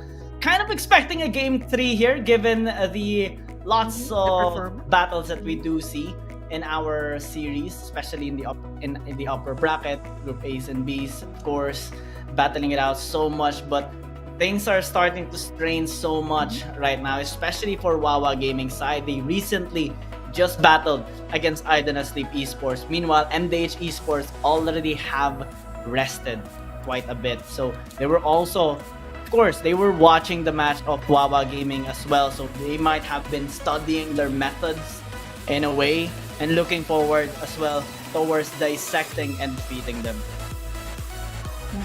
Maybe it's a strategy of IDNS. We've heard of that lower bracket meta. But you know what? That's a do or die reserved for tomorrow's Mekong Qualifiers. And we did flash those redeem codes earlier on. It's still going to be continuing up until the end of this broadcast. So make sure that you guys tune in to all of the games. We're not going to tell you which games that we are going to be flashing those codes. So be sure to be tuned in every single game and make sure to claim in those prizes. I heard someone got a skin earlier on, so maybe that could be you next. So be sure to tune in the entire game. Unfortunately for us, we're going to be casting the game, so we're not going to be part of that just yet. So let's see, actually, GG, for this next round. I think it's going to be a big factor as well, who's going to play on the blue side. So I want to see if it's like MDH or is it WAWA Gaming? It's going to be big on WAWA eSports, especially that their last game that they have won, they were on the red side, right? They picked up the Melissa, and also the 2-pick priority has been big for them. They usually want to counter out the enemy team, especially depending on what hero they will pick up as their first choice. And also in correspondence with the banning that they usually play out, they want to go on the responsive part, play things out reactively in the pick phase so that they can prepare themselves so well towards the last pick. In a while ago, they have picked up the Melissa for themselves, helping out so much for respect, and IDONOTSLEEP eSports couldn't find a way to shut him down all throughout the game, and maybe they're gonna be looking forward to that as well. But hopefully MDH eSports would recognize that threat, and they only have 2 choices, right? Either ban that hero away or take it for themselves. And that hero has been giving a lot of impact already, especially in this current meta right now. Team fighting, extended team fights. This hero can do a lot, especially in terms of damage in an AoE perspective. Lots of synergies as well with heroes like the Farsa, the Eve, the Lunox. All those engage wombo combos this hero fits perfectly. Similar to a Claude, but in a much more continuous and consistent manner. Continuous damage. Mhm. Yeah, you know what, G? I think for the Melissa, well, in particular WAWA Gaming, I feel like they're kind of like a Valentina. It seems like they always morph to their enemies, Yeah. right? I mean, Yeah. they played a Gusion mid, like imitating what IDNS did in their previous drafts, utilizing the Gusion, right? I mean, it didn't work out well for them, but I think they are so good to adapting their strategies, right? They don't really have a set of identity just yet, but it it can start out like that. You try to imitate strategies from other teams, bring out your own style, and honestly, WAWA Gaming, I can see them going far in this tournament, if not ending it here up against MDH, that again has no losses just yet. They haven't lost an entire series, of course, staying on top, and right now they are looking to solidify that even further by staying here on top, and of course getting the victory here for our final upper bracket finals, going into the grand final stage. This is really huge, GG. The team who will win this series will go straight into the grand finals. Definitely. Lesser games, of course, for the ones who will win in the upper bracket. But this is like the hero story, the comeback kings, and well, for IDONOTS eSports, a while ago they lost. They're gonna be looking forward to going on the same route they took in the MSC Mekong Qualifier. So in this one, really high responsibility right now for both of these teams to maintain their standing, to prove themselves in this upper bracket. As WAWA Gaming gonna be on the blue side, of course, gonna be respecting the Fanny, as it is not usually their preference on their first pick. And of course, they have to respect MDH eSports as well. Naturally, given the blue side first pick priority here for WAWA Gaming, MDH eSports might respond with a respect band towards the Valentina, the Faramis, maybe the Paquito as well. Or, well, given the performance of WAWA Gaming, there is a slight chance that we are gonna be seeing it towards the Franco as well, coming in here for Master 1. But same goes here for MDH eSports. Nart has been phenomenal on the Franco. Yeah, you know what? Since there's so much information about the teams already at this stage, right? You know what heroes they can pull off, what heroes they can use really well. So there could be a contest here, okay, for the Melissa, for the Franco. Now the final bans will be coming through here for WAWA Gaming and MDH. They banned out the Grok, of course, another comfort pick here for Nart. So there is going to be just a contest as well for the tags here. The WAWA Gaming, they have the prio pick here, so they can, just take away perhaps like a 1-1 or a Paquito, and even the Akai, actually, that has been a repeat ban by other teams like IDNS as well. So they take out the Balman here for Joga, leaving him with, other options as well to take, like maybe the Barats, maybe even the Akai here, which is open, by the way, still for both sides. The MDH going to take away the Diggy.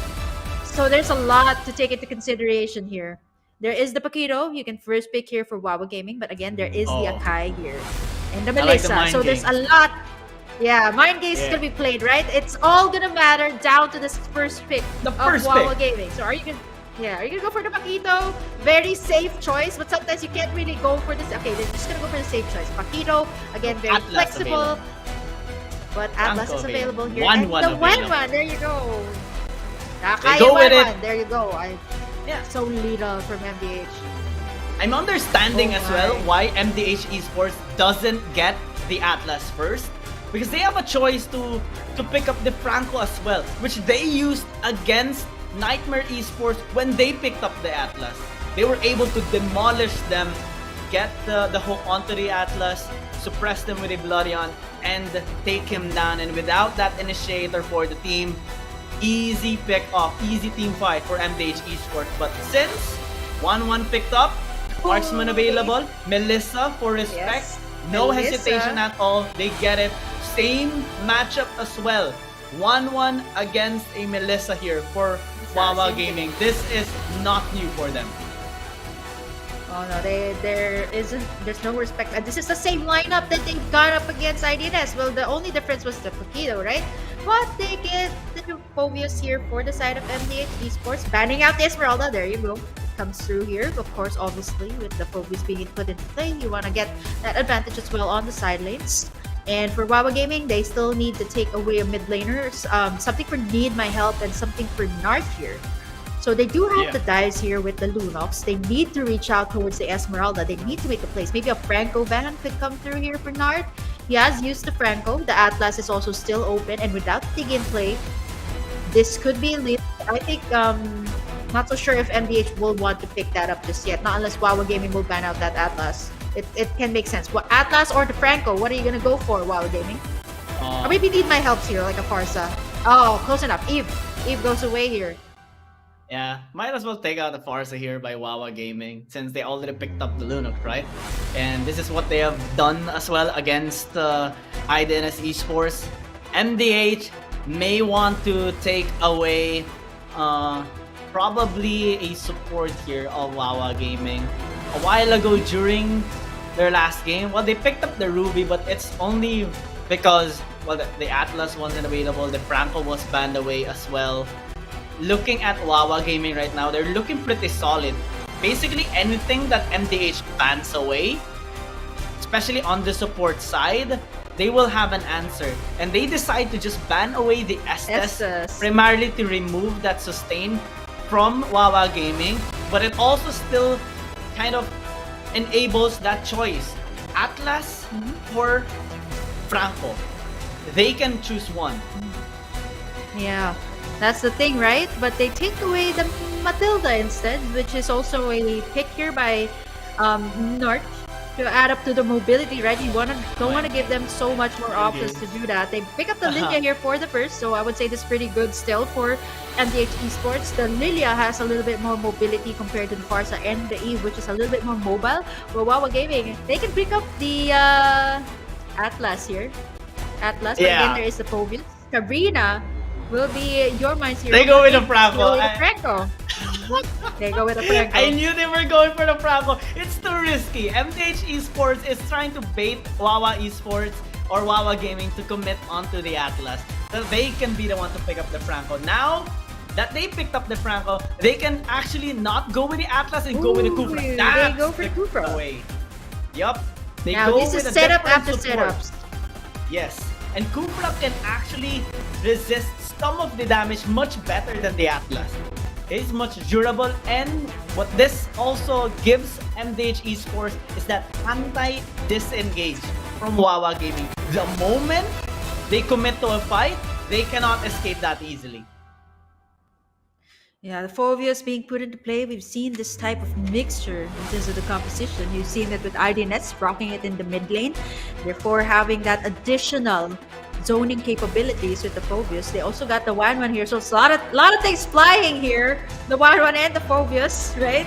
The Wan and the Phobius for the side of MDH, and they also got the Kufra there with the bouncing ball and the Tyrant's Revenge. So here's the thing: do you engage with the Franco knowing that there is a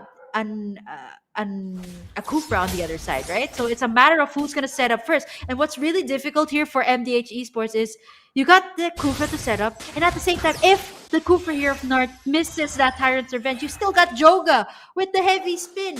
So there's a lot of things here for MDH to work with Plus King. as compared to the Franco here, right? Oh King no, will have pressure an onto easy the time spec. jumping, but Oh no, the that's pressure. kind of sad. Yeah, I was able to actually poke so much up against Respect there, and it's 3-man rotation. And now WAWA Gaming gonna try to look for some openings here onto the top side. Here comes the hook onto the King, who does not have the demonic force yet. Joga. But Joga is gonna be able to tank up the damage there for the Need my King. help. Need my help here. Gonna go for remake, but it was read by Nard and the bouncing ball. He's quite tanky, but he does take him down. 2 kills immediately, instantly for the side of MDH. Yeah, Nart basically predicted that Remake will try to use someone to dash away, but he uses bouncing ball, denying that escape. Now your mind being Here comes chased Joga. away. Here comes Joga on the backside. Easy takedown now by MDH Esports. WAWA Gaming are being fumbled right now.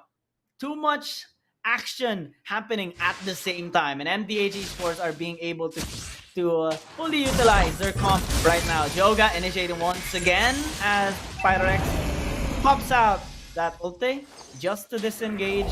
We're seeing almost 1,500 gold lead right now for MDH Esports just on late 2-minute mark. This is how big of a deal this is. WAWA Gaming has been consistent on objective taking the turtle, and Nart might as well get taken out, but actually is able to disengage. Yeah, he's able to survive and reaches the level 4 power spike. I mean, he is a tank, so it's not going to be so easy for WAWA Gaming to burst him down.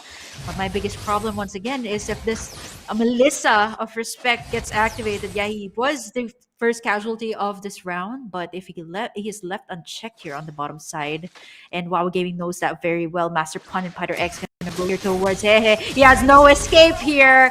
He gets the Bloody Hunt combo, as well as the Order of Brilliance there from Fighter X, and no escape. MDH a little bit too late there for the backup. They got what they wanted. A little bit of revenge there by WAWA Gaming on the bot side. This is so scary with the Franco, right? You go in for the Flicker, you go in for the Bloody Hunt, and then you instantly get bursted down by either the Lunox or the Melissa Hero of Respect. Yeah, WAWA Gaming fighting back as now they are having a bit of a gold lead. Nice hook coming in, just denying it for the moment. As now they overcommit. Master Pun gonna get bursted out as Hehe flies. Fighter X pops out the ult once more to try and disengage. Respect as well, gonna fall back for the meantime. While your mind is a little bit late on that flank, gets spotted out by Joga. Snart looks to engage once more. Nice engage by Joga, just trying to pin this Karina towards the members of MDH Esports, but no casualties gonna happen for now. Yeah, 10. Well, WAWA Gaming right now equalizing the gold and the king, as well as Remake gonna be cutting down the wave so hard before the turtle take. So very good position for both sides, knowing that the XP laners are gonna be joining in the fight here. The demonic force will be a problem, and there you have it. As I was saying, here comes the Bloody Hunt as well. But look at that! Tyrant's Revenge from Nart takes down 2, and it was just a bait there by MDH, beautifully executed by Nart, and they can actually take this turtle without any contest at all. The prediction here of Nart, right? On the Kufra, 204 already. Supreme the solo kill on the bot there. side as well. Wow. MDH, MDH going ham. Yep. Your mind getting set up here in the mid lane away from the tower. Remake though, try to flank them from the side. Meanwhile, while that's happening, NIIGHT Esports is taking a turret in the bot lane, able to get all the energy plates, energy shield from that tower, and increasing their gold lead now to about 2.5k. Not that much, but very sizable indeed, given the current time as of the moment, which is 5 minutes. And WAWA Gaming starting to get a bit surprised on the setups here, especially coming from Nart. The Tyrant Revenge earlier into that dunks from the King helped them out so much, take out at least 2 members. But now it's Hehe overstays under the tower, low HP, but tried to clear out the wave. It gets taken out instead. MDH might struggle trying to defend this tier 1 as WAWA Gaming gets the first turret of the game. Oh, Nart once again finds Master Point in the bush, and here comes Joga as well. He does have the Vistin. He's gonna reserve that. Order of Brilliance as well, gonna be committed here by Fighter X. Look at the damage coming through. Need my help. It's not able to pop that black shoes. Nart gonna escape out, skedaddle out, but not enough to escape Fighter X. He does get shut down here by Hehe, so there is a trade-off here. Definitely WAWA Gaming gonna win that one. Fighter X shut down, though they are winning right now. WAWA Gaming actually surprisingly winning the trades up against MDH. Yeah, Pyder X was very confident in that fight. Pops out the Order of Brilliance. He knows that MDH Esports cannot kill him that easily, and even flickers in just to secure another kill for himself. Gets traded out, but that's okay. All he needs is to increase his gold in order to deal more damage in the next upcoming fight, because MDH Esports, in their scaling, it's gonna take a lot of time for them. Most of them relies onto Hehe in terms of the damage. because Need My Help has to really be careful whenever they engage. Plus now, we see consistently, even on their match against IDONOTSLEEP eSports, WAWA Gaming always gets the objective. Tyrant's Revenge is going to be missing the target. Unfortunate there for Nart. But on the other side, another fight is breaking out as WAWA Gaming engages onto them. But MDH actually fighting back. Pyrorex getting caught out in the mix as Remake just desperately tries to fall back the king. Kind of struggling on following up on him. But on the bot side, ooh, respect and your mind getting 2 kills, but they get will punished. get traded out as the rest of the members of MDH Esports now collapsing on them. 2v3. Your mind just trying to fall back. MDH and WAWA Gaming keep trading punches all over the map. This is so surprising, right, WAWA Gaming? WAWA Gaming! We are so surprised at their performance, sending IDS to the bottom side and now picking up the tempo up against MDH, the top seed in the group stages. Right now in the playoffs, they are showing a different type of spirit here. But Joga, you spot your mind there. I think for MDH, they need to push in the towers here, right? There's a slight switch up on the lanes, but they're going to get immediately followed up here as well on the top side. Respect needs to be taken care of here. WAWA Gaming knows as well that this will be MDH's main focus right now, especially with the performance of Respect earlier on. They do have to leave, or they do have to check in from time to time. Order Billions gonna be popped out by Pythorex. Now he has no way to escape. Gets a heavy spin here. Got DZ trying to escape, but now WAWA Gaming has to collapse onto this tower. It might get baited out. Nice damage from Remake. Nart just trying to deal some crowd control onto them, but WAWA Gaming struggling on the defensive. Respect was not there in that fight. Finally, he joins in. However, damage not being felt yet here by MDH Esports. And now as they go in once more, your mind just desperately trying to escape. Respect though, fighting back. Didn't fight a lot here, but finally gets funneled by MDH. And he's gonna get taken out. 3 kills in total here for MDH and no casualties. As now, they might be attempting on getting this lore, but Nart getting caught out in the back, forcing MDH to ditch out this lord for now.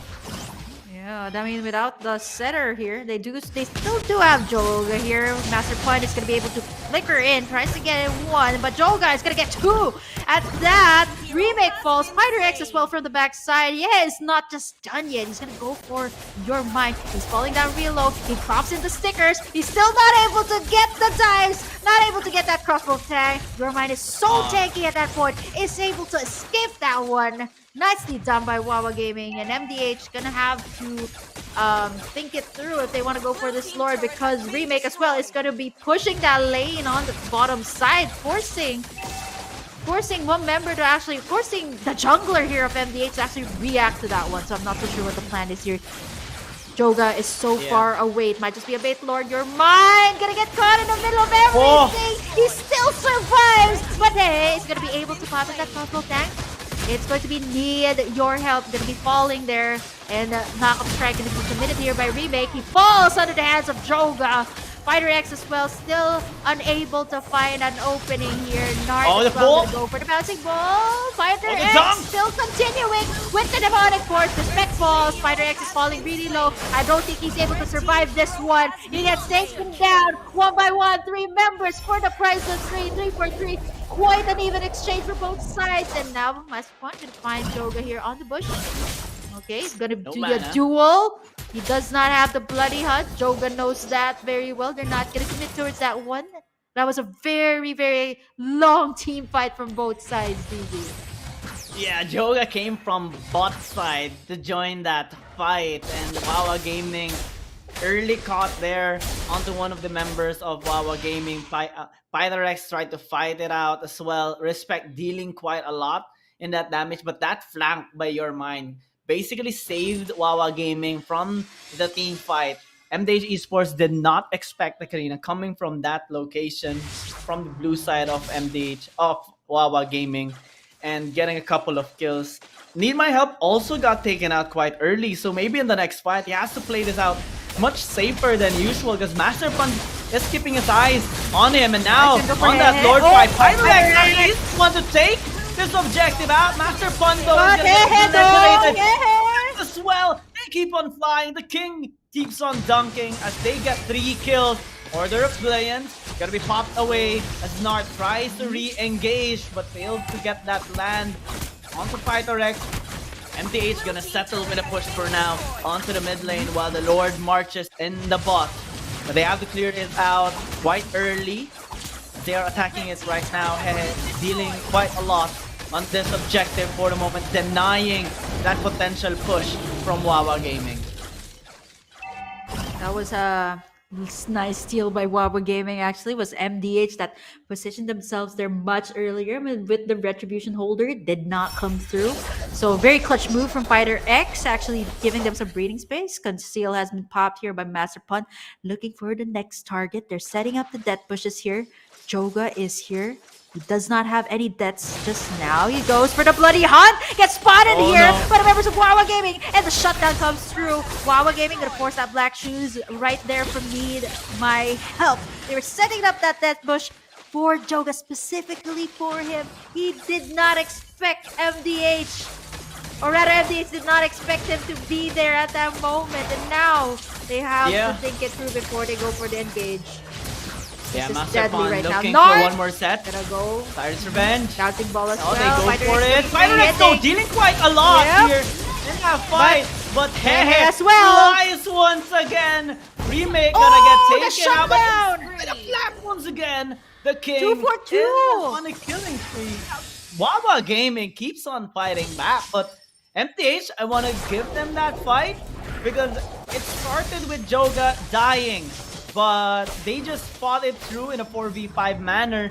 Now they need to find a way to maybe rotate towards the map safer, because if they keep on getting hooked here and set up by Master Pun, then it's just going to repeat over and over. WAWA Gaming basically diminished the gold lead of MDH from earlier. Oh my goodness, it's such a spectacular performance from WAWA Gaming. I did not expect this at all. Like they're pulling this off really well in the playoff stage. This is really scary. They're setting up another death bush here, right? They're setting up this 3 members. Joga gonna check it. It's gonna spot them. Nart as well. This is the flicker there. Okay, they cannot overcommit right now. There is the main problem of Fighter X and Hey as well. But your mind is gonna get caught in the middle of the heavy spin. Gets the bloody hunt. Not just yet. Your mind falls. And that is the jungler down for the side of WAWA Gaming. Joga as well.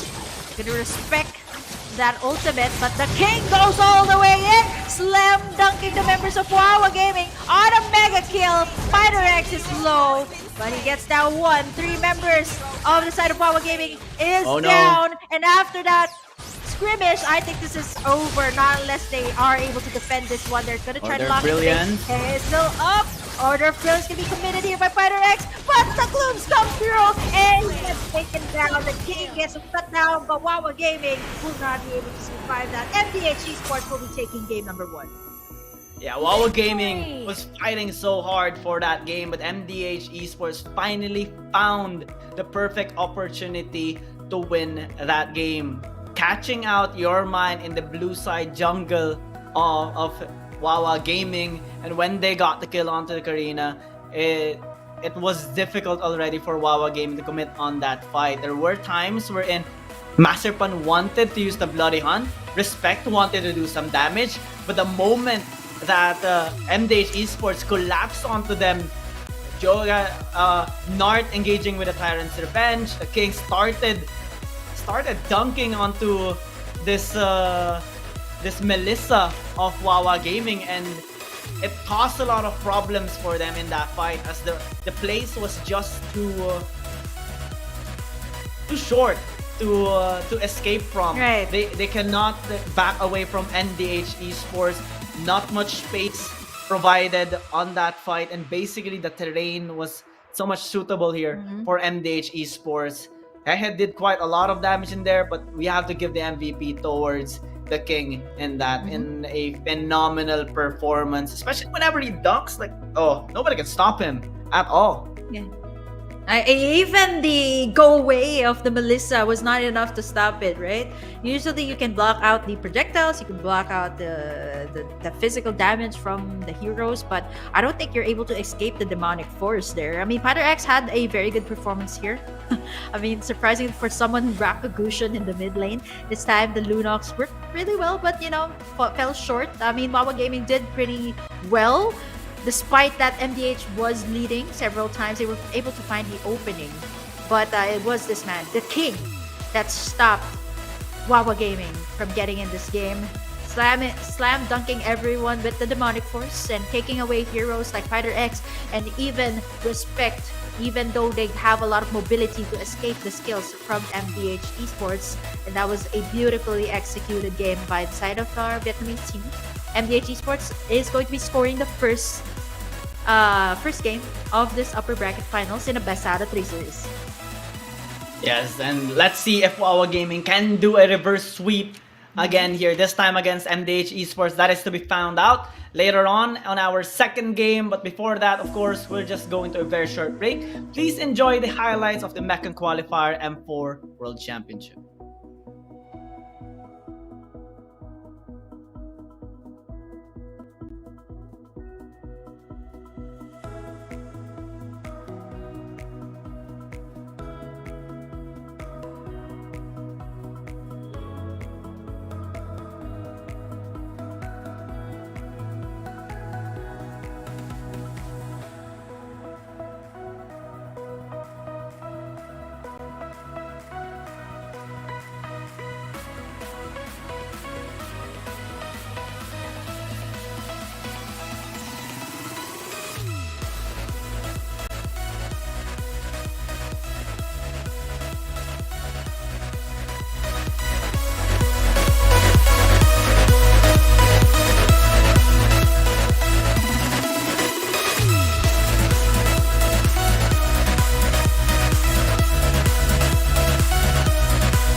dragon spirit here.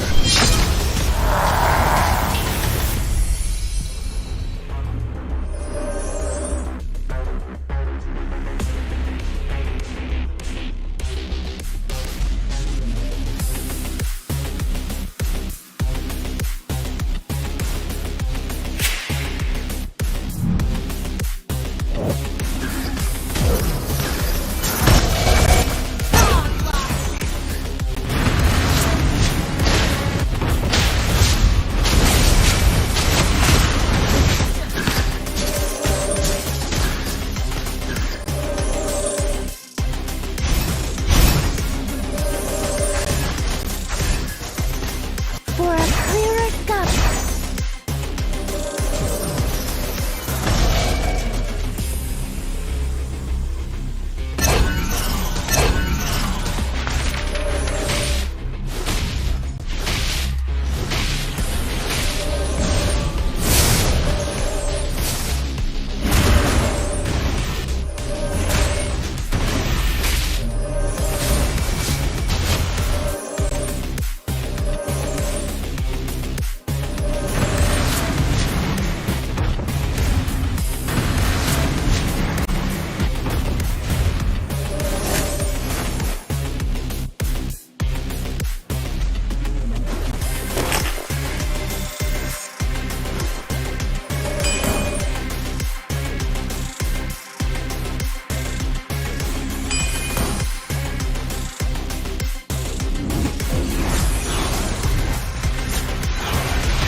I must break the code.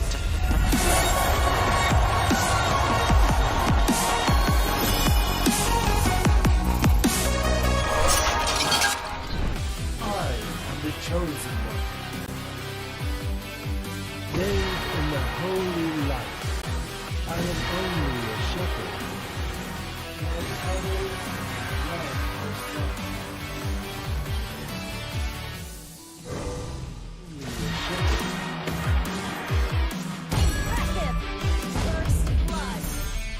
Holy light.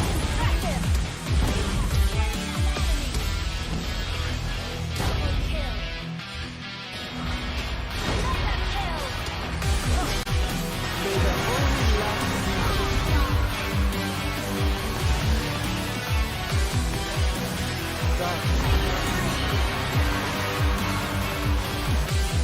I am the chosen.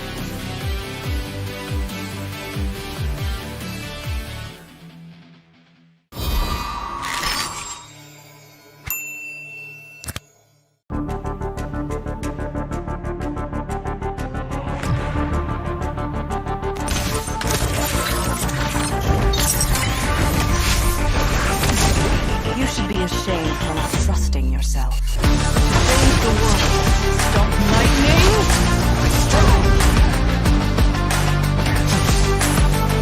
Lightning.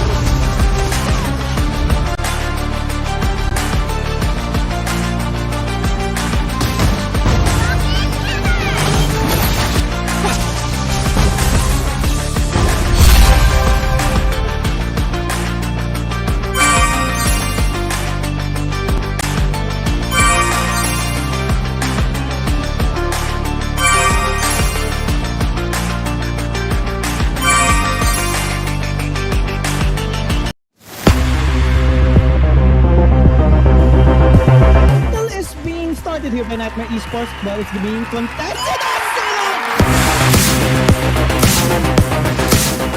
Chiếc 1-1 phải phải lên bảng điểm số. Sâu sâu thì bảy màu và như vậy là quét dành cho đội tuyển Việt Nam chúng ta.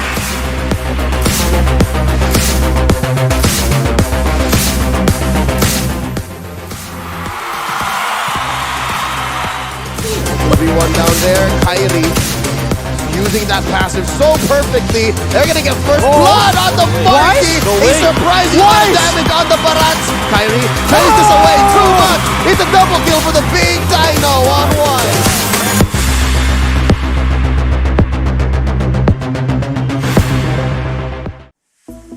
Welcome back to the M4 Mekong Qualifiers. This is the match point between WAWA Gaming and the MDH Esports right now, going in to game number 2. Still Burger Kim and GG at your service here in the M4 Mekong Qualifiers. Let's see if they will be able to pull that reverse sweep.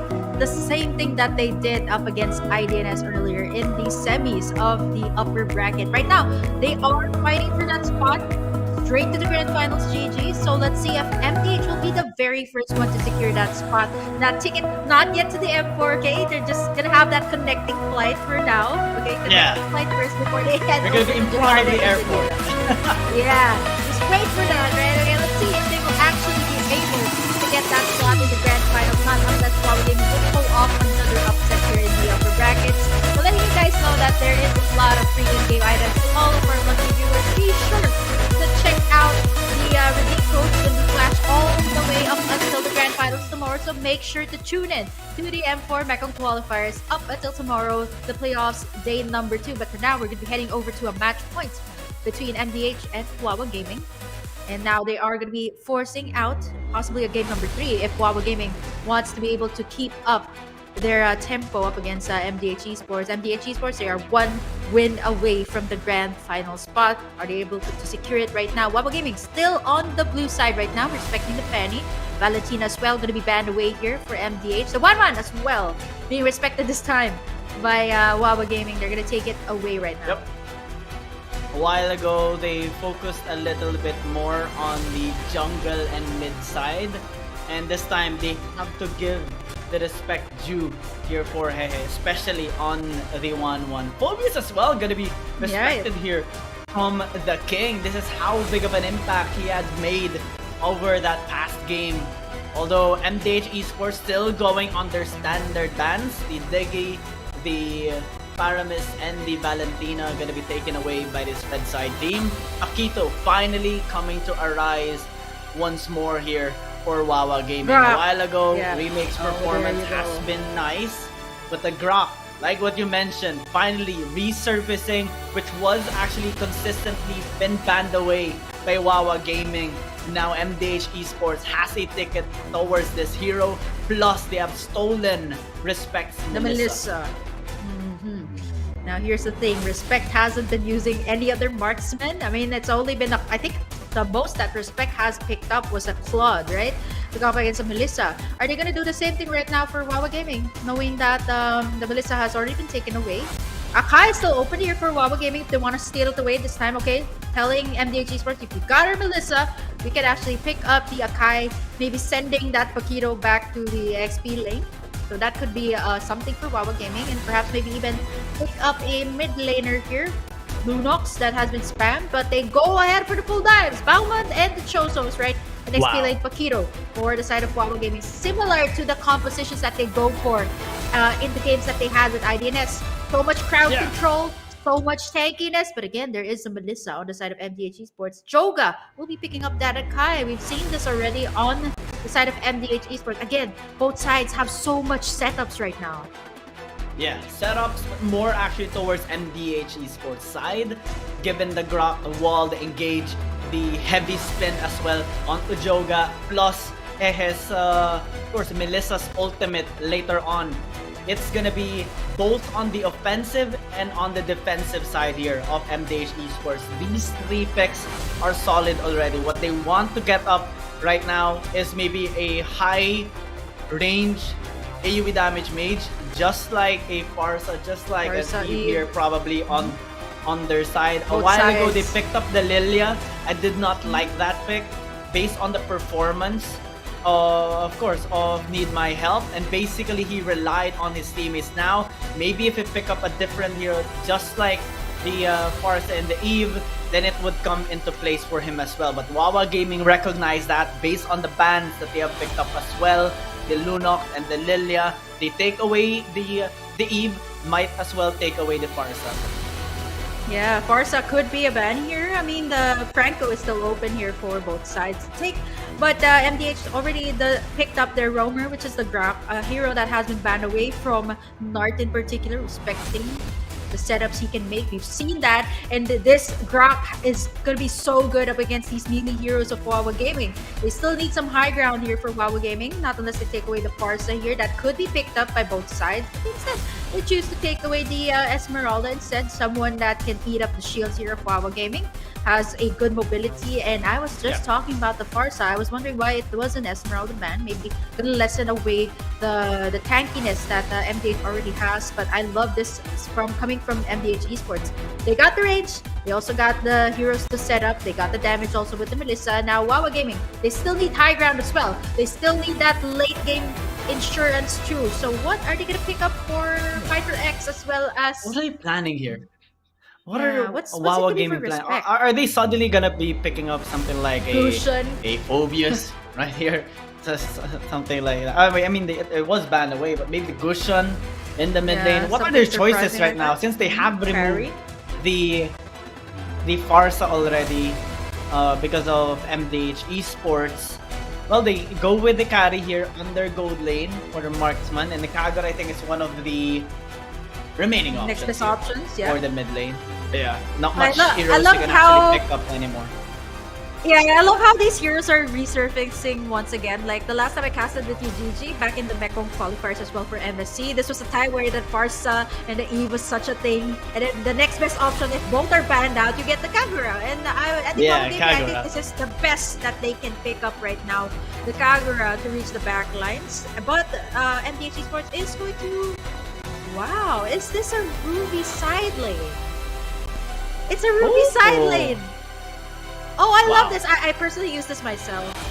There's so much setups for MDH right now. The Akai's Heavy Spin, the I Am Offended, and Nart's Grok. So these are just 3 setups. If MDH had 2 earlier, they now have 3 to do the setups here. And if WAWA Gaming is not cautious about that, they can get set up here by MDH Esports, and the results could be devastating.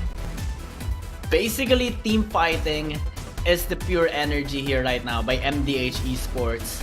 WAWA Gaming has to find a way to cripple down this team right now in the early game, or else they're gonna get stomped as the first turtle comes up. All objective taking might be difficult here for WAWA Gaming given their composition right now, as MDH Esports has drafted a really nice setup for themselves. No, he's gonna get a lot of the damage. I don't think he's able to sustain with the lifesteal, but the first blood will come through. Respect this time, of course, knowing how to deal with the hero he loves to use as well. Narton Need My Help is already here, definitely. The gold lane needs some help. Fighter X as well, gonna try to go in, but look at the early that Respect is having. Gonna kind of weigh the damage, but not enough. Master Pun as well is gonna join the party. Nart, is he able to survive this one? Hey, is back up online. But look at the onslaught that WAWA Gaming is doing here on top, making sure that Respect is able to win his lane. Yeah, these are the standard things that WAWA Gaming has to be making, because MDH Esports, they do have a really nice team fighting based composition. Early game, it's gonna be their weakest strength. Plus, whenever they are isolated, it's also going to be difficult for them to keep safe in those locations. WAWA Gaming gonna be trying to close the distance once more here onto Narc. So it's one of the tankiest members here so far on MDH Esports side. Fighter X gonna continue. He was the mid laner. Now he is the support here. Gonna get caught out here by Joga and Nart. Not much damage being felt yet, though, onto this show. But MDH is gonna try to still commit onto that kill. Need my help. 3 flies onto this location, but might actually get punished. They finally find the kill, but this Farsa might actually get fallen down as well. WAWA Gaming still getting a couple of kills across the board. 1,000 gold lead at 2 minutes already. Oh my goodness, the baits there by WAWA Gaming was so so on point there by Pyrex. He bought some time and eventually Masterpot getting in that yin yang overturn, but Gormine gonna be speared in the first turtle of the game here. WAWA Gaming right now on the lead once again. The same thing that happened to them in game number 1. They're gonna try to have to pull off this reverse sweep. Same thing that they did with IDNS. That's gonna be the biggest upset that we will be seeing today if they are able to pull off that reverse sweep. Here comes the redeem codes rather for you guys to enjoy. Yeah, there are some skins to be given away here, so make sure you guys get that. Right now, Fighter X gonna try to go in. Wild charge by Nart there. Fighter X gonna be able to kite away the damage, but not for long. Predator Strike will take him down. Joga as well here to join the party, knowing that this is going to be a problem. Master the Pun is going to fall. Nice heavy spin there by Joga, answering to the aggression that WAWA Gaming has been showing us in the early stages of the game. Yeah, MDH now this time going very aggressive towards WAWA Gaming, especially as they start to group up. We're still just on the 3-minute mark, but MDH eSports starting to get a little aggressive against WAWA Gaming. That wall is so tilting. Fighter X has to wait in order for him to be able to escape. Exactly. Goes back in, quite questionable, and will be taken down as well. For extended there by WAWA Gaming, actually. Joga, he's gonna spot respect here. I don't think they're gonna let him near the tower. These are two, well, beefy heroes there with the gate as well, with the gorgeous barrier from Nart. Master Pun is also here with the Kagura, but I don't think they're gonna let them pass any further. Nart can just set up those wild charge, but I think they're gonna reserve it for the turtle fight here. It's gonna be a 3-man rotation here on top. But on the bottom side, though, I do have to talk a little bit about the Ruby pick here coming from MDH. Is it like the idea of having this Ruby more of like having additional setups from MDH? Because so far the Ruby's doing well up against the Potato. Yeah, they're doing really, really well. well. Watch out, Turtle! Yoga gonna be picking it up, but nice backstab by Master Pun. And Fighter X trying to get a kill onto Hehe, which is still being able to survive. Finally gets taken out. With the trade though, as now we're seeing Need My Help going on a killing spree. Plus they have taken the turtle earlier as well. So looking at the gold, MDH eSports starting to get ahead. It was that WAWA Gaming actually getting super ahead earlier with in the early stages of the game, and right now MDH is gonna bite back. It was that was so bold of Fighter X to actually do that. Like you're going up against 4 members just to take down Hehe. That's how important this guy is. That's how much of a respect that WAWA Gaming is also giving to the gold laner here. Hehe that has scored a back-to-back MVP with both the Melissa and the Wanwan. And right now, MDH is going to be pressuring a lot of respect here. Fighter X again trying to look for the place. He does not find anything. This time he won't overcommit up against Hehe. MDH is going to be containing this jungle side as well.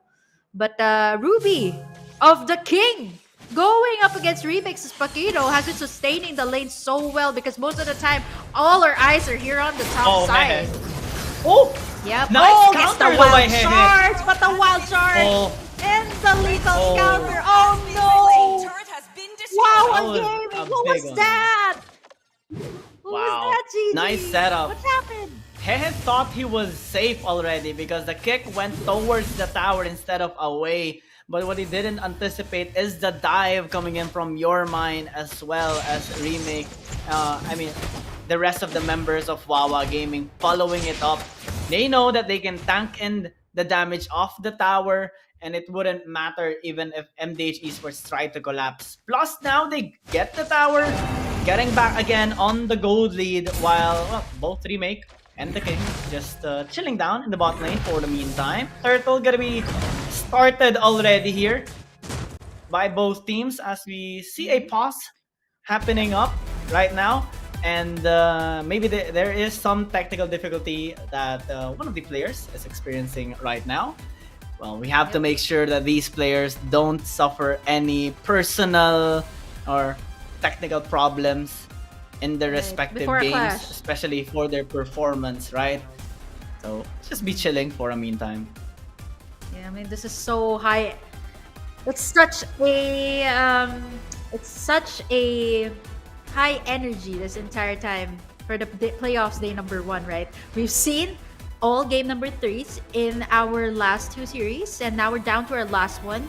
And WAWA Gaming actually has been setting up the tempos for both IDNS and even here up against MDH. So, I mean, if they pull off this reverse sweep, right, it's going to be so miraculous, such a miraculous run, getting that first, that ticket straight into the grand finals, right? But they have to win this game first, and so far they are doing very well up against the tempo here of MDH, which is something different, right? That we haven't seen so much of this WAWA Gaming back in the group stage. It's more of like MDH dominating, right? But WAWA Gaming this time showing us that, you know, eyes on us, right? We might actually, I would have to say that they are the dark horses, right? Sending IDNS down to the lower bracket and now giving MDH possibly a run for their own money. It was a very tight first game actually, GG.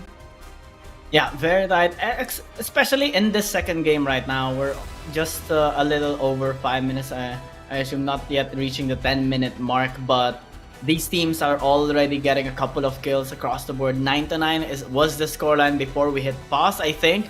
And despite the late game scaling here of MDH Esports, WAWA Gaming has been fighting and trying to keep up, setting some traps here across the map, trying to get a pick off. And even though, you know, we have a team fighting based composition present here for MDH Esports, you know, need my help having the Farsa, which has a lot of zoning control. He always has to keep his eyes on the sides because anytime Pyther X can stop him. Yeah, here comes the redeem codes as well coming through. Make sure you guys got that one. And Turtle is up right now for MDH and WAWA Gaming to take. Pyther X looking for his next target. Not unless your mind is able to miraculously take the Turtle. It's going to be better dare strike as well. Your mind gets taken down for the price of none. MDH definitely winning that one. But for WAWA Gaming, they are going to be looking to take the sides as well, equalizing that Turtle take that was taken by MDH. Yeah, MDH Esports still starting to come on top of this. Actually, they don't necessarily have to be ultra aggressive and trying to get more picks. The only thing they need to do is keep up in terms of goal because they're assured of the late game. Basically, as of the moment, they only need to stay safe, but they're being extra aggressive because that is their main nature. And WAWA Gaming also having the same, trying to set some traps across the map. They have attempted to retaliate sometimes on the objective takings, but they keep being interrupted as well, especially by Nart, especially by Joga. On their crowd control, it's very difficult for them to actually win on team fights, especially right now. They're focusing more on small skirmish, just like the pick on the Paquito, but right now we're not seeing him being there on team fights because he keeps on being drawn towards the bot side because the king keeps on just clearing out the way. Ooh, your mind getting taken out, Hehe getting that kill, and now Joga setting up for one more onto respect. And this will give them the opportunity to get this tower down uncontestedly. He's taking a bit of damage from the tower, doesn't care a bit as Master Pun just looks to disengage. For now, a little bit late on the fight. Finally, Remake resurfaces from the bottom lane, but can't do much just yet. Yep, you see how MDH is actually winning in terms of the kills, but in terms of the towers, WAWA Gaming has been equalizing it. Thanks to Remake, thanks to Pyther X as well. If he's not getting the pickoffs with the Wave the Dragon, he's gonna go for the towers instead. And now Nart gonna set up that wild charge onto your mind. He's quite tanky Oh, the here, king! but look at the king going away from the backside. The damage as well coming through, but the king gets bursted down there by respect. Better dare strike in the nick of time. I need my help. Definitely MDH needed it at that point, setting WAWA Gaming to back away from that fight. Now MDH back in control. They got the gold lead right now. And the Lord is up here. They cannot afford to lose any more members after the king. They want to take as much as they can get. They're going to try to go in for the towers here. It's a 4-man rotation here on the mid side. They cannot overcommit. Joga gonna go for the backside. Gonna use that heavy spin so beautifully. But he's going to get knocked up there by Remake. He falls. Oh, he's able to escape. Instead, Master Pun is going to be the target. Nart is going to get the Wave of the Dragon. Gets bursted down that respect once again. Your mind needs my help. Does not have that wings by wings just yet. The king to the rescue. Needs my help is able to escape that one in the nick of time. Hey. Gets that knock-up strike from Remake. No escape from that. So that's a 2-4-2 exchange. Still, WAWA Gaming is able to find openings time after time again. We're starting to see a problem though on the NDH esports side because despite them having this teamfight base composition, we see them initiating, doing some crowd control, AoE damage, but the damage still doesn't reach Respect. He's able to free hit on the back lines, and now as they are being forced to group up towards the Lord, we're seeing Remake split pushing towards the bottom lane, taking another tower for the team, equalizing the gold, and also adding a bit of pressure towards MDH Esports. Hehe a while ago tried to free hit, but the amount of 1 versus 1 pressure that WAWA Gaming has is too immense. Now better airstrike gonna be used once more as Pyrorex just bursted out, but Remake gets a trade. Joga just trying to chase him but down, he's not gonna make but it for might this not one. be able to pick up that kill. It's hard to chase a Paquito as we transition towards another fight. Might be breaking out. Your Mind just drawing some attention, Respect given that space, but Joga tries to engage once more as Joga gets bursted down by Your Mind. This time, hey, hesitating for a little bit. Takes some damage actually from the Lord. I don't know why he attacked that objective, as that Lord starts to hurt the members. but Now they do though, find- Your Mind has to fall back. Oh, are they gonna Meanwhile, commit towards this finally one? arriving, one more better airstrike will find the revenge kill onto Remake. Nart though taking a bit too much from Your Mind, as now the Lord is still quite low. Ahead with a double kill. The King! Picks up that Lord. MVP play right there as MDH looks for the push. Oh, that was so fearless of MDH, right? Joga was not there. They did not have any retribution holder. They still went all the way for it, knowing that Hehe has already reached that tower spike onto Melissa. And right now, they are going to be pushing the waves on the side, something that they haven't been able to do earlier on. Now, they should be able to take at least 2 towers here on the top side. The Lord as well, marching on the top side for MDH. They need to take as much as they can get because WAWA Gaming, right? If you give them some opening here, they are able to capitalize on that lead. Remake. Oh, gonna get spotted there by MTH. Okay, he's not gonna be able to defend that one. Yep, there you go. 2 towers down here for the bottom side. Yeah, MDH Esports starting to increase their momentum even more. 5,000 gold lead right now at 13 minutes, and Pyrorex falls down once more. MDH still going on the offensive, pushing down mid, pushing down bot. They got the tower already as WAWA Gaming looks to maybe be a little bit defensive here. They're trying to defend their mid lane tower as Your Mind slams the King. Almost got taken out, but MDH still going up front, taking that inhibitor tower in the bot lane. Better airstrike gonna be used, catching out Master Pun. Tried to go in onto Need My Help, but gets bursted out almost immediately. WAWA Gaming still has this Your in Mind. their game. However, they need to be a lot more careful right now. Respect trying to free it onto Joga. Goes for the heavy spin. The wall actually prevents him from going towards his teammates. As now MDH looks to go on the front.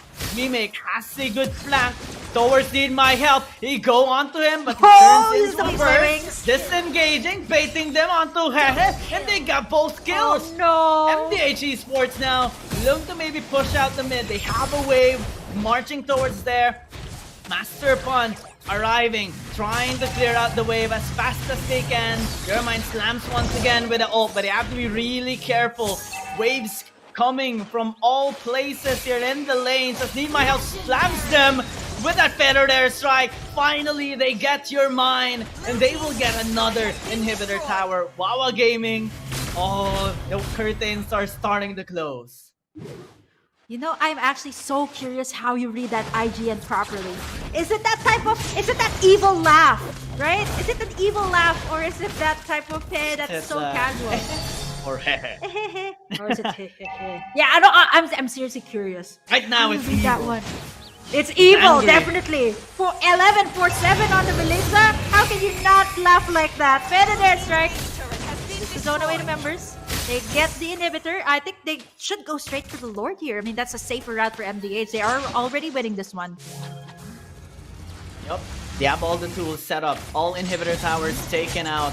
Pytharex, WAWA Gaming as a whole, they're being pressured to defend their base.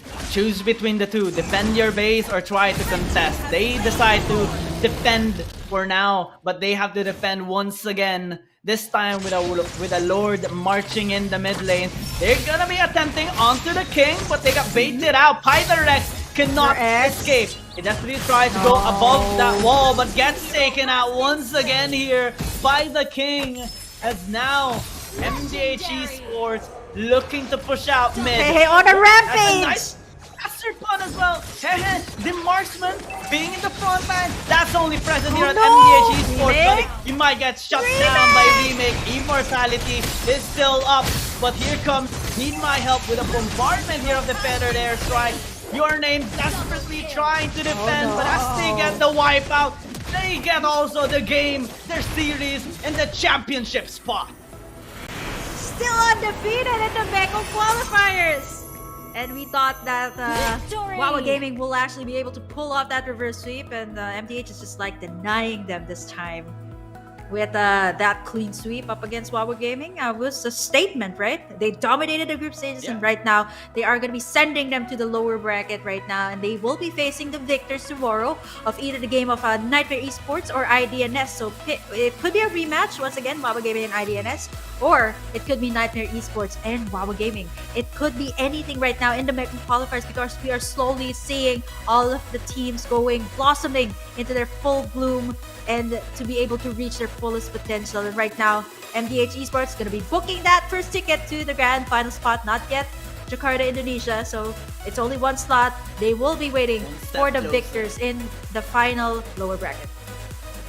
Yeah, that was a phenomenal performance coming in from MDH eSports, but I want to commend WAWA Gaming. They pushed them to their limits.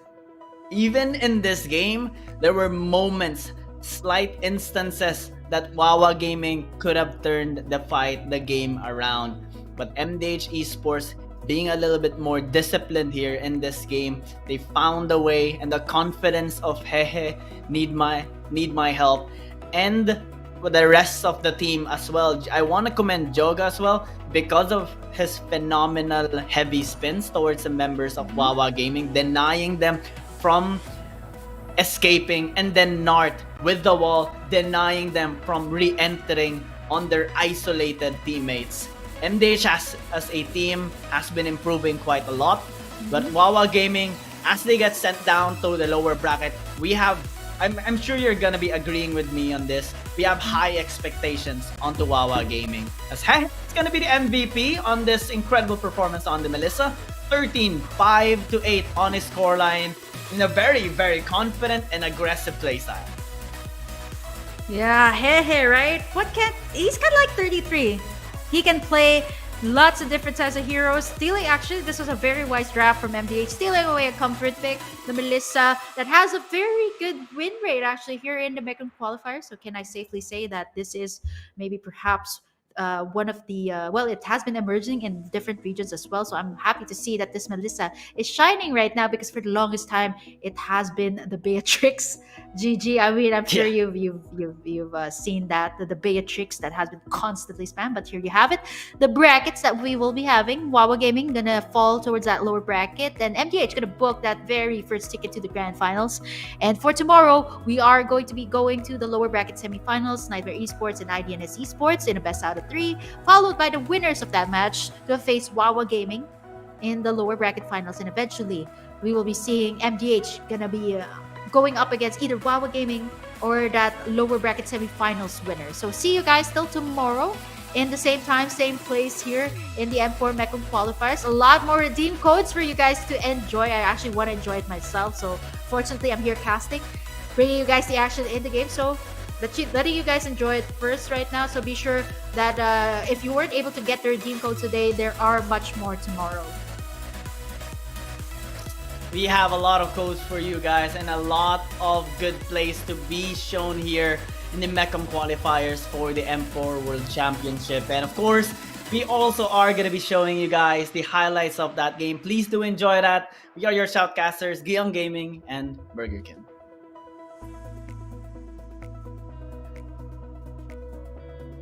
Let's check out the highlight.